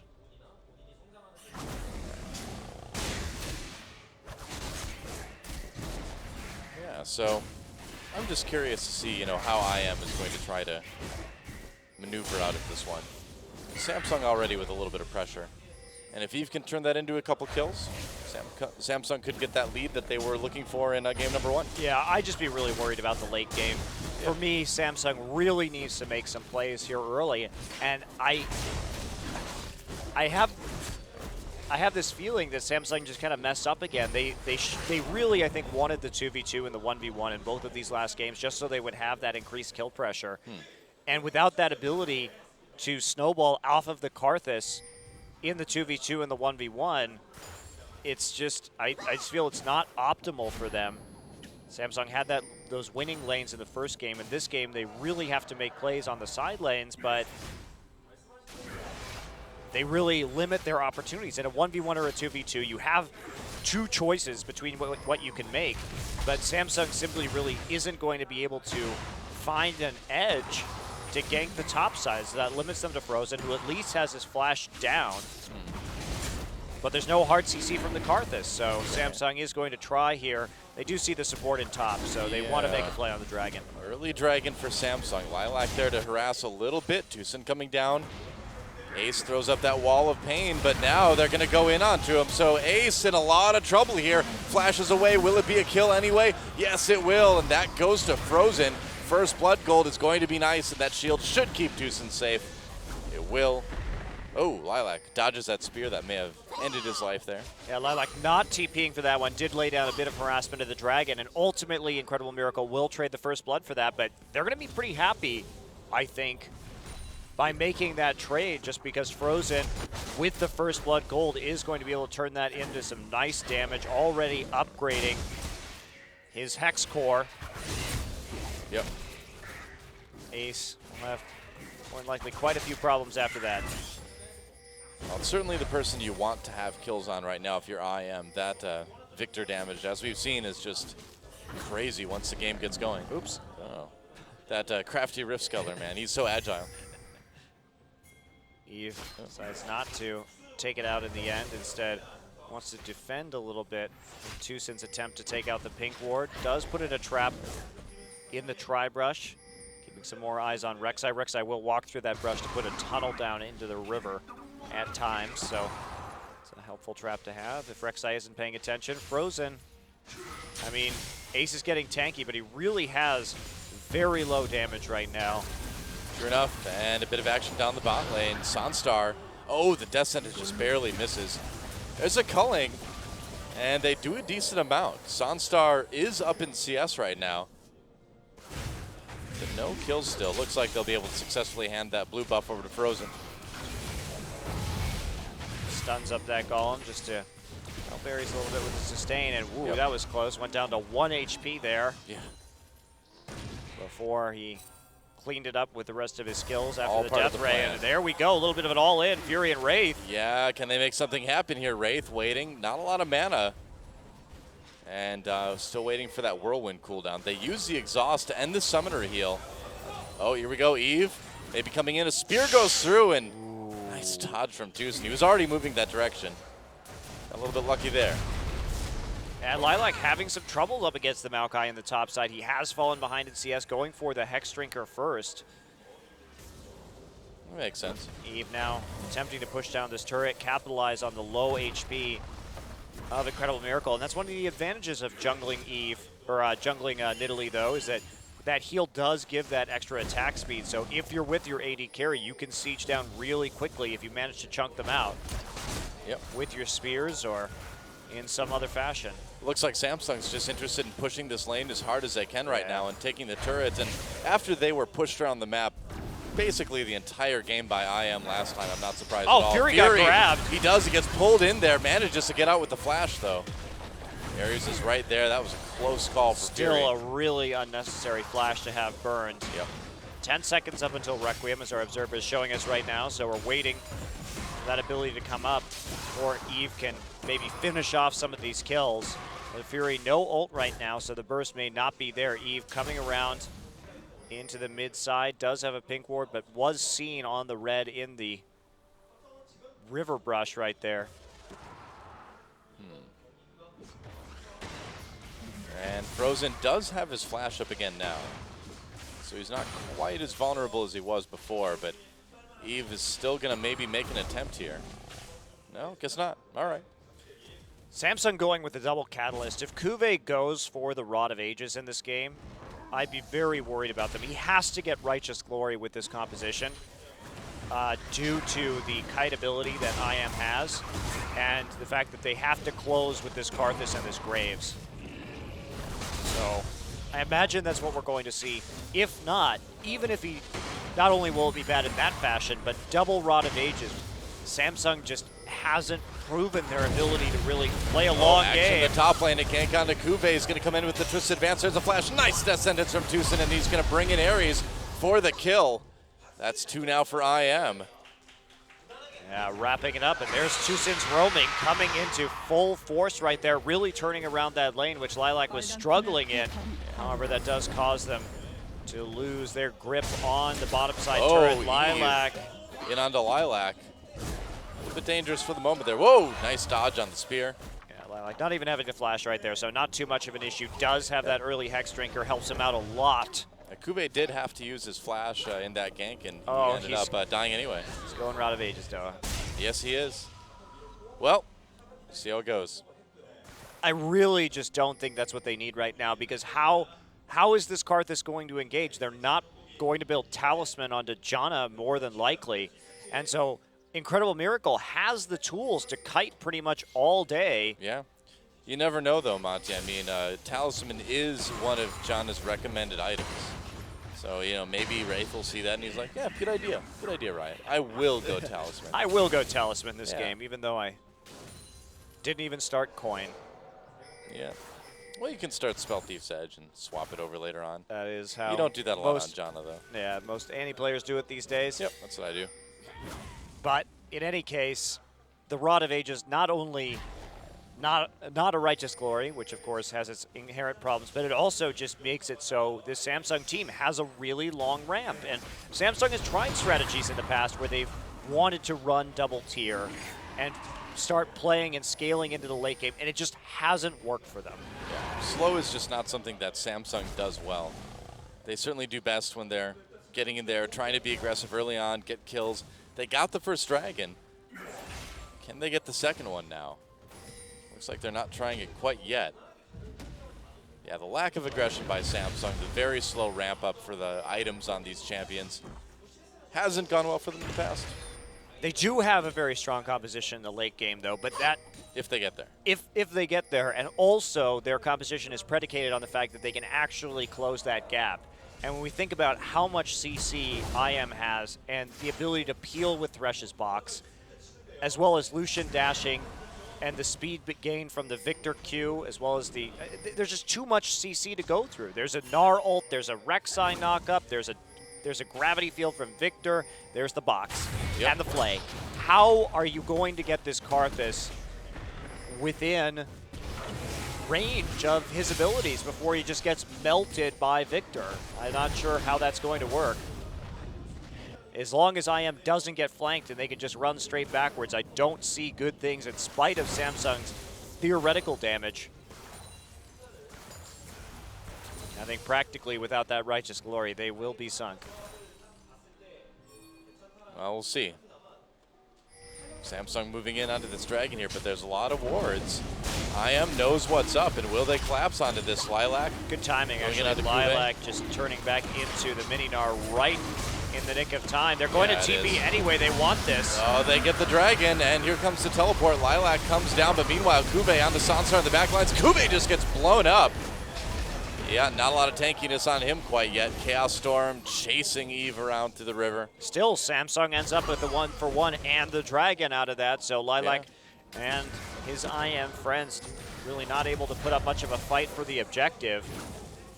Oh, ouch. Wall of pain. Oh, he hops over the lay waste, though. Really annoying poke. Now this mid lane turret momentarily in a bit of trouble. It actually takes quite a bit of damage. Took them longer to clear that wave than I thought it would. Also, Samsung, both Dragons already. And also a turret. Yeah, Frozen trying to go for this more harass-oriented build. Actually, Distortion Enchantment very early with the Ghost and the Flash. Just more ways for him to kite this one out. Samsung, if they don't get a big lead, will run out of those engagement options the longer this game goes on. And they're down in gold just slightly. The only thing they really have going for them are a couple Dragons right now, but as long as IM can fight 4, 3, and 4, I don't really perceive them as having too many issues. But they have to make sure they set up a little bit further in advance. A lot of it will depend on how well Lilac can farm. He needs to get tanky. Yep, and he's staying even with the in CS with Kuve. 1-0-1. I would say kind of doing everything he can at the moment with that Gnar. Yeah, he is really heavy in MR right now, though, and Fury has been farming, does have an Infinity Edge, so he needs to complete his probably fail, I would think, and then hope that he has some time to pick up an armor item before some of these major engagements go down. Yeah, I wonder if we're maybe just going to see him skip finishing an MR item and just go for something like Randuin's. Yeah, that's a possibility with the Cowl, because he already has the Hex Drinker and the Merc Treads. He doesn't actually need to finish the Veil immediately. I think that would be... He's got 3 MR items already. Yeah, I think that would actually be better to stop building MR right now. I agree. And then move into something else, especially since Maokai's going to take a few more minutes to actually scale into that Rod of Ages. He does have a bit of leeway right there. The Veil is not really going to do you a lot of good either, since it can be popped so easily by like a lay waste or a spear or something. But I agree with you. Well, blocking a spear is pretty good. Blocking a lay waste is not so excellent. Oh, Kube taking a lot of damage. Lilac kind of owning him right now. There's Mega Gnar. He's going to throw him against the wall. There's a knockup. Lilac going for the 1v1, and Kube, he's still got that flash. Boulder? Waited for it. Kube with the reflexes, though. Got the flash. Good patience right there. Kube still having a lot of hard time. Doesn't even really make a dent in Gnar, and that's part of the issue with going with one of those scaling items, is that you just don't have the power immediately. Yeah. It looks like he only has a couple stacks on that. And here's where IM is going to start to take down some turrets. It looks like they'll get the top one first, and looks like they might be gunning for the bottom turret in the near future here too. Yeah, that does even up the turret score at least, so IM starting to lose control, or Samsung rather, starting to lose control of their advantages that they picked up. And I think we should just see some more passive farming, at least for the moment. Next Dragon will be a very telling team fight, however. Yeah.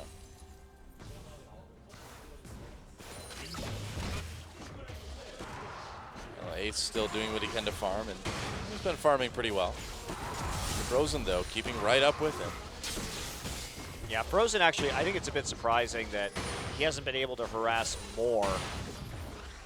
We saw FLICKR playing so aggressively with that early Sork shoes It's just a in very his lane, but it's like Frozen happy just evening things out in farm, doesn't want to take any risks that might result in his death, considering that there has been a premium placed on ganking him this game and no flash available either. I think any Victor looks fairly passive compared to Faker's Ignite Flash Victor. That was actually crazy. I can't even believe that he was able to dodge so many of those Ahri skill shots. Yeah. Seems like a very dangerous way to play Victor in that matchup, considering his immobility and Ahri really taking advantage of champions that don't have any movement to avoid charm. Of course, Victor does have a bit of a speed boost on the cube, but that's it. Faker doesn't play by your rules, man. He doesn't. He plays how he wants to play. Which is ultra aggressive all of the time, pretty much. Yep. Pretty awesome. I am thinking about going into the mid lane there. Yeah, they really need this setup right now. This is the dragon that they've decided that they want to fight for, that they want to get up and running with. Although Cuvée is going to be able to go back. We'll see if he can actually pick up a Warden Smell right now. No, it's going to be a Glacial Shroud instead, going for the Frozen Heart. Yep. Looking for some damage. Don't find Victor in range of any of those skill shots. Actually, IM is giving up a lot right here. They just worked to put down this vision. Now they're going to lose everything. They backed off pretty early. Wow. But Pink Ward's not in position right now for Samsung. They actually have put them too far over to the left-hand side. Well, it looks like IM's going to be able to take the bottom turret out of this, and Sunstar should be able to rotate back in time for Dragon. They've always got that Rift Sculler too, so. Yeah, that is very nice for them to have, but they are separated right now. Samsung may be able to take advantage of that. Lilac still needs to protect his turret as Cuvée tries to turn this one around. He's having a bit of indecision right there. He's just running back and forth at the moment. Yeah. Needs to figure out where the hell he's going. Waiting for Maokai to appear as though he's going back. Now Gnar is going to show up in the mid lane, and here's the Dragon attempt, already started by Incredible Miracle. Yeah, IM gets it going. Lilac about to go Mega Gnar. There's a teleport coming in from Cuvée. IM backing off for just a moment, back to the river. Lilac off with Kuro, and he's going to come in. There's the Mega Gnar. Doesn't really get a chance to ult quite yet, waiting for it, and a kill already coming in for Fury. Wraith pushing people back a bit. Kuro, or Frozen rather, went down so fast. I just assume every Victor is Kuro now, apparently. And Tucson trying to find Wraith. He does, but he can't quite get him with the death sentence. And they still want to fight this. Lilac is going to push it. They want to get some sort of advantage or trade something for this Dragon, but they're not going to get a whole lot. And that was really poor splitting from Incredible Miracle. Frozen was caught in a choke. Dragon taken by Samsung. That's their third one now. I am really dropping the ball in this second game. Yeah, there were a lot of pink wards on that side in particular of the river. Is Samsung going to get a tower out of this as well? Looks like it. At least one, so gold creeps back closer to even. Yep. But Samsung gets a couple of objectives and a kill. And take a look at this as well. Frozen and Lilac right there. Frozen gets left high and dry, however. Lilac goes in, but he's caught in a choke. And so it's really quite simple for Karthus to walk up to him and exhaust him. Yeah, Fury just blew him up with his ult too. Looks like IM's going to respond with the turret of their own, so they will have all the outer turrets down after this at least. Yeah, with this composition again, that's not how IM wants to play team fights. They Janus shield. They have to be grouped together and they have to kite. Because if they the make it so easy for Karthus to get in on them and for Fury to hit with his ultimate, it's going to be annoying. problematic. And there's that other shield. It's twice now. That turret has 8 health. Well, they're not going to be able to save it off the next wave, so. No. There we go. All right, all 3 outer turrets down in favor of IM, and they may have lost those dragons. Oh, but they grab Ace. There comes the damage, and they kill Karthus very quickly. Goes to Lilac in the end, and everyone just backing off. Ace Looks should like not have flashed right there. That was just a total waste of that ability, considering there wasn't any follow-up, and he died very quickly. Also, they didn't really have any vision up in that side of the jungle, so it would be dangerous to pursue too deeply. Oh, Mega Gnar threatening here. Lilac coming in. Cuvée gets locked up. He's going to twist the advance forward and then flash away. Yeah, with Lilac at Mega Gnar right now, it's really dangerous for Samsung, but IM still gets pushed back in the end. Lilac has so much MR, he's basically impervious to those spears right now. He did finish off his Veil before going for armor, but it has worked so far. I guess so.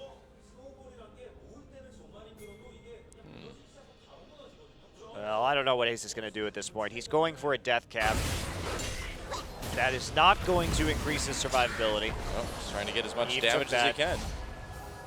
Last little Raptor, so a minor win. Now Fury looking for a kill on Tucson, but he's not going to find it. Yep.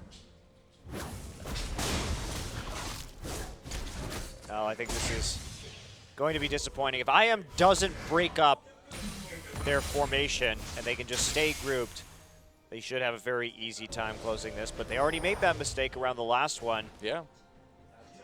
I don't think Frozen expected Lilac to go in like that in the last engagement.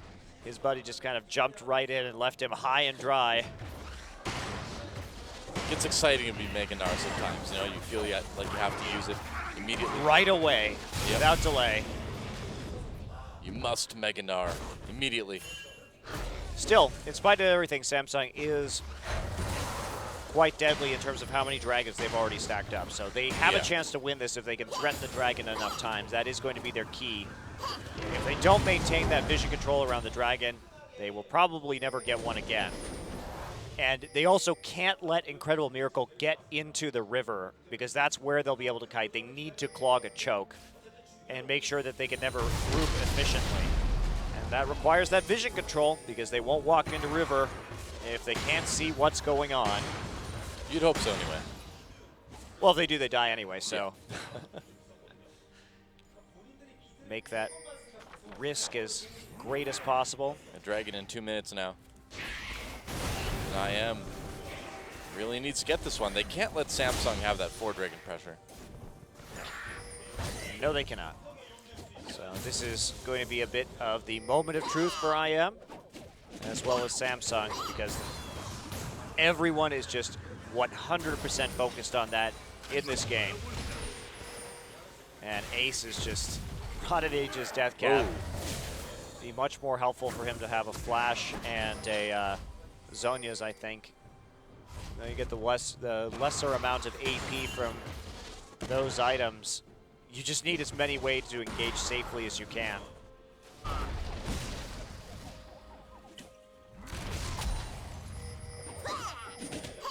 And so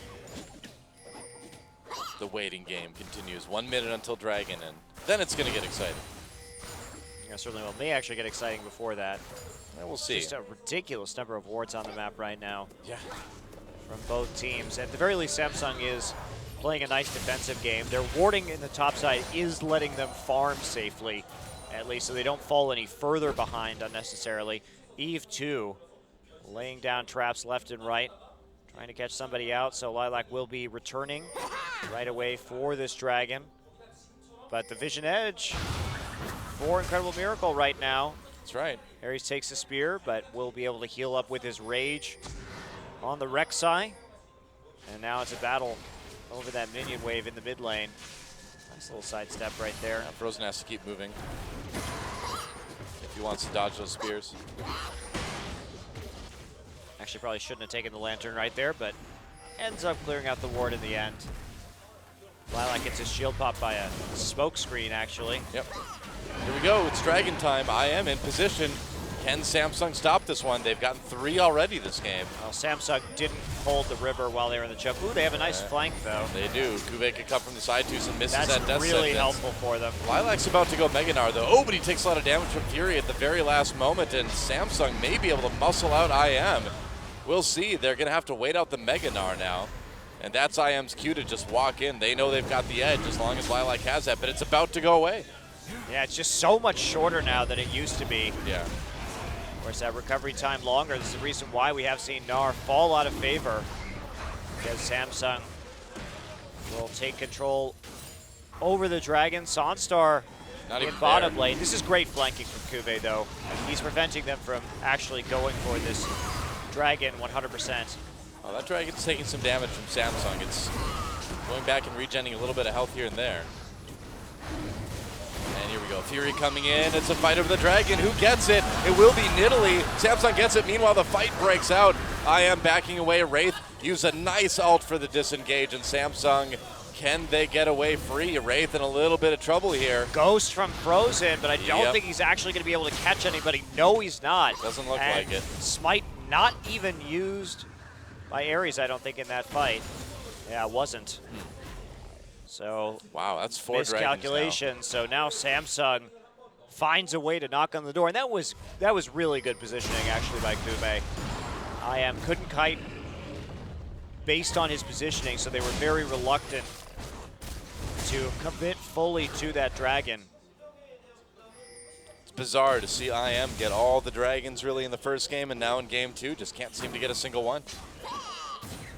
Well, the poke is pretty significant from Samsung, and they've managed to make it work a couple of times, either because IM was a little bit late to the vision game, or at that time because there was that threat of a flank.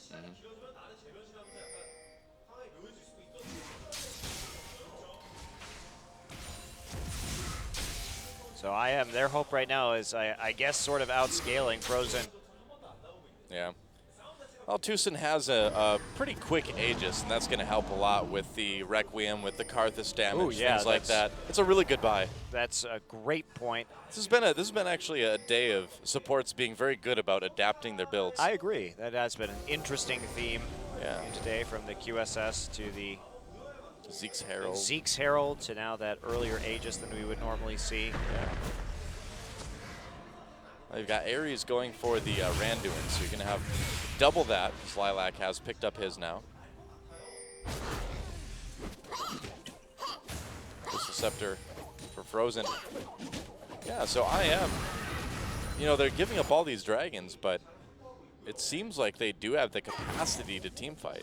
Yeah, just late game Karthus, still late game Karthus. It really does depend a lot on Kube, because if he can continue to at least threaten these flanks, but stay far enough away that IM can't catch him or collapse on him on one side like he did in that last fight, they're going to be so reluctant to come in, because any kind of pincer attack with this Karthus and this Maokai is going to be ridiculously devastating. So that's what they want to go for. They can also do a Baron really fast. Samsung. Yep. So will be in the back of Incredible Miracle's mind as well. Well, Tucson backing on top of a ward there. Up, throws a hook in. Doesn't quite hit Fury though. And if they would have hooked Fury, that would have been very bad for Samsung, but Samsung playing well this game. Yeah, they have shown a bit more patience right here. They actually have gotten over the hump of these scaling items without falling too far behind. Yeah. So they're making it work. Ace did take I think at least one of those deaths early on was a bit unnecessary, but at least has kept up in terms of farm, and a late game Karthus is still a huge, huge hyper carry threat. You know, I just really wonder what would have happened if we added Lilac on like Mundo or something like that instead of Gnar. Yeah, that's a great question. Of course, he certainly could have gone the Mundo. Yeah. I feel like that would have been a little bit more useful this time. Gnar has not looked top tier since his latest round of nerfs. Yeah. Seemed, those just a few seconds shaved off, but it really has made a huge amount of difference.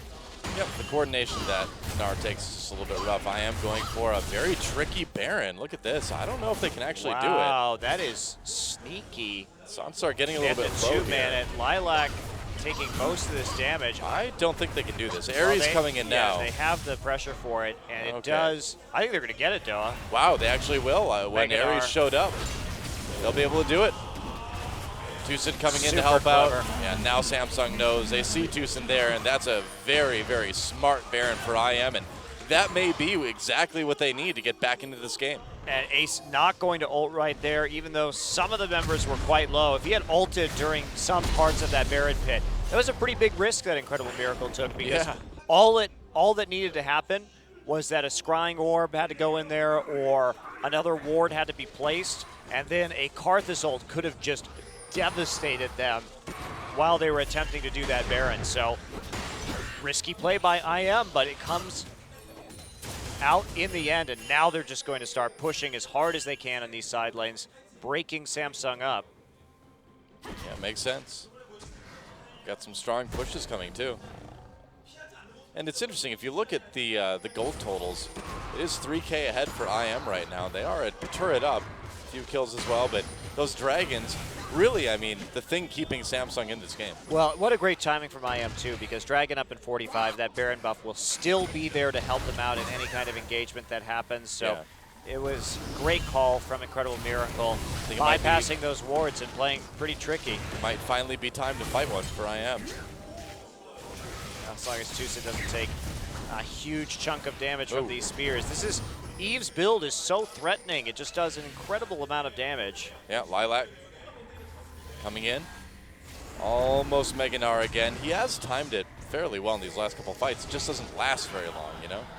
Yeah, and Samsung's had that patience to make sure that they don't have to deal they with grabbed Kube. Not exactly the person they want to pick up, but nice they get a little bit of damage onto him.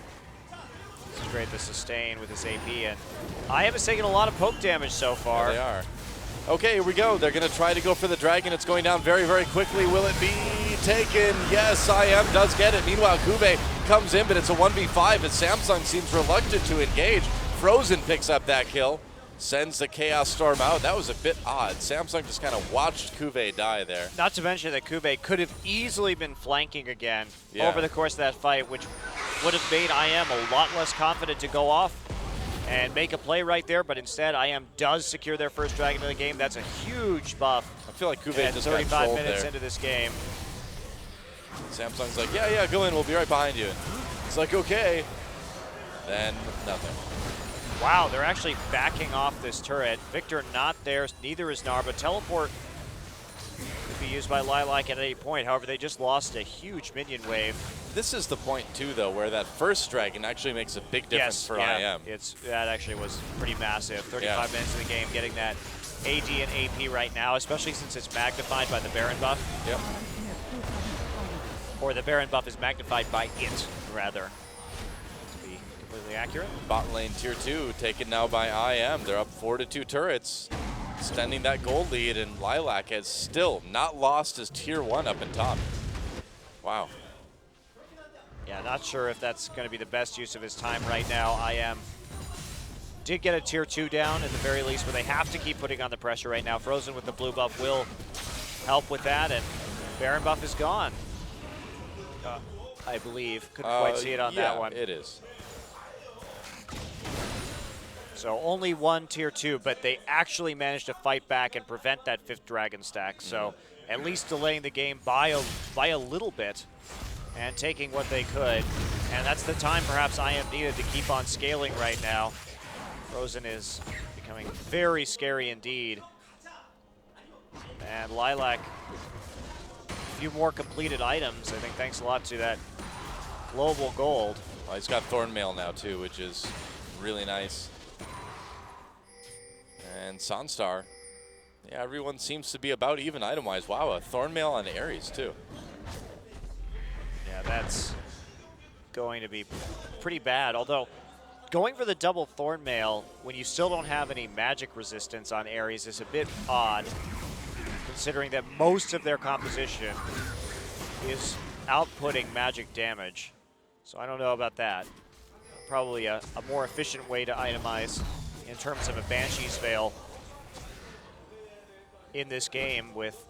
I'd be very scared of Nidalee and Karthus right now, especially since he's been on the front line and taking a lot of poke. The only thing he really has is a Merc Tread. I think that the Banshee's Veil would be highly useful in attempting to handle Eve right here.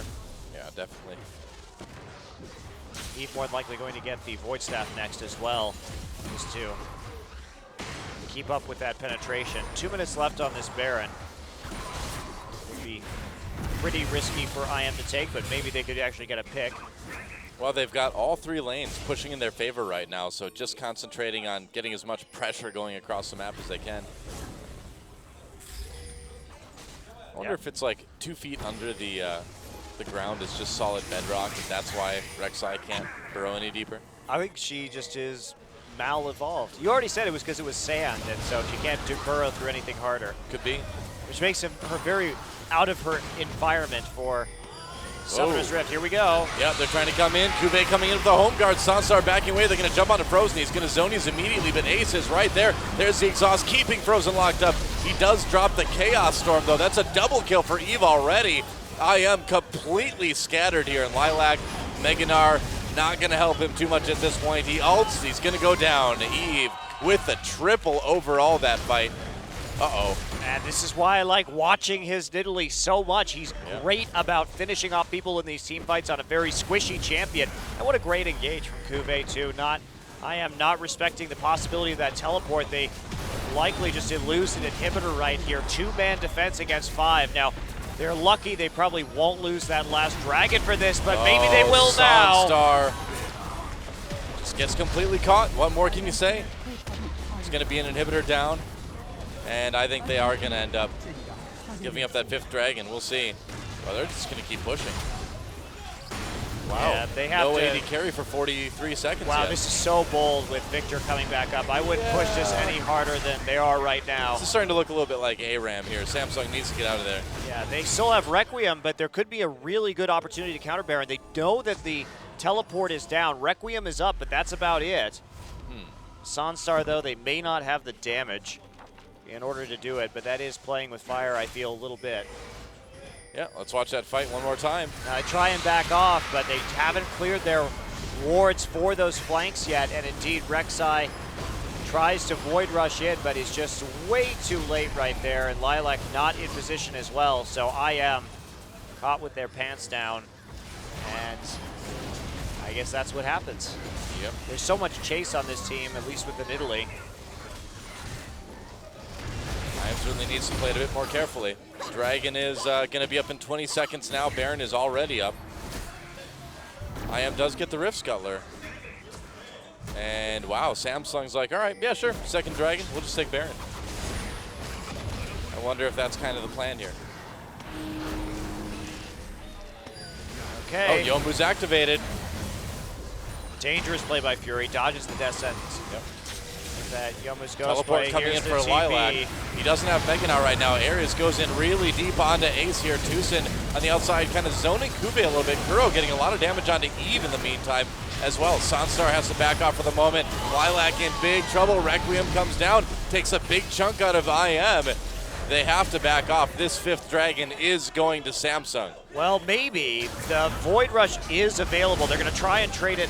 Oh boy. Are they going to try and trade it for a Baron? Ares is way too low to try to Void Rush in and grab something in there. Yep. Well, he doesn't have home guard boots, so I guess not. Yep. Well, he had no tunnels nearby either, I suppose. Could have gone over more towards the Baron with home guard and just tunneled right back into the pit and tried for that one. But Samsung now, oh boy, looks like I am playing on their back foot at this stage. Yeah, now Samsung going for this Baron. Fury on the outside of the pit. Can IM do anything to stop this? Keep in mind, yeah, this is a 5 dragon Samsung right now. Frozen poking as much as he possibly can, but we'll see if Ares can steal it. It's all down to this. They're going to go in. The Death Sentence. And no, Nidalee gets the Baron. It will go to Samsung. So now that's a Baron. That's 5 dragons. They're going to recall, and then they're going to try to end this game and tie up the series. Wow, that would be a pretty extraordinary end to this game after Samsung dropping out on that sneak Baron from Incredible Miracle. But IM breaking up in their siege in that last one gave Samsung a very unique opportunity to engage. And IM has, I think, misplayed this composition multiple times. They've been splitting up when they needed to stay together, and that has really cost them. Frozen's Victor, despite all the hype, has not really delivered too much this game as well. Yeah, that's true. It seems like his positioning hasn't been the greatest. Well, his team hasn't been with him, too, and he has to have them there in order to kite and peel. Does make it harder. Yeah, he does just get kind of grabbed. Wow, Eve taking a huge amount of damage from that Death Ray. Heals right back up, though. Oh, nice jump there. Well, they're going to have to give up this tier 2, no question about that. They have too many super minions in that mid lane. Someone has to be sent back in order to deal with it. Yeah. Ares also, I really don't like his itemization. I think that picking up that quicker Thornmail was a mistake because you can see him just getting chunked so hard in some of these engagements. Grabs the lantern, gets back. They can't defend that turret after that spear lands. Yep, he's going to go down. Cuvée with that Iron Elixir too. And I don't think IM can stop this one either. Nope, just gonna walk in. Cuvée too tanky. He's gonna just advance onto Lilac.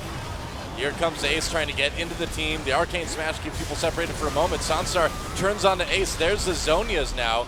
Frozen right there as well, too. Can he kill him with the Death Ray? No, not quite. Wraith getting some nice healing off. There goes another inhibitor, and IM push all the way back. There goes the first Nexus turret. Doesn't look like IM can stop this at all. Yeah, there's a kill onto Frozen. And Ace manages to get one onto Ares. There goes Nexus turret number 2. There goes the Nexus. Looks like we're going to game 3. Samsung takes it. GG. Wow, Lilac in that last fight threw Karthus and Maokai into his team, literally exactly the opposite of how you want to play that team composition. But nice close there from Samsung as they methodically controlled the Dragons. Will they be able to pull out their first match win of the season as we do go into the 3rd game of this set? Well, if IM plays like that again, then yeah, I think they definitely could. And now we've seen, ever since these nerfs, a couple really underwhelming performances on Gnar, and I just don't think he's better than Mundo, like you were saying, Noah, at this point in time. I agree, yeah. And that Maokai kind of taken over in that king of the top lane tank role. Yep, a victory for Samsung. And now IM in the position that they do not want to be in. They don't want to be the team to give Samsung their first match win. That's not an honor you want.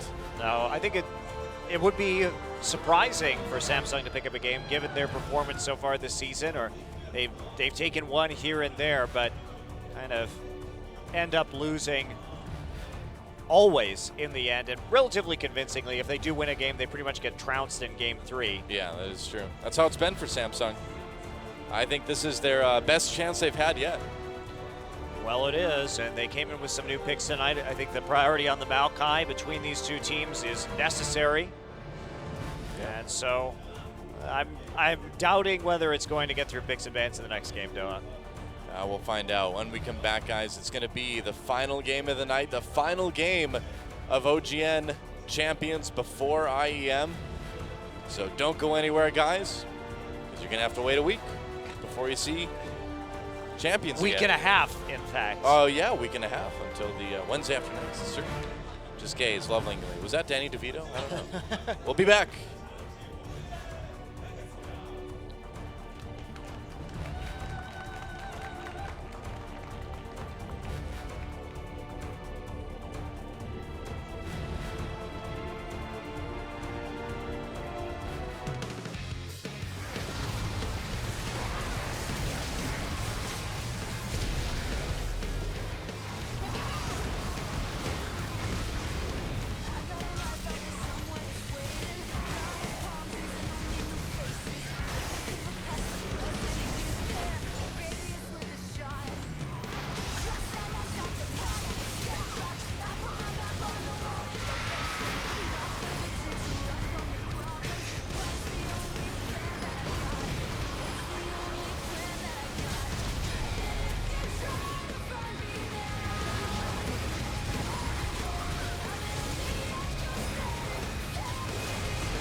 And we are back. Let's see who the Game 2 MVP is.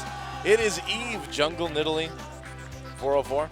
Really good. It's about time he got a win with that Jungle Nidalee. Right. I'm actually surprised this is his first MVP as well, considering that he's been generally pretty solid, in spite of the few wins that Samsung has had.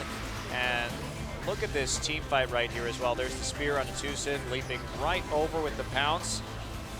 And then landing the spear onto Frozen as well.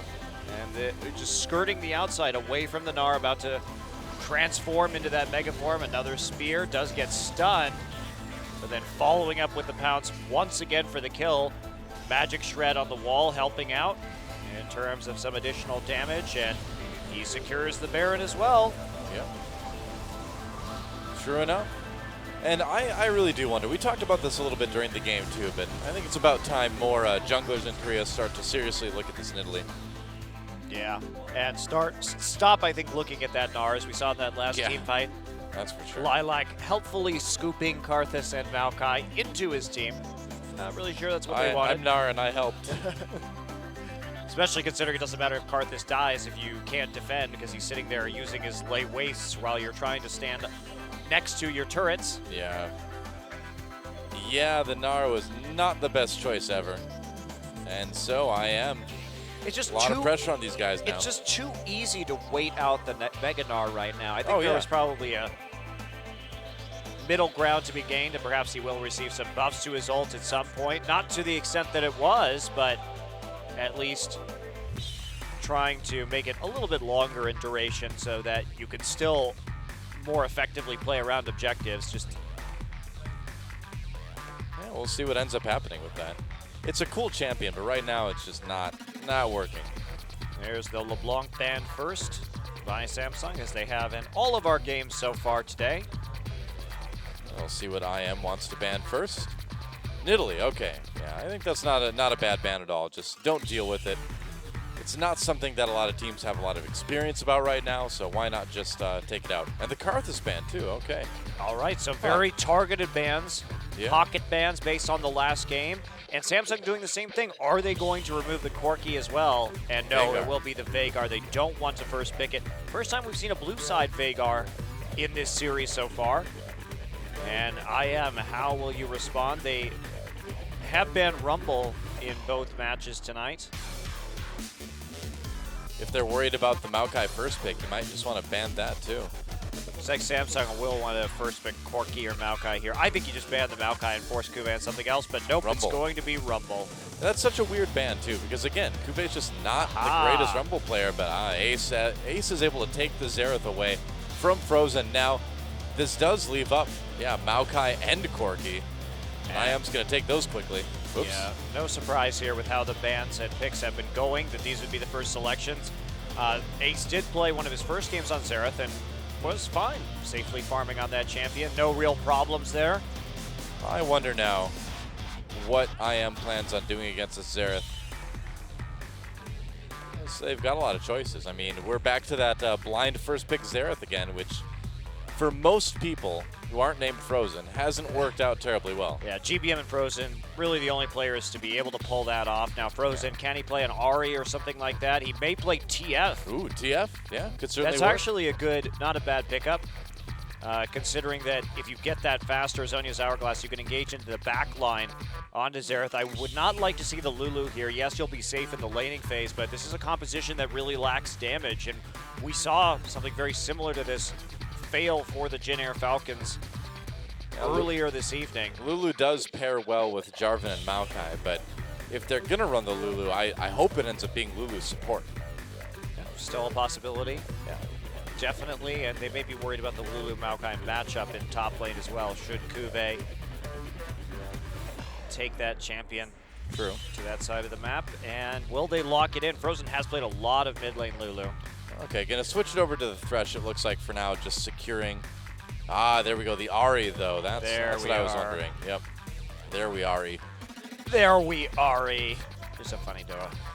I'm just really fatigued at the moment. That's all it is. They're just saying things, you know. Good lockup for Xerath, I mean, it gets pretty bad. I'm actually surprised they took the Lee Sin instead of the Jarvan, just because you really don't want the Jarvan-Ari combination if you first pick that Xerath. I think that could be... Well, you're pretty much guaranteed to get a flash out of Xerath early on in this game now. Yeah. I mean, Eve is going to have to basically be like a second mid laner if he wants to keep Xerath safe. Yeah, I think just having that Jarvan with the Xerath gives you so many favors. It makes it a lot easier to hit your ultimate. It eliminates a lot of the pressure during the laning phase. So IM will be happy to get that Jarvan in their second round, not even having to prioritize it. Yeah.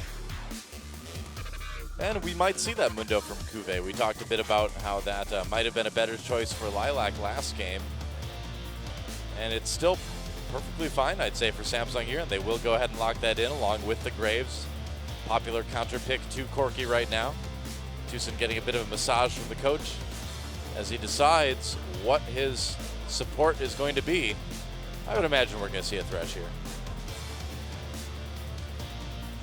Yeah, they do have some solid engage potential with that Thresh, and another way to pick off Cuvée, especially if IM lane swaps again, which I think we can anticipate them attempting, considering that has been their modus operandi over the course of this series so far. And opening up Tucson's roaming against that immobile mid laner. There's so many ways they can punish Cuvée in the laning phase. Yeah, maybe a Leona too wouldn't be the worst thing here. Sure. Wow, they will go ahead and go for that, it looks like. Yeah, that is that deadly lane combo. Yeah. You know, this does kind of, the Leona engage does give you a little bit more burst on whoever you catch too because of the procs from the passive. So I do like that a little bit better in this case if you want to just straight up blow up Graves or Xerath. Well, if IM can't kill Xerath with this composition, they are hopeless. That first pick, Yeah. Xerath, I think has backfired magnificently in picks and drafts against Incredible Miracle. Of course, they banned the LeBlanc, but with that Ahri up and so many other ways for them to deal with that champion and not taking the Jarvan early, they basically made Ace's life as difficult as possible. I think IM basically has built a composition that is a finely tuned Samsung killing machine. At least a Xerath killing machine. Yeah. And again, they take champions that are passive in the early game. Samsung with the Mundo, with the Xerath. These are champions that need time to farm and ramp up. Ace does seem to be more that style of player, but yeah, still doesn't mean that that's going to be an optimal strategy or something that they can actually effectively execute. Although I will say, surprisingly, Samsung has shorn up a lot of their lane swap weaknesses, and they're able to not get entirely smashed in lane swaps anymore, which is nice. That's a good development for them. True enough. Well, here we go. The final game of the week. Let's see who takes it, IM or Samsung. Time to get in the game.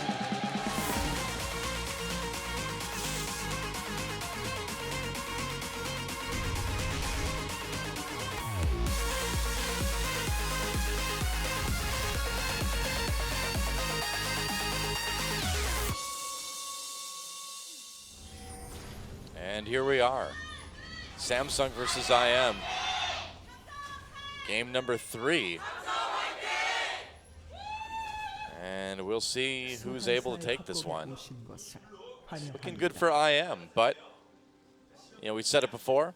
I think in this series, Samsung has put themselves closer to actually winning an entire match than they ever have before. Well, I'm not confident that they're going to be able to pull it out this one, given their draft phase, Doa. I am really quite worried for them, in fact. I think so too, but again, I feel like they're closer than they have been before. There are 1 million ways to kill Xerath with this composition. 1 million, really? Yes, 1 million. Different combinations of crowd controls. Naming them. No, we're not playing 99 bottles of beer on the wall. We've got some time. No, we're good. You sure? So many different ways, yeah. Your last chance? Nah, I'm good. All right. And again, no deep wards really coming in. At least Samsung got the ward onto the Raptor pit right there. They're trying to disrupt some of these stacks that are being placed down, and indeed they will. In fact, he's just not going to get any chance at those Raptors. He needs 3 in order to blow them up. So Tucson and Sonstar want to go for the 2v2 this time. Samsung with the late ward. Look at that. That's actually very smart. This time they adapted. They got the necessary wards in to see whether or not that Gromp was going down. And so Samsung will be guaranteed that 2v2. So a bit of a delay right there, right as the minion wave was coming in, but they make it work. And they know what's coming for them. Yeah. Sonstar and Tucson. They're in the lane. Stun right and away on the Wraith. Yeah. Eating a bit of damage, but that shield taking away most of the punch from those attacks. That's interesting. I mean, the way you see Leon is starting out level 1, it's a lot of damage on Tucson, but the E has been popular just to help you push through the minions faster and get that quicker level 2, but the Q does let you just walk up and stun people, which is kind of nice sometimes. Right, definitely Q, if you're going to use in that situation, would be a bit better. But they've already lost out here in the short range. The melee range on Leona means they can't effectively trade. Fury already getting that shield up and putting some hurt onto Sonstar. So this will be a passive lane, at least early on. That means they're going to be pretty reliant on Ares. I really do think that IM would have been better off with the lane swap in this game. But perhaps they want to punish Kuve's Mundo pre-6 with the hard CC from Maokai. But now they are in a tough situation where both side lanes need the jungler and the mid lane can really use the jungler as well. Gives Ares some choices to make. Otherwise, bottom is just going to be shoved in. And this lets Samsung push bots so aggressively too. If they know Ares is right there, kind of do whatever they want. And looks like he is not going to pass by that ward, so. Oh, okay. Oh, a little bit of action. Going for the Scuttle Crab. Yep. Nope. Ooh, all right, well, they see him. And so Samsung able to back off. Yeah, he knows there's a ward there now, and so he's just going to turn back around again. At the very least, it does give IM's duo lane a bit more breathing room. Yeah. And now it allows them to also make a play up in top lane, Eve level 3. Staying in the tri-brush. Will Lilac continue to press forward? He should know this is a bit of a dangerous situation. Doesn't seem too worried yet. And here comes Eve. Coming back in, Lilac goes in with the twisted advance. He may need to flash here. He's getting solo. There's a flash, but the Q follow from Eve, and that's first blood for Samsung. Really nicely done, waiting for the flash to follow up with that Q. Good job. Yeah, very nicely executed gank. Unfortunately, Eve does get the kill in the end, but they are going to help get that Mundo through the laning phase. And Samsung, you know what, Doa, this is going pretty well for them already. Yeah. Just in terms of how the lanes have been playing out, although Tucson and Sonstar have recovered due to Ares showing on that bottom side. Stun onto Wraiths, a little bit of damage, but yeah.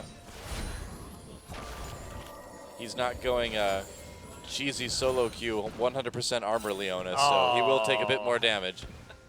It's my favorite way to play Leona in the solo queue, Doa. Yep, just go tank masteries instead of utility. You can just take autos for days at the early levels. That's right. But not at the pro scene. Wow, Fury. Sonstar taking a lot of damage here. Really kind of playing with fire. Well, they knew they had Lee backing them up right there. Yep.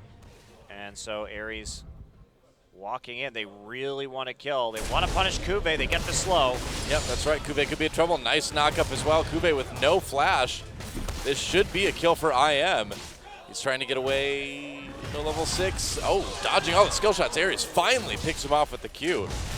So junglers are the ones getting all the killing blows this game. But meanwhile, Samsung takes a Dragon down in bot. Samsung just seems to have all the answers. Well, they're just a step ahead this game. And IM is forced to play reactively. They want to get this Mundo down early. They can't let him have that advantage. All in from Frozen, misses his Q. Oh man, there's the exhaust coming down after the stun, after the slow, and Frozen in big trouble. Eve comes in and makes another play for Samsung. Uh-oh. I am in a little bit of trouble. They're gonna take their anger out on Kuve again. Wow, that is brutal, right as he teleports into the top lane again. So they know they need to keep this Mundo down, but still none of the kills actually going over to Lilac. Ares picking up them both. Wow, yeah, both junglers taking all the kills here. Wow. Okay, well, still the Dragon advantage there. They've traded blows except for that one objective. But again, Samsung just that one step ahead. And there's no real pressure onto this Xerath yet.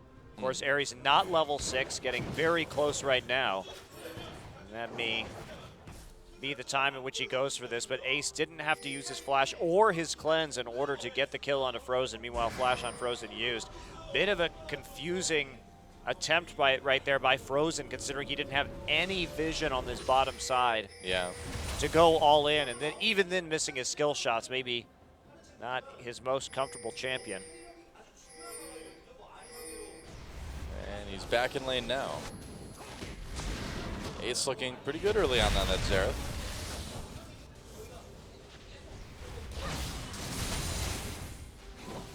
And not much else though, and it's another farm game, but this is where the matchup tilts in Ari's favor if she has that jungle backup. But look at the wards again. Opportunity taken by Wraith to go ahead, move in, and he's going to be seen by the Crab anyway. So there's really not much he can do. I just don't understand. Lane swap would have been so optimal here for Incredible Miracle to just continually punish the Xerath. It is a bit puzzling. It's almost like there are too many options about where to go for Ares right now. Well, IM certainly seems overwhelmed a bit across the board in this game. Especially because Ares is this newer jungler to the team. You might as well make it a bit easier on him instead of forcing him to make all these complex decisions. Yep. Considering that he does have hard CC in all of his lanes. Trial by fire, I guess. Top laners do what top laners do, which is to use their ults on each other and then just go right back to farming again. It's the most exciting part about top lane. Doesn't that make you want to play top lane, Doa? No. Maybe. Well, you get to use your ultimate more often. It's more exciting that way. If I played top, I'd probably just go back to my top Zed like I used to play. Okay, here we go. Another gank from Ares. The camping is still here. Now he's nearly got that flashback up. Look at the timing on this gank with the flash. No ult for Mundo right now, too, so this is really, really good. Juve in big trouble here. Flash almost up. Is he going to get it? Doesn't look like it, and Ares grabs another killing blow. Why not? I'll just go ahead and take it if you're there. That's the tax that you get in the lane. What a great timing from IM. Yeah, they exploited the cooldowns on the Summoner and the ult very, very well, and it looks like IM may be able to just grab this top lane turret, too. Yeah, this is their edge right now, so they have to hope that Lilac does get super tanky. He's going for that Catalyst, however, decided to purchase another Doran's Ring, so he is a little bit behind, but his farm way up there as well. Yeah. Thanks to Kuve being repeatedly denied, wasting his teleport, like kind of getting killed, teleporting, and getting killed again in his last attempt. And so now, Lilac needs to translate this into something big for himself. Tucson's in a ward right now. Whirlwind loaded up. Tucson hears it. There we go. He's like, It's so lame when you reveal a ward and then it dies before you can kill it. You're like, no. It's the worst feeling ever. My favorite is when you reveal 2 wards, but you can only get 5 auto attacks down in that time. It's so irritating. See, but if you play a champion like Leona, you can use her Q to get quick auto resets and kill the 2 wards. But most of the time, you just end up frustrated. It's true.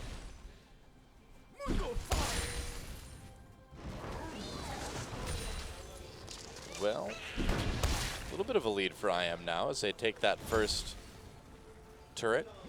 We'll see if they can equalize the Dragons here in about a minute.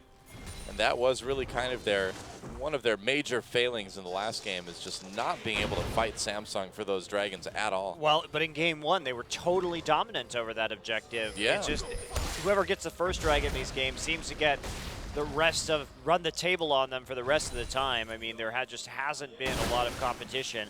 Both teams playing pretty scared, actually, or failing to set up properly. I mean, this is kind of the play you would expect from the bottom tier teams in this league. Yep. Yeah, not too shocking. 30 seconds now, and the vision all in IM's favor at the moment around that Dragon. Just the one pink behind the pit. Oh, I guess there's actually a regular ward nearby too, but yeah, here comes Eve using that Raptor buff to at least grab a ward. Yep.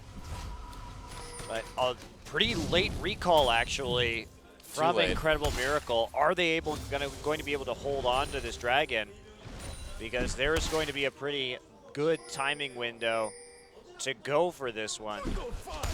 Yeah, in fact, Samsung's going to start it already, and I am not there to contest.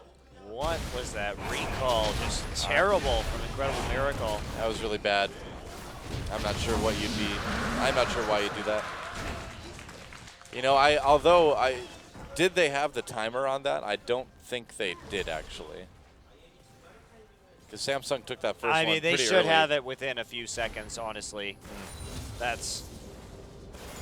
In any case, they just give that one straight up. If they were maybe 10 seconds off, it could have caused that. Of course, I am getting there a little bit too late, so they'll have the timer on this one, however. Eve coming down, and he may need to be there because it looks like Tucson and Sonstar want to make some sort of play. Tucson in the brush there, but they just don't have any vision. And yeah, here comes Lee Sin. Got to play it safe. And just no pressure onto Xerath this entire game so far. Yeah, Ares has level 6, and Ace has been playing close to the turret, but you need to do something around this mid lane. Deep pink ward going, and look at all the control they're getting over the top side, as we do see Lilac starting to freeze. Oh, Solar Flare goes down. They're going to do a 2v3 here. Teleport coming in from Lilac to even things out. Frozen coming down as well. I am collapsing on the entire team. Kube came in as well. So it's advance. They're going to get pushed back by Wraith for now. A kill comes in for Frozen.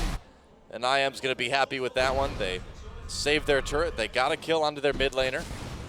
Not too bad. Lots of flashes used for that engage, but they did manage to make it pay off in the end. Actually, good engage initially by Tucson to start setting up that damage. Yep. Alongside Sonstar, got some nice burst. Ace also. Two-man Solar Flare. Yeah, no mana. 파랑 팀의 포탑이 And so they lose a turret. So I am starting to bounce back into this, and Ace not prepared to deal with Ari's roam, and so they will fall behind in gold, but Samsung with that dragon advantage again, which even though they found themselves at a deficit in the last game, they were able to use to force the game in the end. Yeah, that last game was one of those ones where one team is always ahead on gold, but they seem to just be behind in the game overall. Well, they definitely were behind it by the end in terms of those dragons. You can see how important that objective is in terms of dictating the pace of the game. And then also some positional errors with their team composition really cost them. Well, I am invading. They want to take this blue, and it looks like Tucson's going to be able to get some vision back there as well. Ares is going to pick up that one. Now, Kuve's been pretty seriously delayed this game. Yeah. Although, that Spirit Visage will be nice and efficient for him. Sonstar also falling pretty far behind. He still doesn't have his Trinity Force done yet. Very nearly, however, about 300-400 gold away until he can pick up that item, but can't quite grab it on his most recent back. So close. Yeah. Kuve should be able to catch up on some decent farm, catching these types of waves before they get to the turret. Lilac trying to harass as much as he can, of course. And so, it's really interesting because they just seem to not have a good sense about Dragon in last game and now this game again. You know, was game one a fluke? I don't think so, but it's just been a weird night. I think that maybe you were right about them not having the timer on that Dragon, and so they may have misjudged it by about 10 seconds, which explains their sloppy recalling. Yeah. They did have the Scuttle Crab though, so they were able to grab the timer on that last one. If they can't set up properly in this next go around, it will be pretty damning evidence against them about their poor ability to play against around these objectives, rather. Yeah. But Samsung really does seem like they're on their back foot now. They do have that pretty substantial gold disadvantage. This Mundo still trying to build into relevance right now, and Lilac putting down all the pressure. And this game has really been about that Maokai this whole series. Yep, certainly quickly becoming the top priority pick. At least between these two teams. That's the thing, is like, if this were a different match, then I don't think it would be such a big deal. But both Cuvée and Lilac haven't been the best on some of the more carry-oriented top laners that a lot of other players are capable of harnessing here. For example, Lissandra just falling all the way through the draft in our last 2 games. So I think that's just a limitation of the teams that we're seeing that made Maokai this important. I mean, certainly he's very good, but he's not 100% necessary, except apparently to Samsung and Incredible Miracle. IM's got some pretty good deep wards. They look like they really want to take this next dragon seriously. Yeah, they're well set up for it. They have that item edge. No teleport for either top laner at the moment. I wonder, it's probably... Lilac should just go back now and buy. Honestly, what looks he like does, the teleport might just barely be up after the dragon spawns. Yeah, looks like it may be, but still having bought during that time period could be very useful. Of course, Lilac does have that gold advantage on his opponent, so that's part of where the lead that IM has is coming from, so they want to capitalize on that as much as possible, even though they have this nice quirky power spike as well. Yep. With the Trinity Force. Looks like they're just going to wait for that teleport, though. IM getting ready, wanting to maybe make a pick onto Samsung here. Oh, recalls, all right. Top lane recall buddies. Last second recalls, as it were. Yeah, he's got the teleport. Both top laners do now. Really trying to set up this pick. Ares dodge some skill shots right there. Dragon does get aggroed. He'll take a few taps from that. Wow. Oh, he missed it. And here comes the teleport. IM has to back off a little bit. Lilac teleporting in himself as well. Coming in with the home guards from behind. And it looks like he's going to go way in there now. Pushed back by Wraith. Sunstar, though, coming in to do a lot of damage from the outside. Nice Cataclysm locks people up. It doesn't look like Ace is able to pick anyone off with his ultimate, though. And IM, 2 kills. Looks like they might be able to grab this dragon. Ace and Fury still up, so that's some potential damage, but IM's going for it. Yeah, now they should be easily able to take this one out. Frozen still at full HP. Yep. And Lilac, what a great engage. He managed to blow both of Ace's summoner spells instantly. Twisted Advance, forcing him to cleanse and flash back, and then he just didn't have the damage to clean it up. Yeah. Lilac with the Merc Treads and the Home Guard getting the drop onto Samsung, so nicely played team fight. And I don't know, though, I just so worried about this Xerath, and if he has to burn 2 summoners on this, there's a million other ways to get back to him, like we said. There we go. Lilac comes in, smashes him, then he has to flash. Ares and Lilac get blown back, but everyone from Samsung is just in a choke right there, taking quirky rocket damage and line AoE from Ahri. Yep. So it was the perfect place to fight, pretty much, for Incredible Miracle. Yeah, it would have been good for Samsung as well had Xerath not been chased out of the choke and been pushed too far back in order to make it really work. Cuvée pops that ult. He's going to just run for it. And they spot that ward.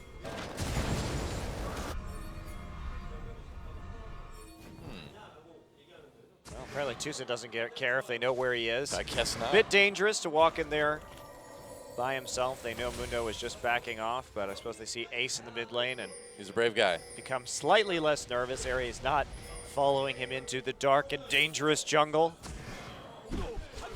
It's true. Once in a while there's a Rengar in there, but if it's Lee's Rengar, you're okay. Yes, the least threatening. I do find it hilarious that the GE Tigers can't play the cat champion. That's a good point. Maybe they could give Ahri a try. That's true. More Ahri, but she's not as cat-like, I will say. She's fox-like. Could go Tiger stance with Udyr too. Oh. That'd be the most appropriate, I think. Great point. Less lion, more entirely tiger. It's true. But you can't switch stances. That's the. You can only stay in tiger stance. That's all match. Oh, that's gonna go great. All right, I suppose we can change it so you could just, at the very least, you have to max tiger stance first. Okay. That's acceptable. You can do that once in a while. I'm just waiting for Tom, SK Telecom sub jungler, to debut his magnificent solo queue Udyr. Oh, it's gonna be wow, awesome. Lilac having to use flash right there. People just kind of wandering into the jungle alone right now when It's a bit odd. there are a bunch of people from Samsung accounted for on the top side. The decisions in this series compared to what we saw from Jin versus GE is pretty different. Yeah, and if you guys missed that series, do go back and watch it. Really good games Yeah. between Jin and GE Tigers. Certainly worth a check out of the VODs. Oh, yeah. Just going to keep split pushing right now. The able to stop Fury playing very far back. Eve wants to get an angle right here. Does sweep out with that Oracle's lens. More pink wards on that side of the jungle, however, just to give Fury a little bit more safety in terms of farming.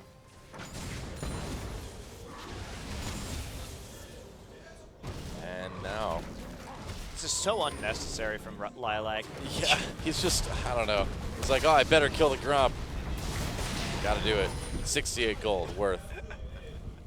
Just face tank it, even Yep. though he's got some wards, but already burned his flash for wandering around their jungle a little too haughtily.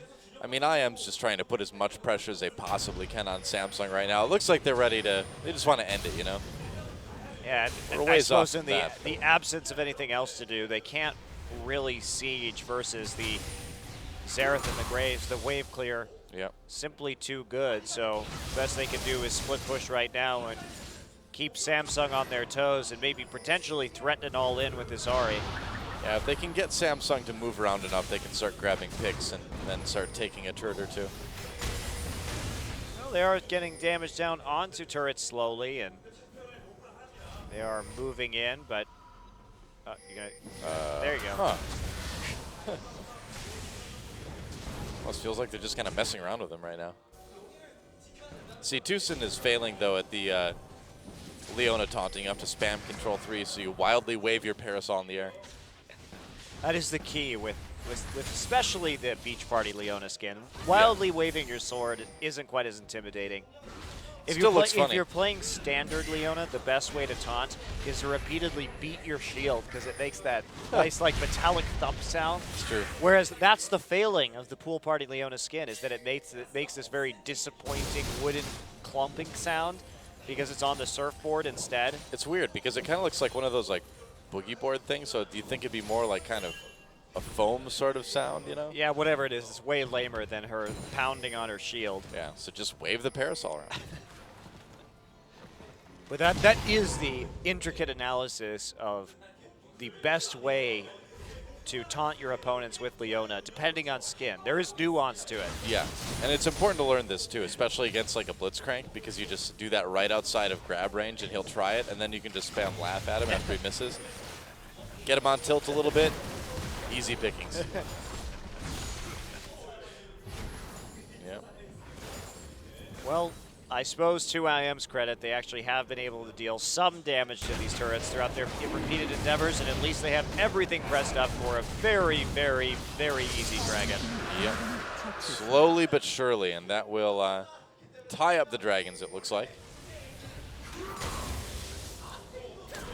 Now, Oh, wow. Oh, Solar Flare goes down. Ace just goes ahead and cleanses right out of that. Might as well blow a summoner while you're at it. You can set up the dive again later. Leona's ultimate, pretty low cooldown. Yep. Don't have to worry about that one too much. And this is just, I mean, it's a pretty classic game of choking out your opponent, snowballing an advantage. Yeah, Just pretty much. taking every little edge that you can, and Samsung very much have a difficult time actually closing out this game at this point. I have no idea really what their plans for engagement are, and that's one of the big problems that Samsung has with this composition is they have pretty much no engage. They could just get kited forever. True. Effectively. Tons of, well, not even tons, some disengage. Charm Wraith onto gonna get Wraith. caught. A lot of damage onto him. Frozen not bothering to use that Ignite. Didn't think he'd be able to finish him off, but good poke. Mundo running at you isn't particularly scary, so they're really, really reliant on Eve. to get a kick or something down, but there's basically only 2 targets you want to kick, and both of them have dashes in Ari and Corki. Anybody else is actually going to cause you a lot of problems. Yeah. As they repeatedly CC you. I just really don't like Samsung's draft this game. They just can't do anything, really. Well, they might be able to kill this mid lane turret. Wow, they I really... am just vacating that one. They're like, all right, yeah, go ahead and have a turret. Sansar coming in. He's the only one there for now, though. The rest of the team has to get there. They'll lose the turret. Wow. Maokai not actually going to be able to engage in the end. Wow, just giving up that one for free. Pretty much. Ari still trying to split push. That was definitely a miscommunication from Incredible Miracle about who is going to be where, because they could have 100% defended that if Ari was not sitting in the bot lane. I feel like these guys are starting to get a little bit fatigued here. It definitely isn't the most exciting game of League of Legends that we've seen. Nope. It's not. At least we can watch. Oh, I thought Graves was going to dive headfirst into the ground there, which is what you may feel like doing after watching this game a little bit longer. Just, get up on the couch, and it's only a couple feet. Wow, Doa, are you actually trying to convince people to dive headfirst into the ground? Just weighing options, with this game. That's all. That's all. Are you trying to put our viewers out of their misery? I'm just saying that losing consciousness may not be the worst thing ever at this point. Wow, Doa, thanks for the lawsuits. Ace in trouble, and he's gone. Goodbye. That was big trouble. Oh, Lilac looked like he just appeared out of Ace's body. He was resurrected from the ashes of Zaren. So. I'm here. And so IM's going to go for the Baron here. Can Samsung do anything to stop that? Charm onto Eve, a little bit of damage. Lilac pops that ultimate. Tucson taking a lot. They're going to go in deep onto this one. Wraith pops his ultimate to push people away. Eve manages to get a kill. What is Sansar doing? I'm not quite sure. He's going to die, apparently. And Samsung cleaning this fight up a little bit. Wraith still there. A double kill now for Eve. And Lilac, the only one left. And just like the deforestation in certain parts of the world, a slow death to the tree here. People see it happening. There's just nothing they can do. And there's the ace, actually, from Samsung. So a huge turnaround after they kill Ace. What is this game? We call that the ace for ace. That's the revenge ace for the ace.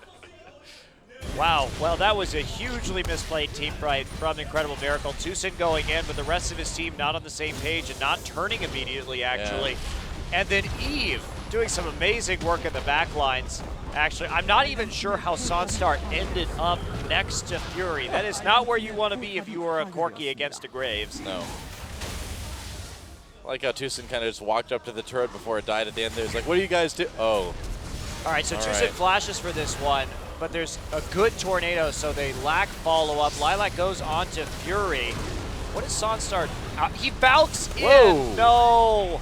So meanwhile, while his backline is getting assassinated by Kuve and Eve, he decides that he is going to Valk into the Cataclysm. Now, see, the thing is about a team fight like that is the Cataclysm has already contained Eve, or has already contained Fury, so you don't need to go in there. What you need to do is to save Ari and Leona while everyone else is bottled up. That was some incredibly bad positioning from Sanstar. And that means that Samsung actually aces them 4v5. Yeah, they did it without their mid laner. Ouch. Ouch, indeed. And, yep, I'm kind of feeling the same way. Dragon up in 30 seconds now. IM wants a bit of a redemption ace for their ace revenge ace. They want an ace for Ace's ace? Definitely. Indubitably. You know, it's always great when these League of Legends players actually name themselves after champions or concepts in the game. Yes, I'm talking about you, Lee, Eve, and Ace. Yeah. Stop it. Hurts bad. Eve playing Lee Sin, why? Stop it. Dragon's back.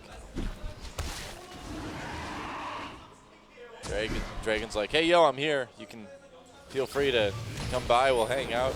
No. Well, Kuve has actually managed to find a way back into this game in spite of being totally dominated early on. Samsung going for their third dragon here. It would be the third for IM as well. Kube being very tanky, and here we go, going deep. They're going to try to get this dragon. Ari goes way in. It looks like the dragon taken by IM, rather. Meanwhile, Ace tries to pick somebody off. Frozen, I don't know how he managed to get so deep there, but Lilac in big trouble now. Samsung looks like they're going to be able to win the team fight, but they lost the dragon. I'm confused as to how Sunstar and Frozen ended up on opposite ends of that team fight in the river, so that there was basically no way to protect both of their carries at one time. Yeah, Frozen had like some really weird dash. I think he may have gotten just kicked. We'll have to go back and see that. Well, he didn't start on the top side of the river. He started on the bottom side in any case, and Sunstar and Leona. So yeah, that was like a really awkward engagement for them. We'll see. You don't normally see carries try and execute flanking maneuvers or pincer movements like that because it becomes too easy just to instantly kill one of them. Yeah. And now Samsung going for the Baron. This could be really an incredible turnaround. IM's right there though. Not all of IM, but some of them. Smite down though for Ares, which is a bit awkward.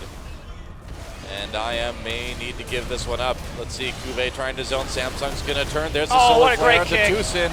It was pretty good. Frozen has to turn around again. Ares a little bit locked out. Low health for Samsung though. Can they possibly stretch this out? He comes back through. There's a double kill now for Fury. Sunstar died again. And Samsung, they are indeed starting to turn this one around though. Baron at full health. I don't know about this. Frozen going into the pit, doing a bit more damage to Kube. And yeah, they're going to have to let this Baron go. That's a little bit too dangerous with Ari right there. Or maybe if they kill him, dodges. Fury still going, tries ult. They turn right back onto it. No ult for Mundo for a few more seconds. This is so dangerous. Frozen very low, but Lilac could still cause some trouble. Baron doing most of the work of IM for them. Lilac coming in. There's a heal from Wraith. Here comes Lilac. Twisted advance onto Wraith to cancel that heal. Baron is IM's best friend right now. There's the knockup, pops the ultimate. Frozen still trying to do something. Fury comes over the wall and takes him out. Baron does go to Samsung. Lilac still there, gets kicked back into the team. Kube low. Oh, Lilac manages to get in onto Wraith. But Ace finally finishes him off. This is one of the most bizarre games I think I've seen all season. I think this is the leading candidate for worst game of the season so far. I agree. But you really have to give credit to Eve.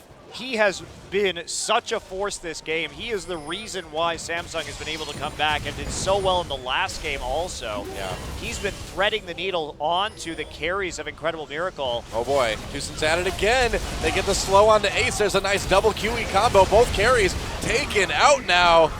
Well, there's two Baron buffs that IM doesn't have to worry about. Kube's like, well, my team has no damage at the moment. IM's like, let's go get Baron. Oh, wait. This game makes me sad. At least something's happening now. It's not a good thing, but it's something. I mean, that's the dangers of playing Xerath into this competition right there, in essence. Yep, now Kube backing away. Yeah, Twist Advance comes in. They're going to be able to take out the tank, the turret. And what else? What else is IM going to get now against this Baron-powered Samsung team?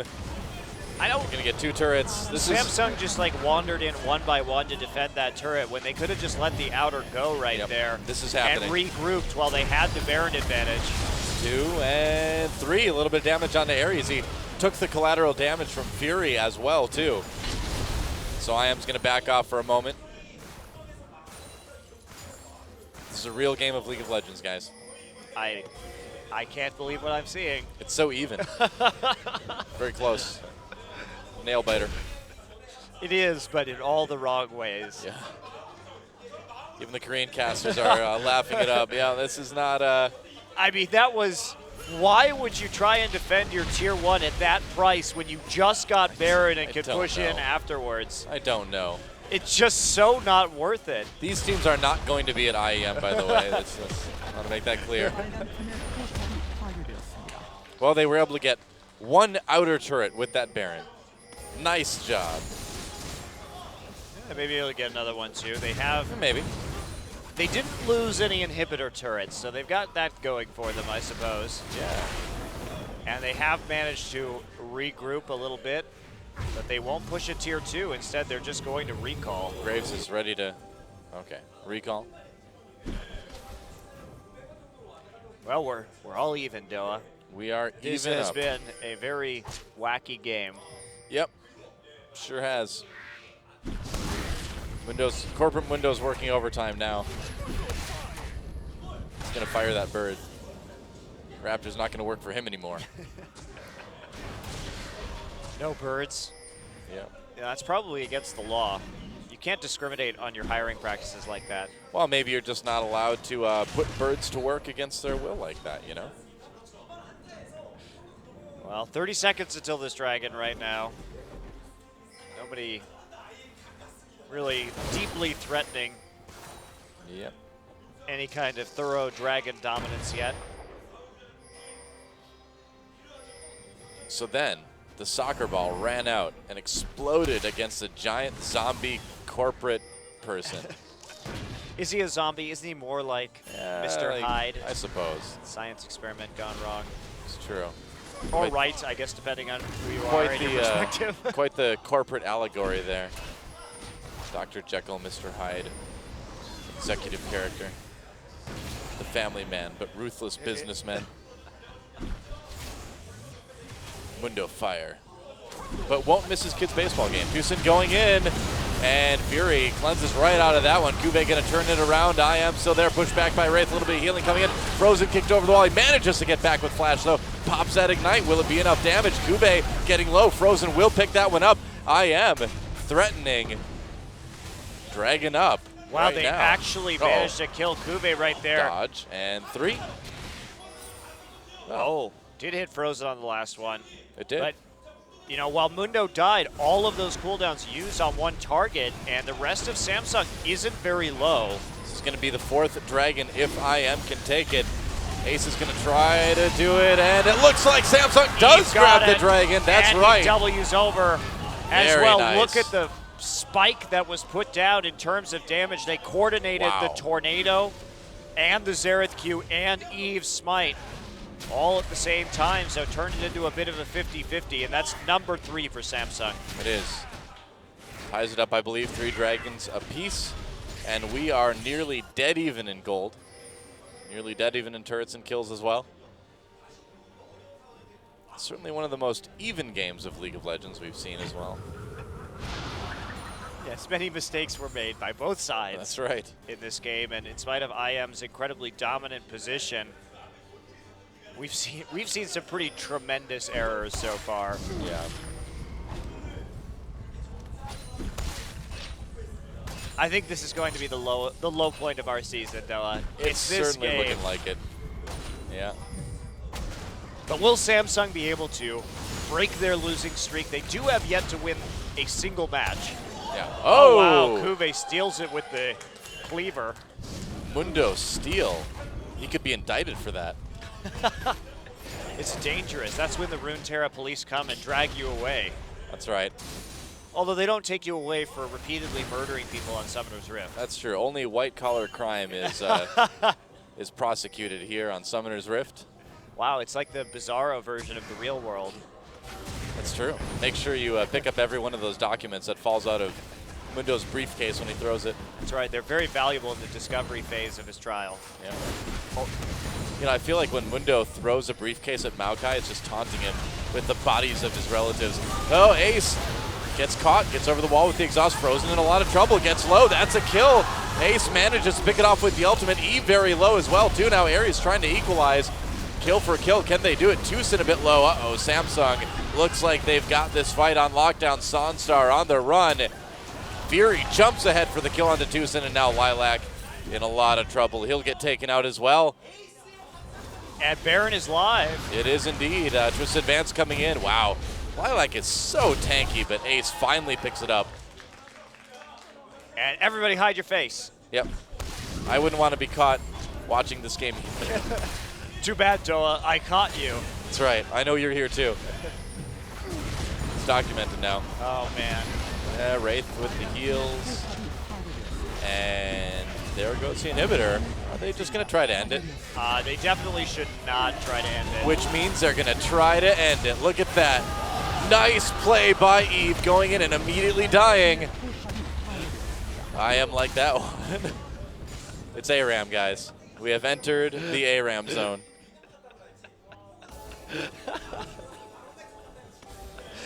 I don't even know what to say anymore, Joe. They could have just turned around and taken the Baron right there. Eve did not have to go in and try and kick Sonstar out. We need your expert analysis now more than ever, Monte Cristo.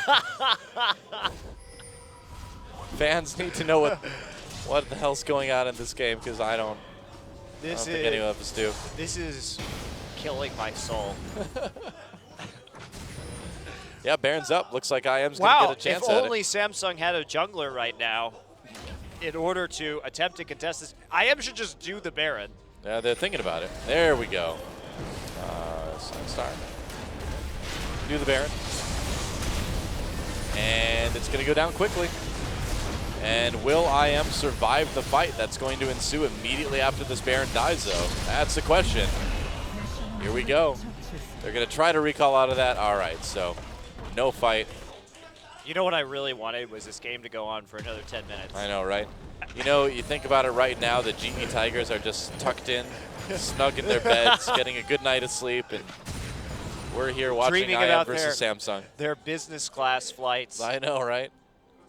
That they won by beating Jin Air. Maybe Jin Air bet that. Did you ever think about that? Oh, could be. I wonder. That would be pretty cool. They are a subsidiary of Korean Air, so yeah. Maybe Jin Air was like, hey, guys, if you beat us, you win the reward of business class. Yeah. Probably don't want to call it betting. Don't want to be talking about betting around esports here in Korea, man. That's true. It's true. Although the players do say whoever wins has to pay dinner for the other ones frequently. Light betting is okay, apparently. Buckshot. Okay, well, Samsung opting for the bottom lane. And IM trying to catch them. Dragon up in a minute. This would be the 4th dragon for both of them. Uh-oh, Lilac caught out completely. He's going to pop that ultimate. He's going to get destroyed. Fury with the kill there. Meanwhile, on the back line's Frozen getting jumped on as well. Looks like Kuve's going to keep him locked down. Sansar coming in to try to help out. Oh, Frozen gets out with the flash. Still trading 1-for-1, but critically the tank going down, and they're also able to delay that Baron buff. That's going to be an easy dragon for Samsung. Hey, what do you know? They're actually going back for the objective instead of trying to find another team fight. I'm sure the coaches are just in agony right now. I know, right? Oh, well, wait. No. We get a team fight. Oh, yeah. The old Samsung. Oh, Ares completely caught out by that Xerath stun. Fury with another killing blow. Man, I was really hoping that both teams would go to 4 dragons in this game. Now I'm sad. We really need to keep up the tension, though, as much as possible. Dragon's like, go away! This has gone on long enough. Yep. Dragon number 4. Hooray! Even the crowd's like, ah. Hey. Hey, don't take this away from Samsung. This could be their first major win since the World Championship. You're right. Is this a major win? Well, it's a win. Their first match win since the World Championship. Preseason doesn't count. The last time we saw Samsung win a series, they hoisted the Summoner's Cup. Wow. And Imagine truly, Dragons played them off the stage. This is truly an error to that moment. We've come so far. Oh, Samsung. Besides that one misplay, though, Eve really has been good this game. Don't take that away from him either. 17 out of 19 kill contributions, and he was part of that really impressive turnaround, managing to take that 4v5 fight. So he's been very on point tonight overall, and the amount of damage he's been able to do to the carries, especially Sonstar and control him, has been impressive. This game's getting a bit wacky, but we did see better stuff in terms of from both teams early in the game. Yeah, in terms of individual performances, it's just decision making that's really falling apart for both of these teams right now, and it's something that they're going to go back and look at and be ashamed. Kind of facepalm over, I'm sure, but it's hard to make those decisions in the moment, in the game. Something that takes a considerable amount of poise and practice. But yeah, I mean, even Ace, I'm impressed he's managed to not die as much as he has. He's had to blow both of his summer spells nearly simultaneously, and effectively all the team fights so far. Oh, Inhibitor's back for IM now. But he's only died 2 times. Yep. So that's... He's had a good game. And Samsung has been doing a good job of peeling for him. Or if they don't peel for him, they kick Sodstar in and kill him immediately so that IM has to retreat. Yeah, with Sonstar, it's kind of surprising that he only has 2 deaths in this game because it does really feel like he's been kind of in a bad position in most of the fights we've seen. Lilac waiting for the flank right now. Yeah. Thinking about teleporting. There are 3 Oracle's lenses on Samsung, but there are tons of wards still for Lilac to TP to. That's not very methodical play right there. They've given them an opportunity to get onto their back line. Here's the flank. Lilac coming in from behind. He's going to twist advance right onto Fury. Get exhausted immediately. Meanwhile, IM trying to break through the Kube line in the back, and it's not going too well. Looks like they finally get in now. Whoa! Frozen manages to get that kill onto Eve, but he's low himself as well. The ult coming in. Is it enough? It will be after Fury adds a bit more damage. A double kill for him. And Samsung, despite the flank, is able to take that team fight. They'll be able to get the inhibitor, and they may be able to just end the game here, too. We'll see. There's only 1 turret left. That's Lilac's still alive. That's going to make it difficult. Well, so Sonstar. He's got a little bit of damage to add. I think they should just back off right here and just go for the Baron. Nope, they're going to fight it. You got another minion wave coming, don't worry. They come fairly often down the lane. Here's the one now. All right, Lilac activates the ultimate. The turret getting low. They might just decide to bull rush their way to a win here. There goes the turret. Harry's doing everything he can here. Meanwhile, the Nexus getting taken down. Fury doing that damage. He turns. He's low. There's the Cataclysm. Gets out with the cleanse. He's still alive. No, a kill for Sonstar. Kube, can he be the hero? A double kill for Ares. Ares coming in, and there it is. Samsung gets their first series win of the season in exciting, interesting fashion. Wow. Well, at least we didn't have a team going defeated throughout the entire season. Yeah. He played quite well tonight, and wow. Well, it was something. The Samsung's fans, they haven't gotten to celebrate like this. It's a big moment for Samsung. In all seriousness, well, I'm happy for those guys. Samsung fans had a lot to celebrate last year, as both of their teams were pretty incredibly dominant over the stretch. But it's a nice turnaround for this young new team, and the Tears of fangirls joy. agree. They are happy for these Samsung players. Samsung players don't seem too happy themselves. Well, it was a bit of a, it was kind of like 9 rounds in a boxing match. At the end of it, even if you win, you're pretty beat up. And fatigued. Yeah. It's true. And the professor will put down the chalk, shake out the erasers, and turn off the lights. At school next once time. more. It's the weekend. Well, very disappointing performance for Incredible Miracle, especially in that last game where they had such a lead. And they kept that window down, but weren't able to fully convert it in the end. So we will have a MVP interview, of course. She's got to be careful she doesn't poke her eye out with that big triangle ring. Be careful. Covering my face when I'm wearing that. Yep.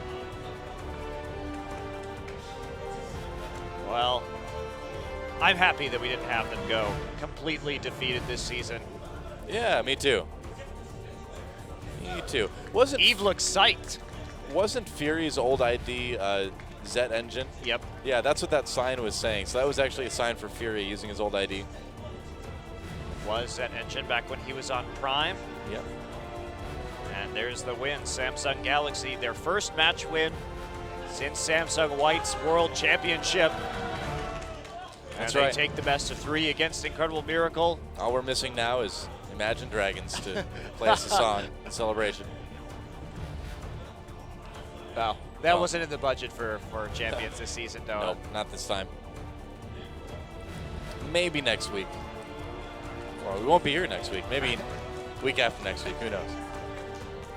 So, yeah, the Samsung players really kind of looking more shell-shocked than anything after that when they're like, Well, that we was did it. That was a very long, hard match. So Yes, it was. Yes, it was. I think they're pretty drained after going through a bit of a nervous breakdown in their last match, but they did manage to come from behind victory. They found the fight at Baron that they needed to turn things around. Yep. And so, for the first time in Season 5, we'll have a winner's interview with Samsung. Haven't heard from these guys at all yet. I hope Eve is a trash talker. He looks like a trash talker to me. I bet he does. I bet he's so toxic. All right, let's check our results for today. Well, let's check our MVP first. Ace with the MVP in game number 2, 729. That first pick, Xerath, managed to do it with only 2 deaths. Impressive stuff. Yep. I'm actually super impressed that he managed to stay alive on that champion. Really did justify that first pick in spite of a team being designed to deal with that champion selection right here. There was the kill. That was a great stun on the Frozen. His W's were very good. And Eve able to finish off that kill. Now watch here. There's the instant cleanse and flash right as the stun comes in. Then he's able to put down some good damage from the back of the fight, taking out Frozen. Really good Xerath positioning, honestly. Yep, Jack would be proud of those cleanses. He would. And they're able to clean up Lilac as they continually CC him. And Kuve is off. Kuve really did a good job of zoning out the enemy during this game, particularly during that last fight right here. Look at what Kuve's doing. And Lilac, they collapse on him immediately, get that exhaust down. Kuve flashes out and then turns back around once again. Eve tries to escape, does get hit as he travels over the wall, but then gets enough damage down onto Frozen for Kuve and Fury to finish the job and push for the win. Yep. And it's good to see the Samsung fans have something to cheer about again. I have some of those scarves. Oh, yeah? Oh, yeah. You do too, I'm sure. Maybe. I've got a SKT one. I don't think I have a Samsung one. Well, either way, it's interview time, and June will once again bring us the translation. All right, thank you very much, Monte and Doa. So I hope you enjoyed Samsung versus IM. Samsung with the first victory of the season. So let's meet the MVPs from Samsung. Eve and Ace. Firstly, interview with Eve.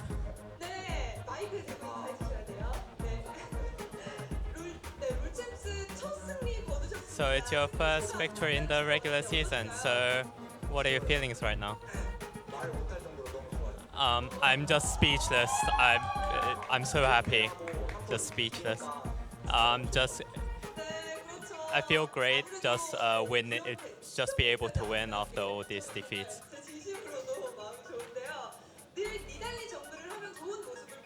So you showed you played great with Nidalee jungle. So does it suit you? Does it look?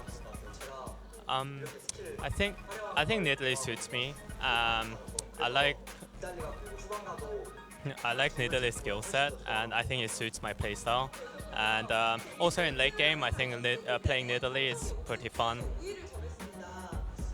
and suits me well. So was there any reason of focusing objectives in your second game, in your victory in second game? So in the first game, we've conceded a lot of dragons cheaply.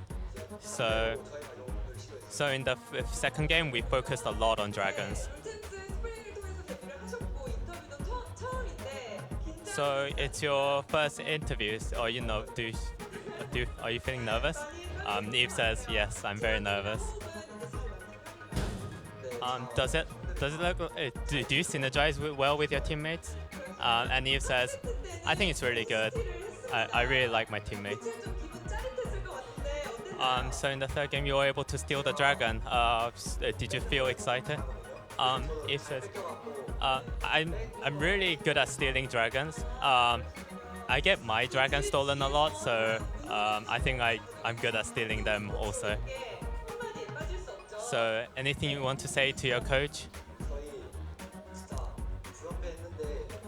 Um, Even after all these defeats, 9 defeats in a row, thanks for carrying us, taking care of us.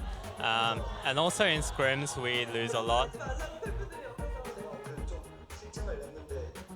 Also in today, I was kind of angry and mad, but we were able to win at the end, so I'm very happy right now. 마지막으로 2라운드 멋지게 오늘 승리하셨으니까요. 각오 한마디 부탁드리겠습니다. So any final words? 오늘 승리를 이어서 이제 After today's victory, we'll try our hardest and win more games. 축하드립니다. 자, 두 번째 So that's an interview with Eve, and next interview with Ace. 에이스 선수 역시 새롭게 등장한 삼성의 얼굴이죠. So you're the new mid laner for Samsung. So what are your feelings right now after this victory? I feel really good after winning this game, after losing 9 times in a row. And being able to contribute to this victory, I feel really great. My teammates are very nice people, so I'm very happy with my teammates as well. So I was. 근데 인터뷰는 오히려 좀 소심하게 하는 것 같아요. So you were very talkative the last time I met you in the photo shoot, but in the interview you seem a bit quiet. He says, I'm a bit nervous and I lost a lot of confidence after all this losing. So after today's win, I hope I gain more confidence. 혹시 인터뷰 전에 처음 보셨는데 하고 싶은 말 Hey, Ace is 50% now. It's true. Solid stuff. So as your first interview, what do you want to say? Anything you want to say?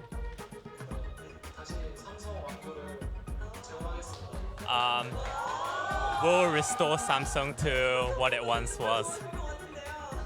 아까 팬분들 중에 Okay. 울면서 네, 박수를 치시는 분들 계셨습니다. So amongst the fans, there was people shedding tears upon your first victory. So anything you want to say to your fans? Thanks for supporting us, and we'll try our hardest in the future. 네, 멋진 경기력 보여주신 두 분, 그리고 늦은 시간까지 All right, that's the end of the interview. Montendor, back to you guys. Okay, thank you, June. Well, there we go. Samsung gets their first win of the season. My, what a difference between the first and second matches tonight. Yeah, quite a bit, man. Really, the farthest ends of the spectrum you could really go. A 2-0 for the GE Tigers in our first match of the day, but man, what a great series that was. Both teams played fantastically. Yeah, especially that game one was very entertaining. Certainly worth Yeah. watching if you didn't see that. Yeah, on the other hand, a 2-1 victory for Samsung, and they were entertaining games in certain ways, but if you want high-level strategy, I'd maybe go more towards the first series of the night. That's Yeah. right. And at the end of the day, GE heads into our IEM break a flawless Wow. 10-0. That's right. Pretty amazing stuff. Samsung finally 1-9, down at the bottom. Jin Air 5-4, so still certainly a contender in the middle of the pack, but SKT and CJ starting to pull ahead a little bit. Now, a week after next week, rather, CJ Entus versus KT Rolster will be our Wednesday match. That's on March 18th. So again, after Monty and I get back from IEM, which is going to be a ton of fun. It will be indeed. Yeah, it's going to be awesome. And then that week on Friday, Najin versus Jin Air, a pretty big middle-of-the-pack match again. That's actually really important. If Jin Air wins that, I think Najin's hopes for playoffs are 100% dead. Yep. And SKT versus IM should be a good opportunity for SK Telecom to further themselves in the standings, especially after seeing the games tonight. I think IM may have to kind of go back to the drawing board a little bit. And then on Saturday, KT Rolster versus Samsung and GE Tigers versus CJ Entus. CJ with a pretty good chance, I think. If there's any other team, one of the teams, SKT, Jin Air, CJ, all of these teams can give GE Tigers maybe a little bit of trouble. Right, and also possibly a rematch of what we may see at IEM. Yeah, that's also, true. Depending on how the brackets shake out and how those teams do. But I would say it's definitely a possibility that we could see another best of series within less than 1 week. Yeah, I think that's fairly likely. So Yeah, that's about it for this week. Monty and I, we're going to be at the Intel Extreme Masters. It's going to be a lot of fun to do an event outside of Korea, so definitely watch that. Definitely go to ogn.azubu.tv as well and vote for your favorite players' plays, of course. A lot of fun there. And, yeah, I don't know. Any final words on the matches today? Yeah, I really think game one was so good between GE and Jin Air. Just really interesting strategy, interesting plays that we saw. And if you missed it, we already saw the spoilers that GE won, but it is a really great comeback game from them. And it is. Demonstrates really how scary this team is right now. Yeah, I mean... and being able to come back from an early game like that is pretty amazing, especially when Chaser really, Lee rather, really wasn't performing on that Rengar. Everybody else really stepped up. With how CJ played in their last match, too, I really do hope we get to see CJ versus GE, because it's going to be these teams out of their element a little bit as well, too, but it's going to be these two teams really at their peak, I think, right now. CJ very much back in form, and especially with that match coming up anyway the next week, I really hope we get to see sort of a preview of that at IEM in some capacity. Yeah, should be fun. Yep. And, yeah, I'm looking forward to that Najin Jin Air match, too, though, just because I think it's do or die for Najin right there. Certainly seems that they way are now. 4th and 5th in the standings, but 4 and 6 versus 5 and 4. So if they can't pick up a win there, there's pretty much no hope. Yeah, and what a crazy season for them that would be then after coming into it being one of the two strongest teams with SKT in the preseason. But it's been a great season so far. We'll see you next week at IEM, and then right after that, the very next week, we'll be back here in Seoul for more Champions Korea. We'll see you when we see you. Until then, have a great night, great weekend, and on the next cast, we'll be where you see us. Goodbye.